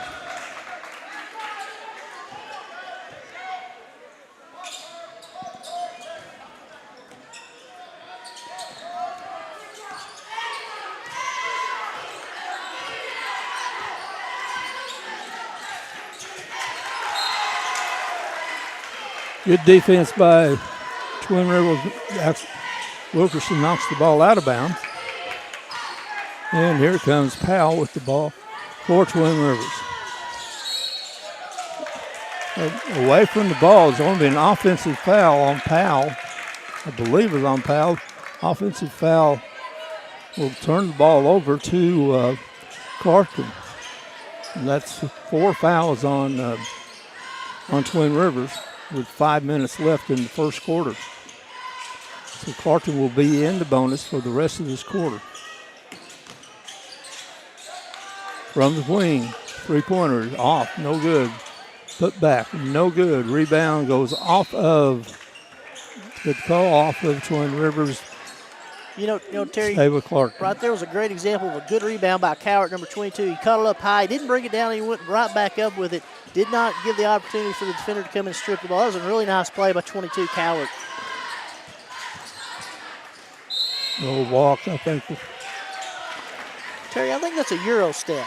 I think it is a Euro step, but he may have made a Euro-Asian step. Get a little bit further into the continent.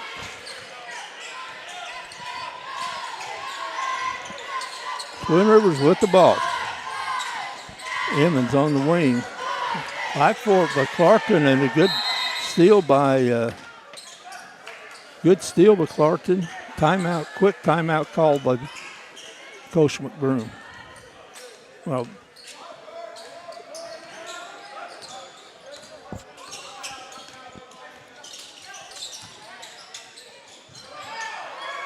good solid defense, but then Twin Rivers turns it over, gets it underneath, lays it up, no good. Rebound, Twin Rivers.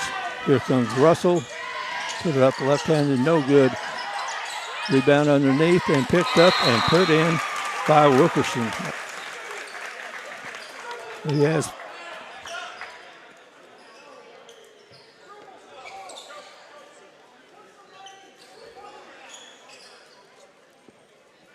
thought there was a timeout. It was going to be a timeout call, and I think most of the players, especially Twin Rivers, thought there was.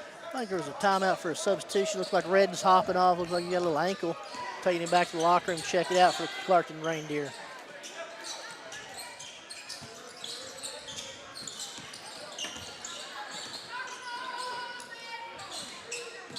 Oh, the free throw line goes turnaround, no good. An offensive rebound by Clarkton. They've already had several. Three for Clarkton, no good, but here comes Twin Rivers. Good play, good stop by Axel Wilkerson. Big stop. I mean, most times you go through the bleachers when you're running that hard and have to stop so quickly. I think Coach McGroom just went a little timeout, said, hey, guys, calm down. 7-4, we're in this game. Remember what we're doing, work the ball around, good pressure defense. Let's get some sets going. Clark's been doing a good job on the offensive rebounding. They have. Had a bunch of shots, just haven't been able to opportunity to get down. Obviously, with their big man Redden going out, that's a situation that they got to monitor. But they've done a good job on the rebound. I'm impressed by the Clarkton JV. They're a scrappy group out there. Yes. You know, and always when you're coached by McBroom, he does a great job, as well as his assistant, Nathan Burnett. So they do a great job with the Clarkton Reindeer. Clarkton brings it up. It's Castro with the ball.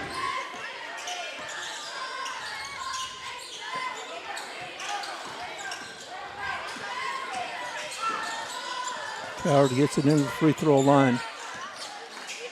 Castro from the corner, no good. Good offensive rebound there is Twin Rivers again with the offensive glass. You know, Suarez, number 20, does a good job on the inside, has good hops, does a good job posting up and getting rebound for the Clarkton Reindeer. Has the ball. Little weave down the middle. Castro stops, pops it, and it rolls in. Good touch by Castro. 7-6 is the score.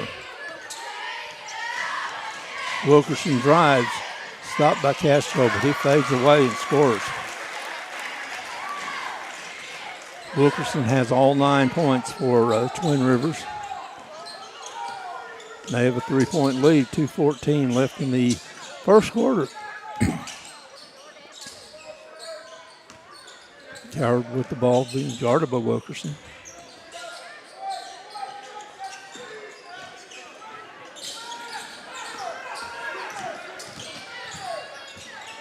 Nice move. Suarez. Suarez with a nice spin move. He now has 6 in the game. Suarez with the steal, going to be a foul. He's fouled on by Galloway, and it's going to be a shooting foul. Should be. Yeah, it's 5th foul.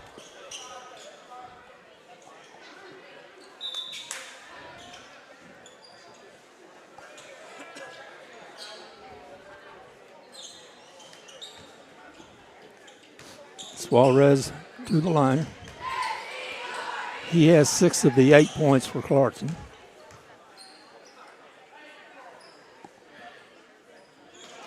Good form. You know, Terry Suarez is a good-looking player for the Clarkton Reindeer. He has a nice shot.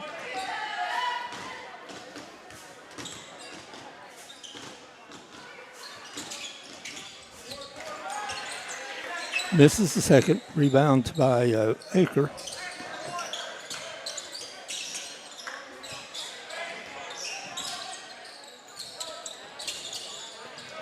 Good ball movement inside by Twin Rivers. Can't get it to go. Offensive rebound, and we're going to call it out on Clarkton.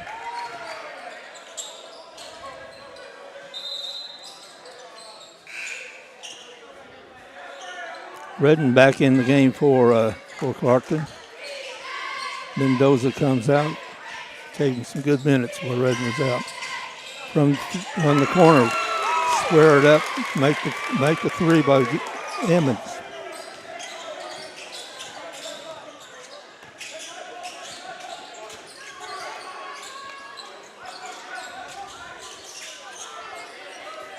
Jones with the ball, back in the corner. Jones, Castro, it's underneath the Redden. Castro puts it up and no good. Rebound by Aker. Wilkerson with the ball, drives, cuts through the defense, and he now has 9 in the game. Let's back up, and he's got 11 in the game.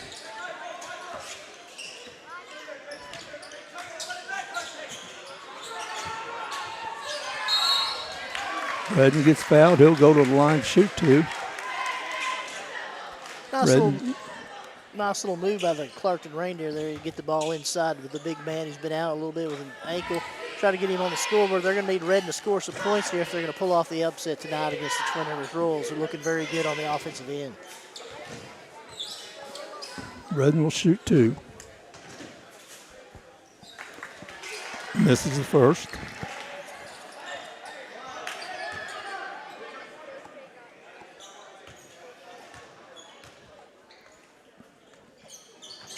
And misses the second. Good rebound. Put it back up and put it in by Juarez. He has 9 in the game. Redden with the steal to Juarez, and he's going to be fouled. Probably not the foul they want to commit with 5.3 seconds to go. He's going to put Juarez to the line. Juarez has 9 points. He'll shoot 2 free throws.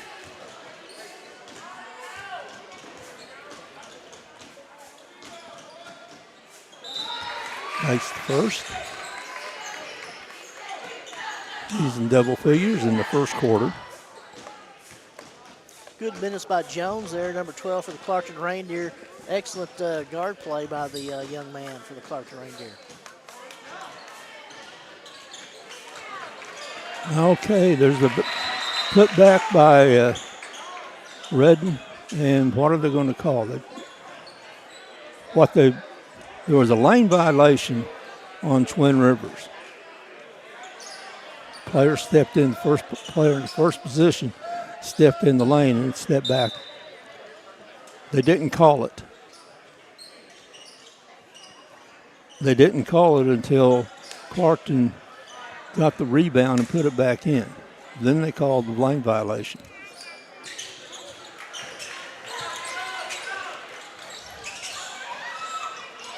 Clarkton almost with the steal, and that's how the first quarter ends. With Clarkton comes back and makes it a 14-13 game.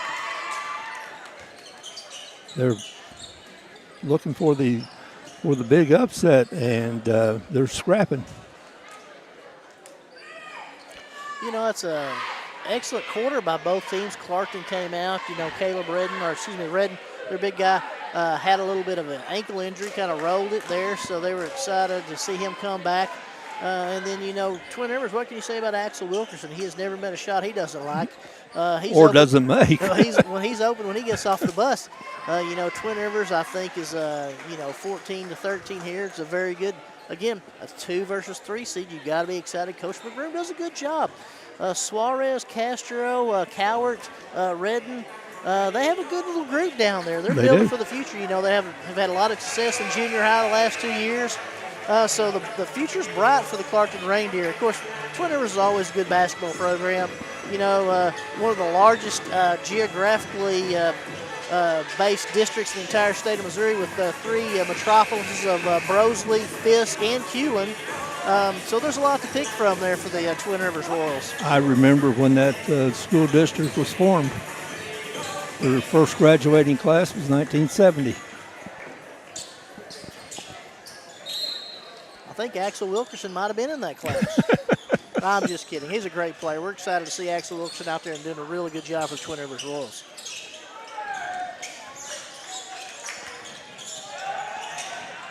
Nice play, good give and go, and get it right back to Evans. You know, one thing about good teams, Terry, is they're very unselfish. You know, Neelyville, very unselfish, pass the ball, moving lively. Clarkton moves the ball well, as does Twin Rivers. That's the key to a good basketball team, moving the ball to the open spots, so that way you can get open shots and really utilize the players on your squad. Foul's going to be on Russell, his first. Team first in the second quarter. Clarkton to the line to shoot 2, misses the first.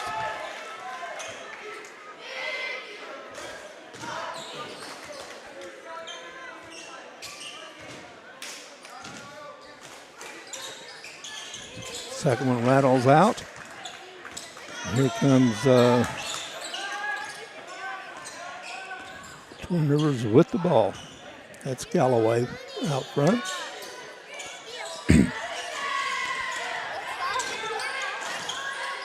Again, another pick and go. Twin Rivers with the offensive board and going to draw a foul.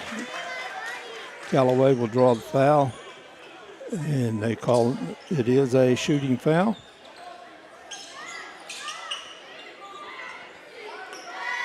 Foul's on Juarez, his second, team first.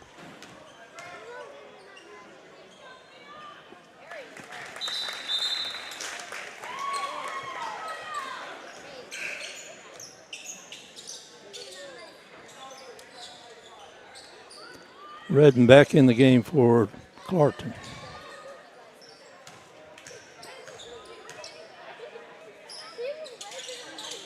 Misses the second. Ball's knocked out of bounds by Clarkton. Calling it off of Clarkton. Giving it to Twin Rivers.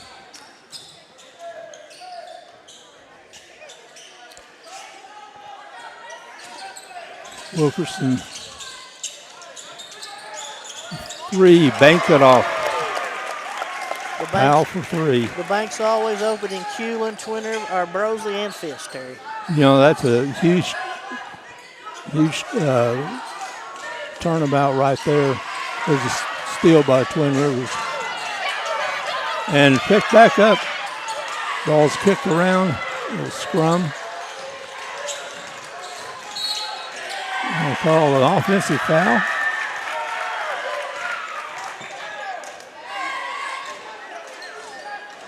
Well, the offensive foul on Powell, his second, but play down on the baseline where the call could have gone either way, either for Twin Rivers or Clarkton out of bounds. Twin Rivers got the ball inbounds and scored 3, so there's about a 5-point swing. It's a 7-point game. It was a nice little set ran by the Rainier. They just couldn't convert on that little shot down low. Good change of pace, picked up by Clarkton. Full fake. Nice play, nice pass. Can't get it to go. Put it back up and won't go. Nothing's falling. Twin Rivers with the ball. Wilkerson will shoot the 3. That's going to be short. Going to be a foul on Twin Rivers. I think they're going to say a little offensive foul on number 1. I'm not even close. It says apparently 32. I missed that one, Terry. I thought it was on number 1. Well, I thought that's what he said. Went with 32. 32 is Edmonds. That's his second. He's Team third. He's for Poplar Bluff. Maybe 3 minus 2 is 1. Two-time coach of the Missouri State champions. Nice movement, nice play. And Redden with the basket. 4-point lead.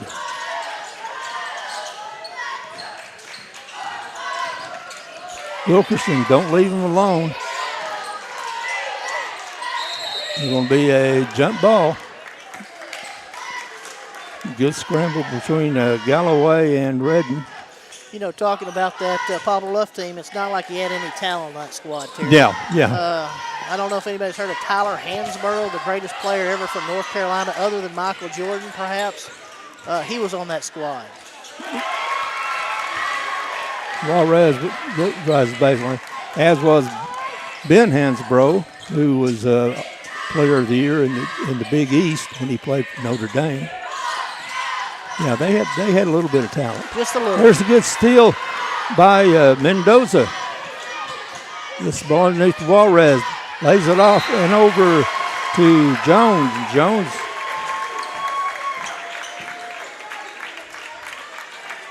cuts the lead to 1.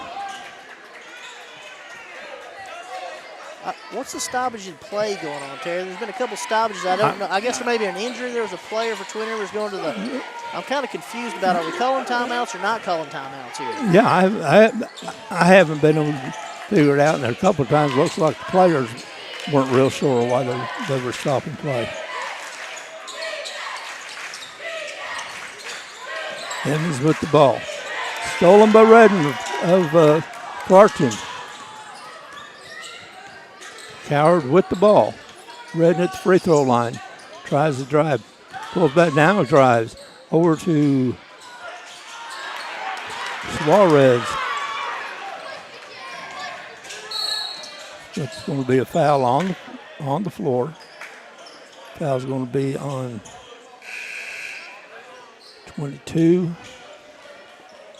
Good action here between the 2 seed Twin Rivers Royals and the number 3 seed Clarkton Reindeer. Doing a good job getting their benches in and out. They're really guarding well. I like a lot of their offensive sets. Axel Wilkerson came out, was on fire. He's missed a couple of shots. Now Twin Rivers just needs to get something backdoor and kind of get some scores back on the board. There's a steal from inside from the Castro. He brings the ball up. 2:44 left. It's a 1-point game. Suarez, Redden puts it up, no good. Gets his own rebound. Puts it up again. Can't get it to go. Finally, he is fouled. and he'll shoot 2. Gotta love that effort by the big man for number 30, Clarkton. Redden was on the board, and he was not going to be denied. And, you know, as again, another classic example of Suarez down low with a little shovel pass to Redden for the shot. Now he gets 2 free throws. Misses the first. That's the third foul on Emmons.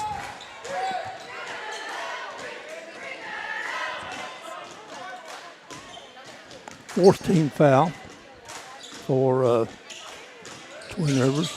Redden makes the second. Tie game. 2:30 left in the first half. Wilkerson with the ball. And good play. Juarez, I like the way Juarez is playing. You know, they're a very good defensive team. They're really putting the pressure on Twin Rivers. You know, Twin Rivers came out, they were looking good.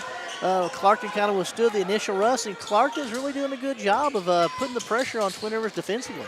Redden down the lane. Back to the basket, double dribble. Sometimes you think a little bit too much, am I going to go left, am I going to go right? The next thing you know, you're dribbling with both hands. Yeah.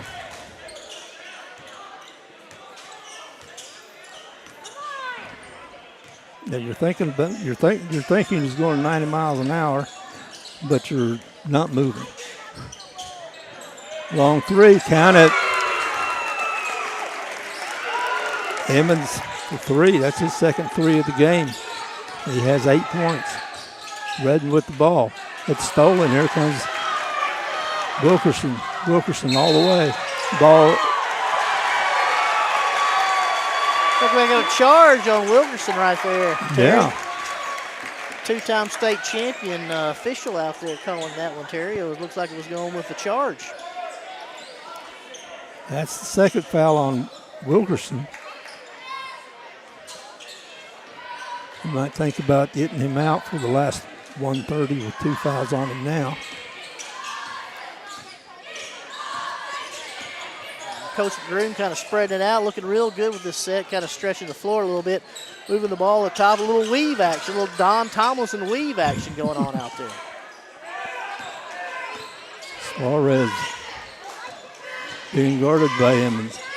Underneath, and it's intercepted. Galloway with the ball. Kicks it over to Wilkerson. Wilkerson spins, puts it up, and it's going to be an and one. Gets it to Aker. Aker for his first 2 points of the game. That's going to be an and one. Extends the lead to 5. 1:04 left in the first half.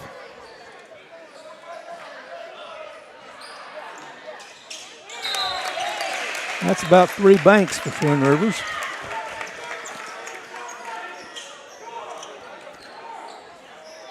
You know, Clarkton needs to settle down here. They put Redden and their starters back in. It looks like they need to run a little play, kind of maybe a dime, I think, or maybe he's running a little motion here. I think he's going to look for somebody on the back door, try to get the ball to Redden down low, let him do something. Jones for a long 3. It's short. Not long enough. Wilkerson with the ball. 6-point lead. 40 seconds to go. Wilkerson from the free throw line. It's no good. Clarkton with the rebound. Ball stolen by Aker. Gets it to Wilkerson. He drives on Jones. Back out front by Pat Russell. It's going to be a foul on Castro.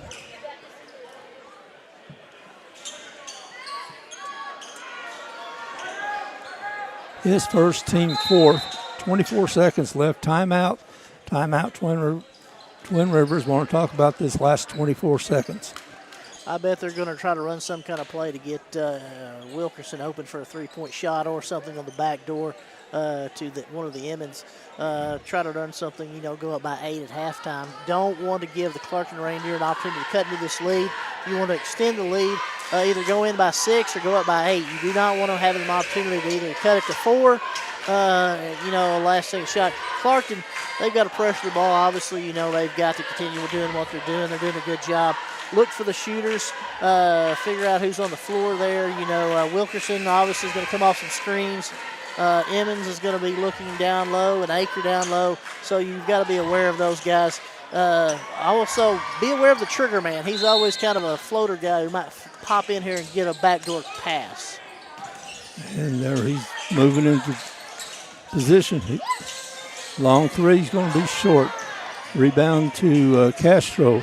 That's probably too early in the set to make that shot because it gives Jones a chance to get back and to get fouled. Jones will shoot 2. He has 2 points in the game. You know, Clarkton's got Suarez out. He's been out the last 3 minutes. I think they're trying to protect him as foul-wise. So they've done a pretty good job of staying in this game with Suarez being out on the bench.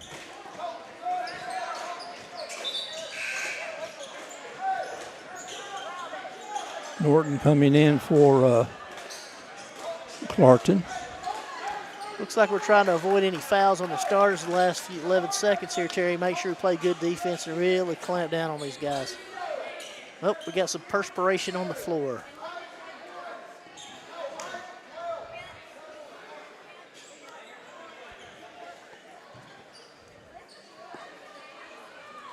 Terry, while we're waiting for that, I want to mention a couple of our sponsors, FM Bank, Patrick McCaney, Danny Glass, Doctors John and Lisa Gardner, and Beckett Tree Service for making this broadcast possible tonight.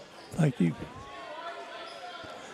Okay, Jones will shoot 1, or shoot 2. Let me back up. Jones will shoot 2. Clarkton's down by 6. Or, yes, makes the first. Oh.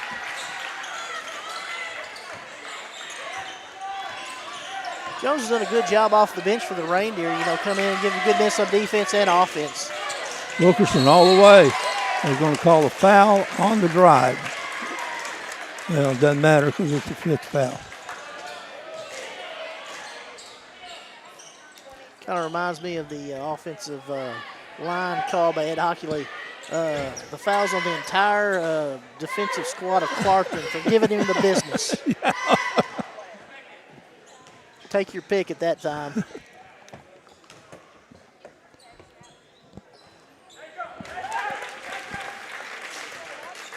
Wilkerson's first points of the second quarter. Scored 11 in the first.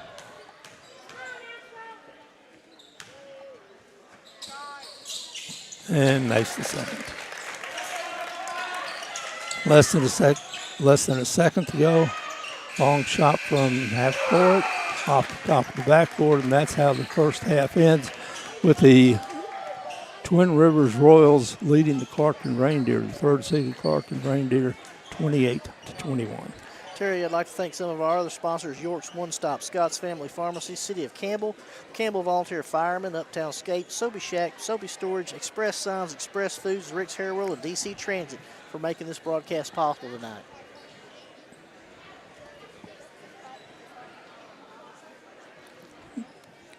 Okay, we'll be back for the second half of this last game of the second day of the Clarkton JV, or the Campbell JV tournament, in just a few minutes.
No.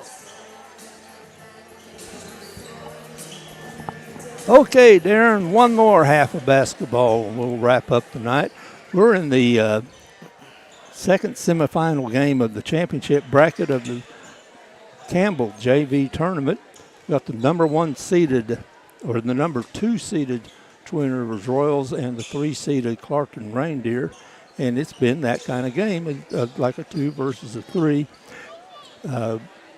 Twin Rivers was able to score some late in the second half to kind of stretch the lead out. You know, Terry, it was a tale of two halves. You know, Twin Rivers came out, punched them in the mouth with some early threes by Wilkerson. Really did a good job. You know, Clarkton kind of weathered the storm. Suarez did a good job kind of bouncing back. You know, bouncing back. It'll be interesting to see if the defensive pressure of Clarkton continues to wear on Twin Rivers. Twin Rivers plays quite a few players, so hopefully that won't affect Twin Rivers. But, I mean, this has been a very good basketball team. They're 2 well-coached, you know, they know what they're doing out there. Yeah. Wilkerson to the free throw line, kicks it in the corner for Powell. Powell kicks it back over to Russell. Galloway for 3, no good. Rebound swatted by Wilkerson. Twin Rivers with the offensive rebound. Drive goes up and the ball stays with Twin Rivers.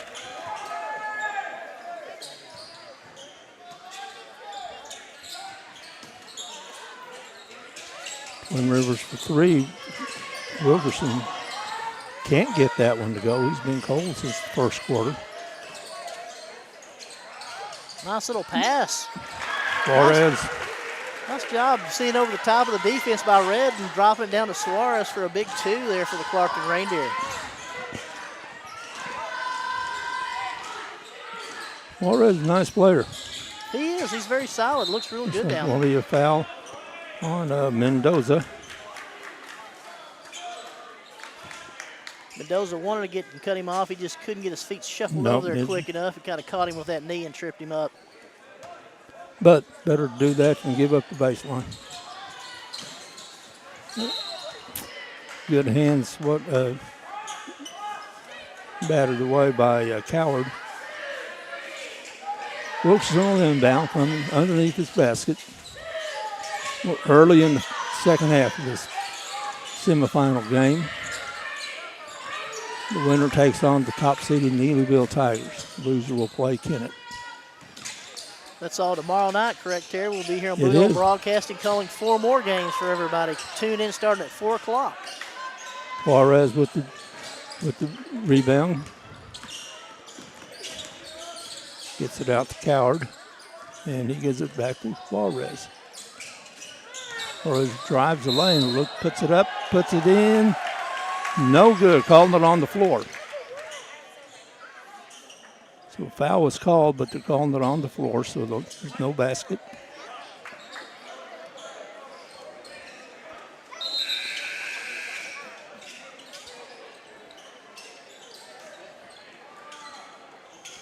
That's 4 on Powell.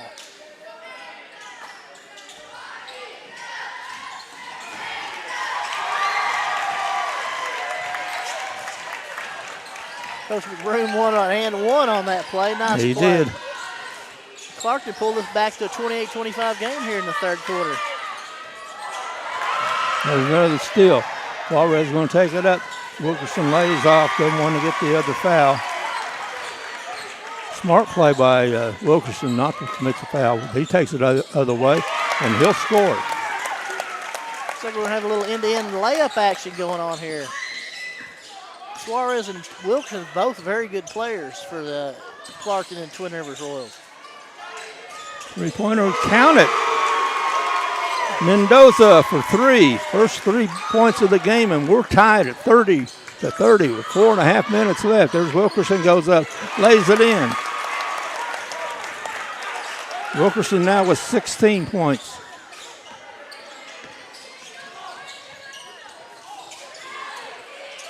Juarez with 19. Juarez with the ball, gives it back up, gives it up. Red In the red and spin Nice with the seal. right hand and Good offensive play by Redden. Redden wanted that ball on the right hash. They wouldn't give it to him. He didn't quit working. That was a good play by Redden down low for the Clarkton Reindeer. He's got a big body and he used it well. Foul in the backcourt, but Mendoza. That's his second, team second. Take it back. They have Mendoza down for 3.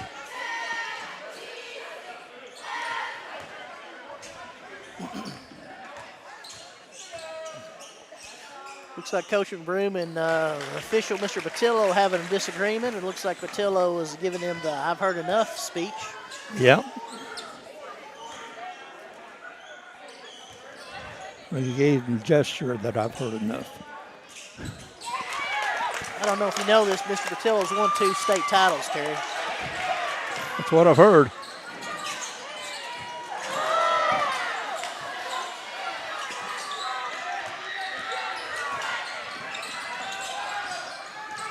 Suarez with the ball. Keeping the dribble alive. Lost the dribble. Here comes Wilkerson. Wilkerson on Redden. Puts it up. No good. Rebound comes.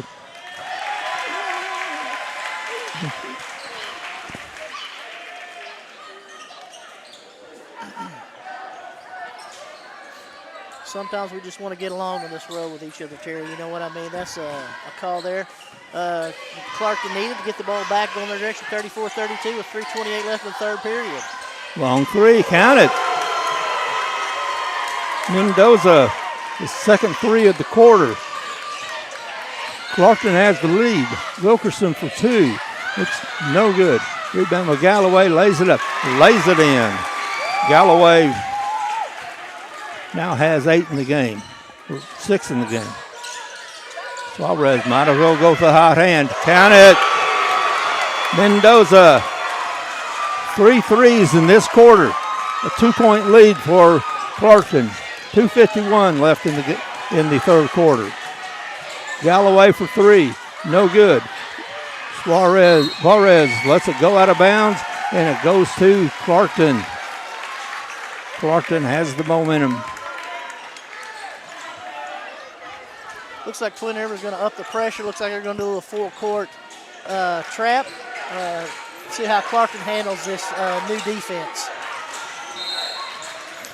The timeout. Broom saw that his offense was getting trapped in the corner. Called the timeout to save the possession.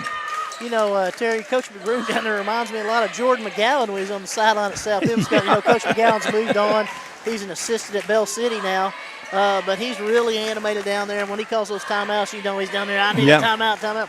But Coach Broom is doing a great job with these Clarkton Reindeer. They come out of the second half and really look good at the start of this third quarter. He changed the defense up some, and he's showing a different look coming out here in the second quarter. Of course, he's giving the ball to Mendoza 3 times and letting him shoot 3s. When your players make shots, you look like a great coach. You know what I mean, Terry?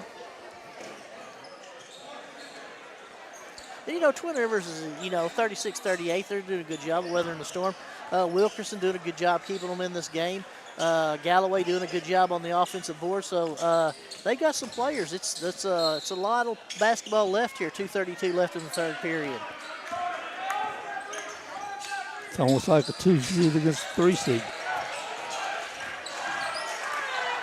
Redden scoops up and under. Now Redden's come alive. He has 7 in the game. Wilkerson with the ball out front. He's being guarded by Castro. Mendoza, Galloway, stop, pop, no good. Redden with the rebound. 4-point lead for Clarkton. Howard over Castro directing his team.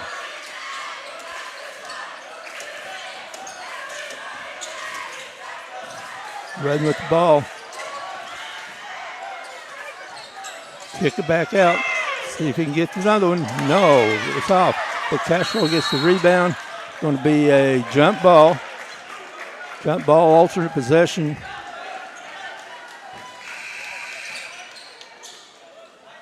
You know, I think Mendoza right there felt it. He's like a little bit overhyped. Yeah. Made 3 in a row, and he's like, oh, that was slip. Ball's wet. Ball's Yeah. wet there. Looks like downtown Freddie Brown. And Juarez with another 2. Nice He has 21 in the game. Nice little backdoor play by Clarkton. Really good out-of-bounds play. Castro's done a great job of running the offense, controlling the tempo and moving the ball very well for the Rangers. 3-pointer by Evans. His first of the game. Cuts the lead to 3. Juarez takes it down the lane, kicks it over. 3-pointer, no good, but the rebound knocked away. Here comes Twin Rivers with the ball. Russell. Long 3, it's no good. Rebound to Mendoza. Redden to Castro. Fake, puts it up, no good. Good defense by Wilkerson. Good defense, there's another good defensive play. And good hustle play and good hands by Ben Coward to knock the ball out of bounds, and it's going to be out of bounds off at Twin Rivers. 37.3 seconds. Clarkton with the ball. There's a steal by Wilkerson. It's going to be off of his coach. The ball will stay with Clarkton. Suarez getting a breather. They're bringing in Jones. Jones did a good job off the bench. Suarez probably going to take a quick blow with 35 seconds left in the third quarter. Getting ready for a 4th quarter for the Clarkton Reindeer. Timeout, full timeout by Clarkton. Saved the possession. 35.2 seconds to go. A lot of time left in the third quarter. You know, Terry, if you like this exciting basketball action, you can thank our sponsors to make it possible. York's One Stop, Scott's Family Pharmacy, City of Campbell, Campbell Volunteer Firemen, the Uptown Skate, Soapy Shack and Soapy Storage, Express Signs, Express Foods, Rick's Hair World, DC Transit, Beckett Tree Service, Doctors John and Lisa Gardner, Danny Glass, Patrick McCaney, and FM Bank. Thank you for letting us bring this to you. And this has been this third quarter has really been exciting. There's been some great shots, good defense. You know, this is a game in which you hopefully can take back and watch. Both teams really executing well. 2 very well-coached teams running very good fundamentals on offense and defense. Really got to be impressed by Coach McBroom's halftime adjustments. They came out. They've got Redden a little bit more involved. You know, he kind of tweaked his ankle there in the first half and wasn't really a big factor. He's a really big integral part of their offense down low with he and Suarez. And you can't say enough about Coward, Castro, Mendoza. Those guys have done a good job for Clarkton. And, of course, what you can say for Twin Rivers other than Axel Wilkerson, outstanding basketball players, really done a great job controlling the action. Jones over in the corner for Castro. Gives up Redden. They're looking for him underneath. Castro in the corner to Mendoza. Passing around it. It's going to be a blocking foul. Redden really working hard in the post, really doing a good job of Clarkton moving the ball around, looking to get inside post position. When he does, he gets really low and spins off his man for a really, really good play there by Redden. Baker with the foul. His second. There's Redden. Shoves off, gets it up, and in. Redden with 6 points.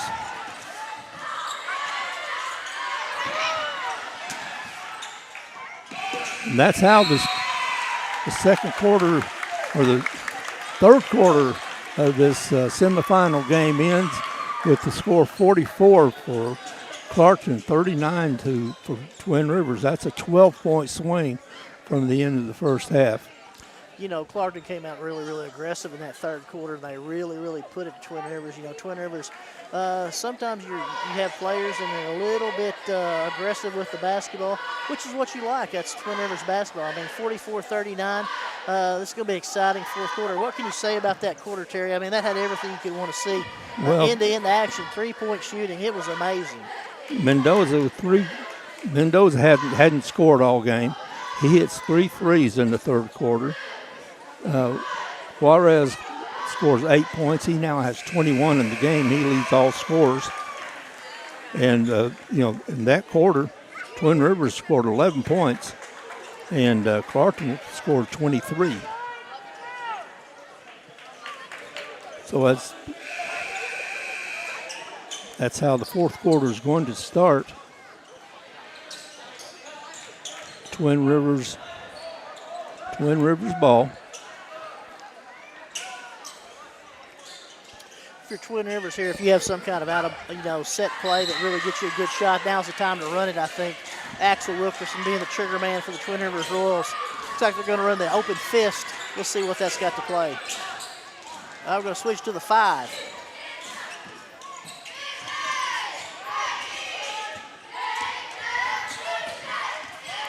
Galloway's ball up out front. They're going to give him Wilkerson as much as they can probably this fourth quarter. Wilkerson cut off by Juarez. Wilkerson looks for 3, looks at 3, be guarded by Juarez. And blocked by Redden on the drive by Edmonds. Redden blocked it, took the ball up, gets the ball down the middle, and lays it up. Can't get it to go. He gets his own rebound and puts it back up, and Redden keeps going from what he started in the third quarter.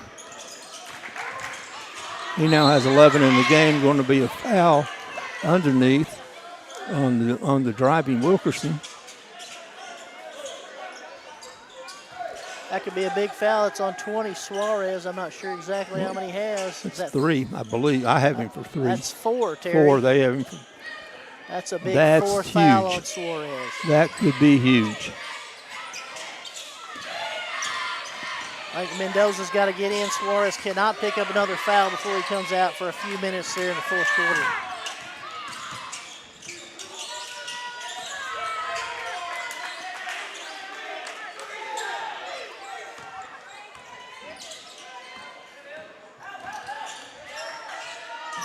Long 3, he's going to be short, and a rebound to Redden. Now Redden's exerted himself more on the boards. And long 3, no good by Coward. That's going to be a foul on Castro, I believe.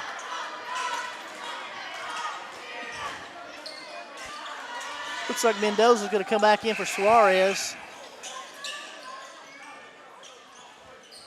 You got to get the big man out with 4 fouls, Terry. You can't. You're up about 7 with 5:21. You got to try to steal a few minutes here.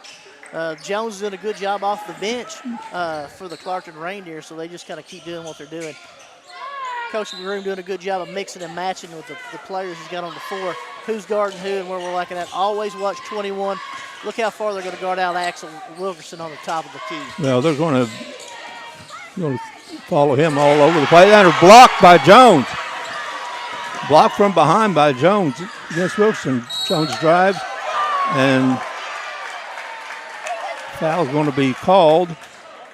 I think that's 5 on number 0, Powell. Yeah. You know, he just hasn't been able to get it in all night. He's been in foul trouble from the beginning. He does foul out. That's the first team foul of this quarter. And, you know, nothing against Jones. You look at number 12, you think, how did he just block that and take that down? Like a very athletic player for the Clarkton Reindeer, number 12, Jones. Mendoza. Again, 3. It's no good. There's Jones with the foul over the back. Sometimes you just can't make yourself bigger. I just don't think he understands how athletic he really can be, Terry. Yeah. I mean, he's a good-looking player out there. For you know, if the other guy wasn't 7 inches taller than him, he would have had that rebound. Wilkerson to Russell. Back to Russell. Looks underneath. Scramble for the ball, and it's going to be. What's he calling? Is he calling anything? I think we're going to do the old jump ball, Terry. It's going to be a jump ball. Alternate possession. He didn't make any signal.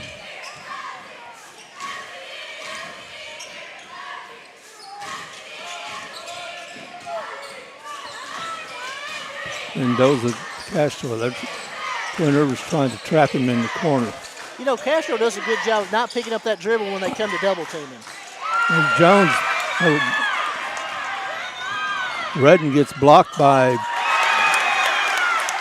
Russell. Edmonds with 2. 5-point game, turnover.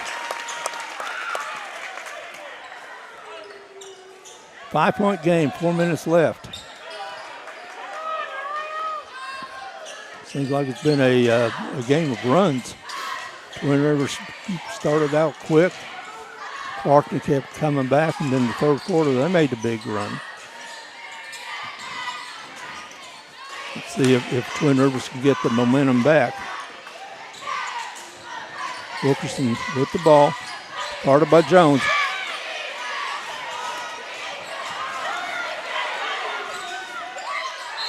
That's got to be an out of bounds. It hit the turret or the guy wire. And that was the call. 5-point lead, 3:39 left in the game. Full court pressure by Twin Rivers. Redden with the ball down the middle, gets it over to Jones across the timeline. To Redden on the wing. And Redden has asserted himself more in this second half. Of course, he had the tweak in the ankle, missed a lot of time in the first half, but he's come back out.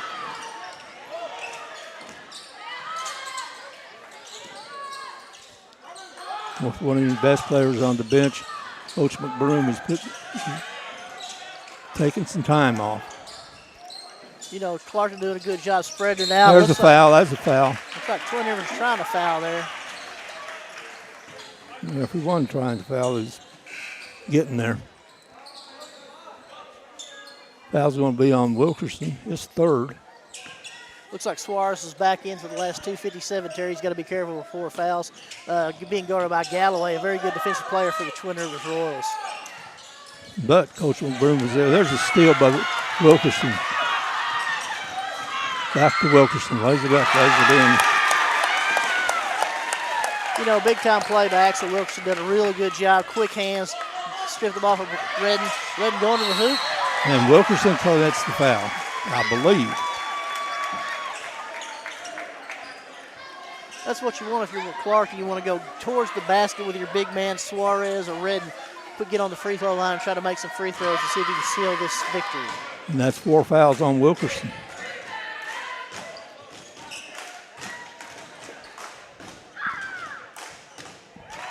Good touch by Redden.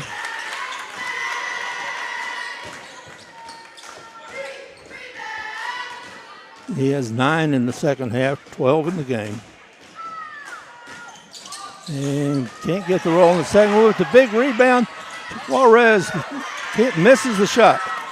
Twin Rivers with the rebound with Aker. Galloway with the ball. He's going to be fouled. I guess it's going to be on Coward. Yeah. The old slant. I've never understood that call. I guess it's kind of he was pushing him as he was following him defensively. A little slip right there by Twin Rivers. A nice out of bounds play to get these two. It's 2-point game. Still by Twin Rivers. Foul by Twin Rivers. And that's going to be the 5th on Axel Wilkerson right there. That's a big play for Twin Rivers with this 5th foul. That might have been one of those you'd be better off just getting him away from the action on defense. He is fouled out of the game. You know, sometimes those aggressive players, Terry, it's hard to get that mentality out of them. They just go as hard as they can all the time. That's Axel Wilkerson, a very good basketball player. Looked really good in both these games here at the Campbell tournament for the Twin Rivers Royals. Leads the game with 18. Oh, go. That's all right. That's a play of aggression. You know, they're trying to, make some plays there. Yeah. Got a little too close together, and Castro and Mendoza done a good job against that pressure. Castro hadn't set out the entire night. He and Coward have been playing a lot of guard position. Done a real good job for the Clarkton Reindeer against this intense Twin Rivers pressure. Now Clarkton with the ball. Less than 2 minutes to go. Suarez Gale. with 4 fouls. He's got to be careful for the Clarkton Reindeer. Castro with the rebound on the miss.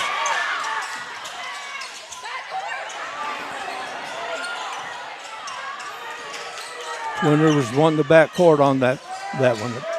Don't think it was. Timeout. Clarkton. Terry, we got 1:31 left in the fourth quarter. 47-45 Clarkton. This is one of the best tournament games I think we've seen so far. Yes. Again, if you're excited about that, please thank our sponsors, York's One Stop, Scott's Family Pharmacy, City of Campbell, Campbell Volunteer Firemen, Uptown Skate, Soapy Shack and Soapy Storage, Express Signs, Express Foods, Rick's Hair World, DC Transit, FM Bank, Patrick Buchanan, Danny Glass, Doctors John and Lisa Gardner, Beckett Tree Service. And make sure you join us tomorrow night starting at 4 o'clock for 4 more great games at the Campbell JV Invitational Tournament. We have had some good games tonight. It's, the game we just saw, which the score doesn't indicate how close the game was, where Neelyville defeated Kennett 46-31, but it was Kennett led 25-24 after 3. And this game's been back and forth. Twin Rivers jumps out big early on the hot hand of Axel Wilkerson. Then Clarkton, especially in the third quarter, they scored 23 in the third quarter versus 11 for Twin Rivers, and took the lead by 7 or by 5. Now it's a 2-point lead. Clarkton has the ball. Castro with 1:30 left in the game. Castro picks it up. Juarez with the ball. He gets double teamed. Castro keeping a cool head. Picks it up, gets it back out to Mendoza. Castro with the ball. 1:09 left. Castro down the lane, kicks it back out. Redden with the ball, backing up.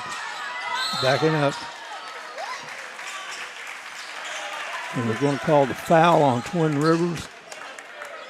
2 shots, Terry. You know, Redden, he looks like one of those old school players. When he gets it down low, he's just going to work you down. He's work you down. He wants to go with that little right-handed hook, and he has a nice little touch down there. The big fella for Clarkton. He backs the defender down a lot like Shaq would. Nice touch. Good left-handed touch. He's good with both hands around the basket, Terry. You know, when he tweaked that ankle in the first half, he's really come back and had a big second half for the Clarkton Reindeer. Oh, yeah, he scored can't get the second one to go. He scored 10 in the second quarter, or in the second half. Timeout by Twin Rivers. They're down by 3, less than a minute to go in this semifinal game. You know, Axel Wilkerson fouling out. They've got to probably get a play. I think they'd look for Galloway. You know, you'd think you'd want to go for a 2 and then try to force a turnover on the offensive or defensive end. I don't think you want to go for 3 at this point. I think you can try to go 2 for 1. Really try to extend the game a little bit here, Terry. Yeah, you sure don't want to. You don't need to go for 3. I mean, now if you're a shooter and they leave you open and you got a good shot at it and you're a shooter, you take the 3. But otherwise, you look for the best chance to score. And, you know, then one thing Coach McBroom's telling us, hey, if they score one way or the other, make sure this is what we're going to do on the out-of-bound plays. Let's line up at the free throw line. Let's cut across. We've got a screen. One thing guys forget is they just can't run around in zigzag lines and think they're going to get open against guys who are face guarding. And I think that's what the Twin Rivers is going to do, face guard the ball, you know, and then not even guard the out-of-bound man. And really try to trap that ball because they need to extend the possessions at least 2 or 3 more times to get this over the finish line for Twin Rivers. But both teams are in the bonus, so any fouls committed will be a shooting foul.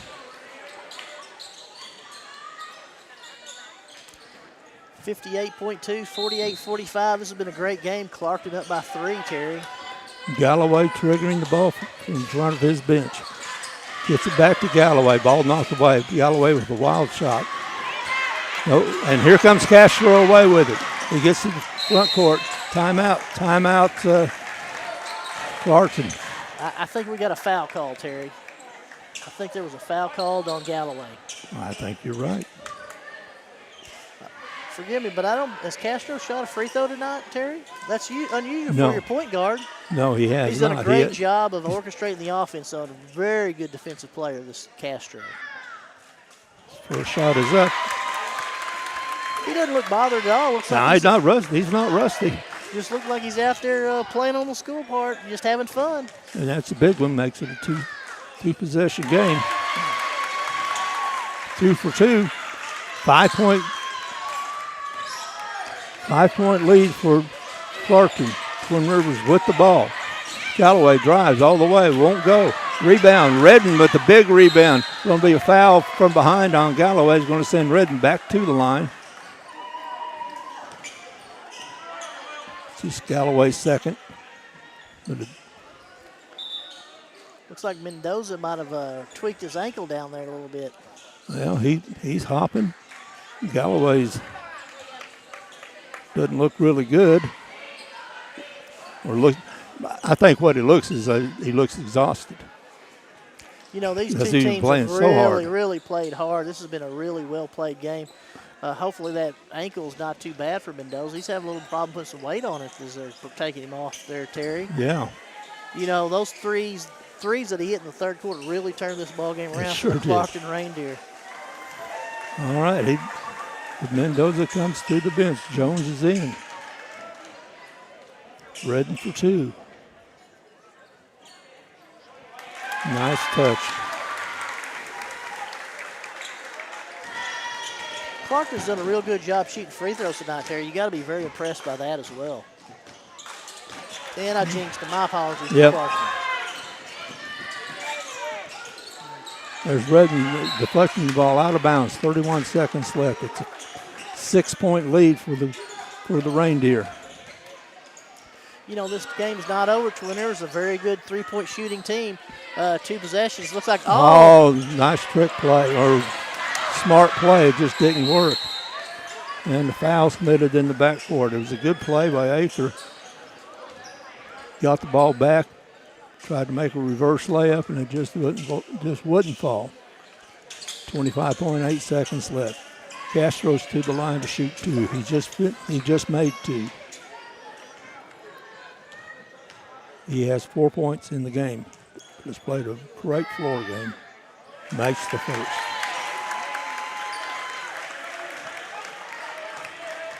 silky smooth on that line, no pressure. Looks really good from the free throw line. Castro. Rule is Jimmy Vaughn. 8-point lead, 24 seconds left. Looking underneath and throw it away, and that's going to go to Twin Rivers, and that might do it. Looks like Twin Rivers going to keep the pressure on. Still, it's a 3-possession lead. Won't send Castro back to the line. That's not the person you want at the line if you're Twin Rivers, because he's made 4 in this quarter.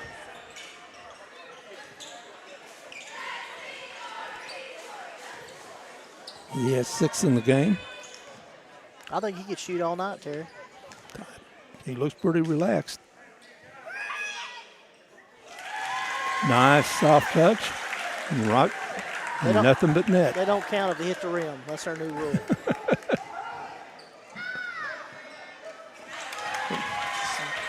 Smooth. It's what you like from your point guard, hitting 1, 2, 3, 4, 5, 6 free throws in the final period. That's what you need to win. Yeah, because he's going to have the ball. 3-pointer, and it's good for Emmons, but that's it. And that's the end of the game, and the upset by the Clarkton Reindeer over the Twin Rivers Royals. The third-seeded Clarkton Reindeer 55, the Twin Rivers Royals 48, and that's a great game. It was, Terry. You know, it was a very exciting game. I thought Twin Rivers looked like they controlled the first half. What can you say about Suarez and Redden? A dynamic duo down there. You're missing Castro and Coward.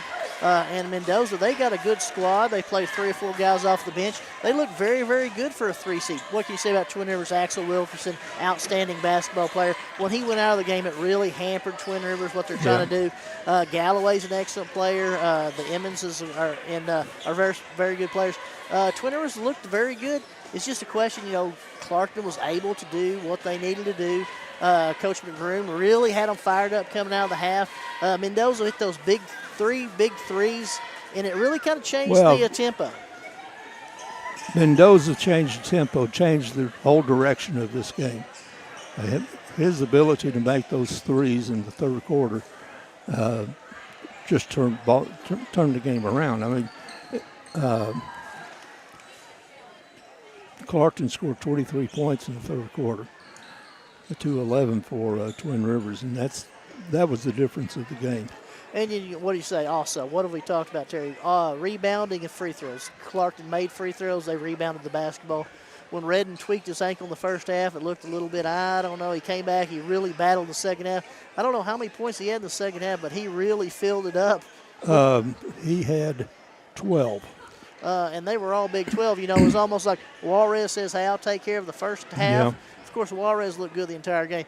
Very impressed with Coach McBroom and the Clarkton Reindeer. They're going to have a good season, and I think Twin Rivers will as well. But more importantly, Terry, we got some stuff going on tomorrow night. We sure do.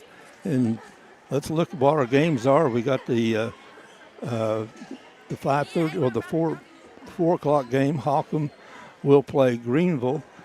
In the 5:30 game, the consolation championship, Portageville and Campbell will play. That should be a nice game. For third place, Kennett will play Twin Rivers. And again, Kennett got beat by 15, but they were ahead going into the fourth quarter. And then the championship game, top-seeded Neelyville Tigers and the Clarkton Reindeer, the third-seeded Clarkton Reindeer. And that's going to be a very nice game. I've been impressed with both teams. And one thing you say, Terry, from the first night, which was Friday, to this Monday night, these teams, every team here has improved tremendously. Yes. Every game that we've watched, that first night you're trying to figure out, you're amped up, you're excited, you're throwing the ball all over the place. Tonight looked like they're really settling in, and it's like we talked about. High school basketball is a marathon, not a sprint. You realize you're going to be playing 25 games for about 5 months. You've really got to buckle in. I think I can't say enough. I'm excited about tomorrow night. I think it's going to be 4 great games. I think it's going to be 4 great games, and I think it's going to be time to make the popcorn settle in and watch them starting at 4 o'clock tomorrow afternoon. Last game's at 8:30, and we're going to bring you all of it on Boot Hill Broadcasting. And say goodnight for this night. Thank you for your time this time. Till next time, as Jack Buck would say. I'm Terry McVeigh with Darren Todd, and we're going to be back tomorrow night, and you're going to see some really good basketball. Good night.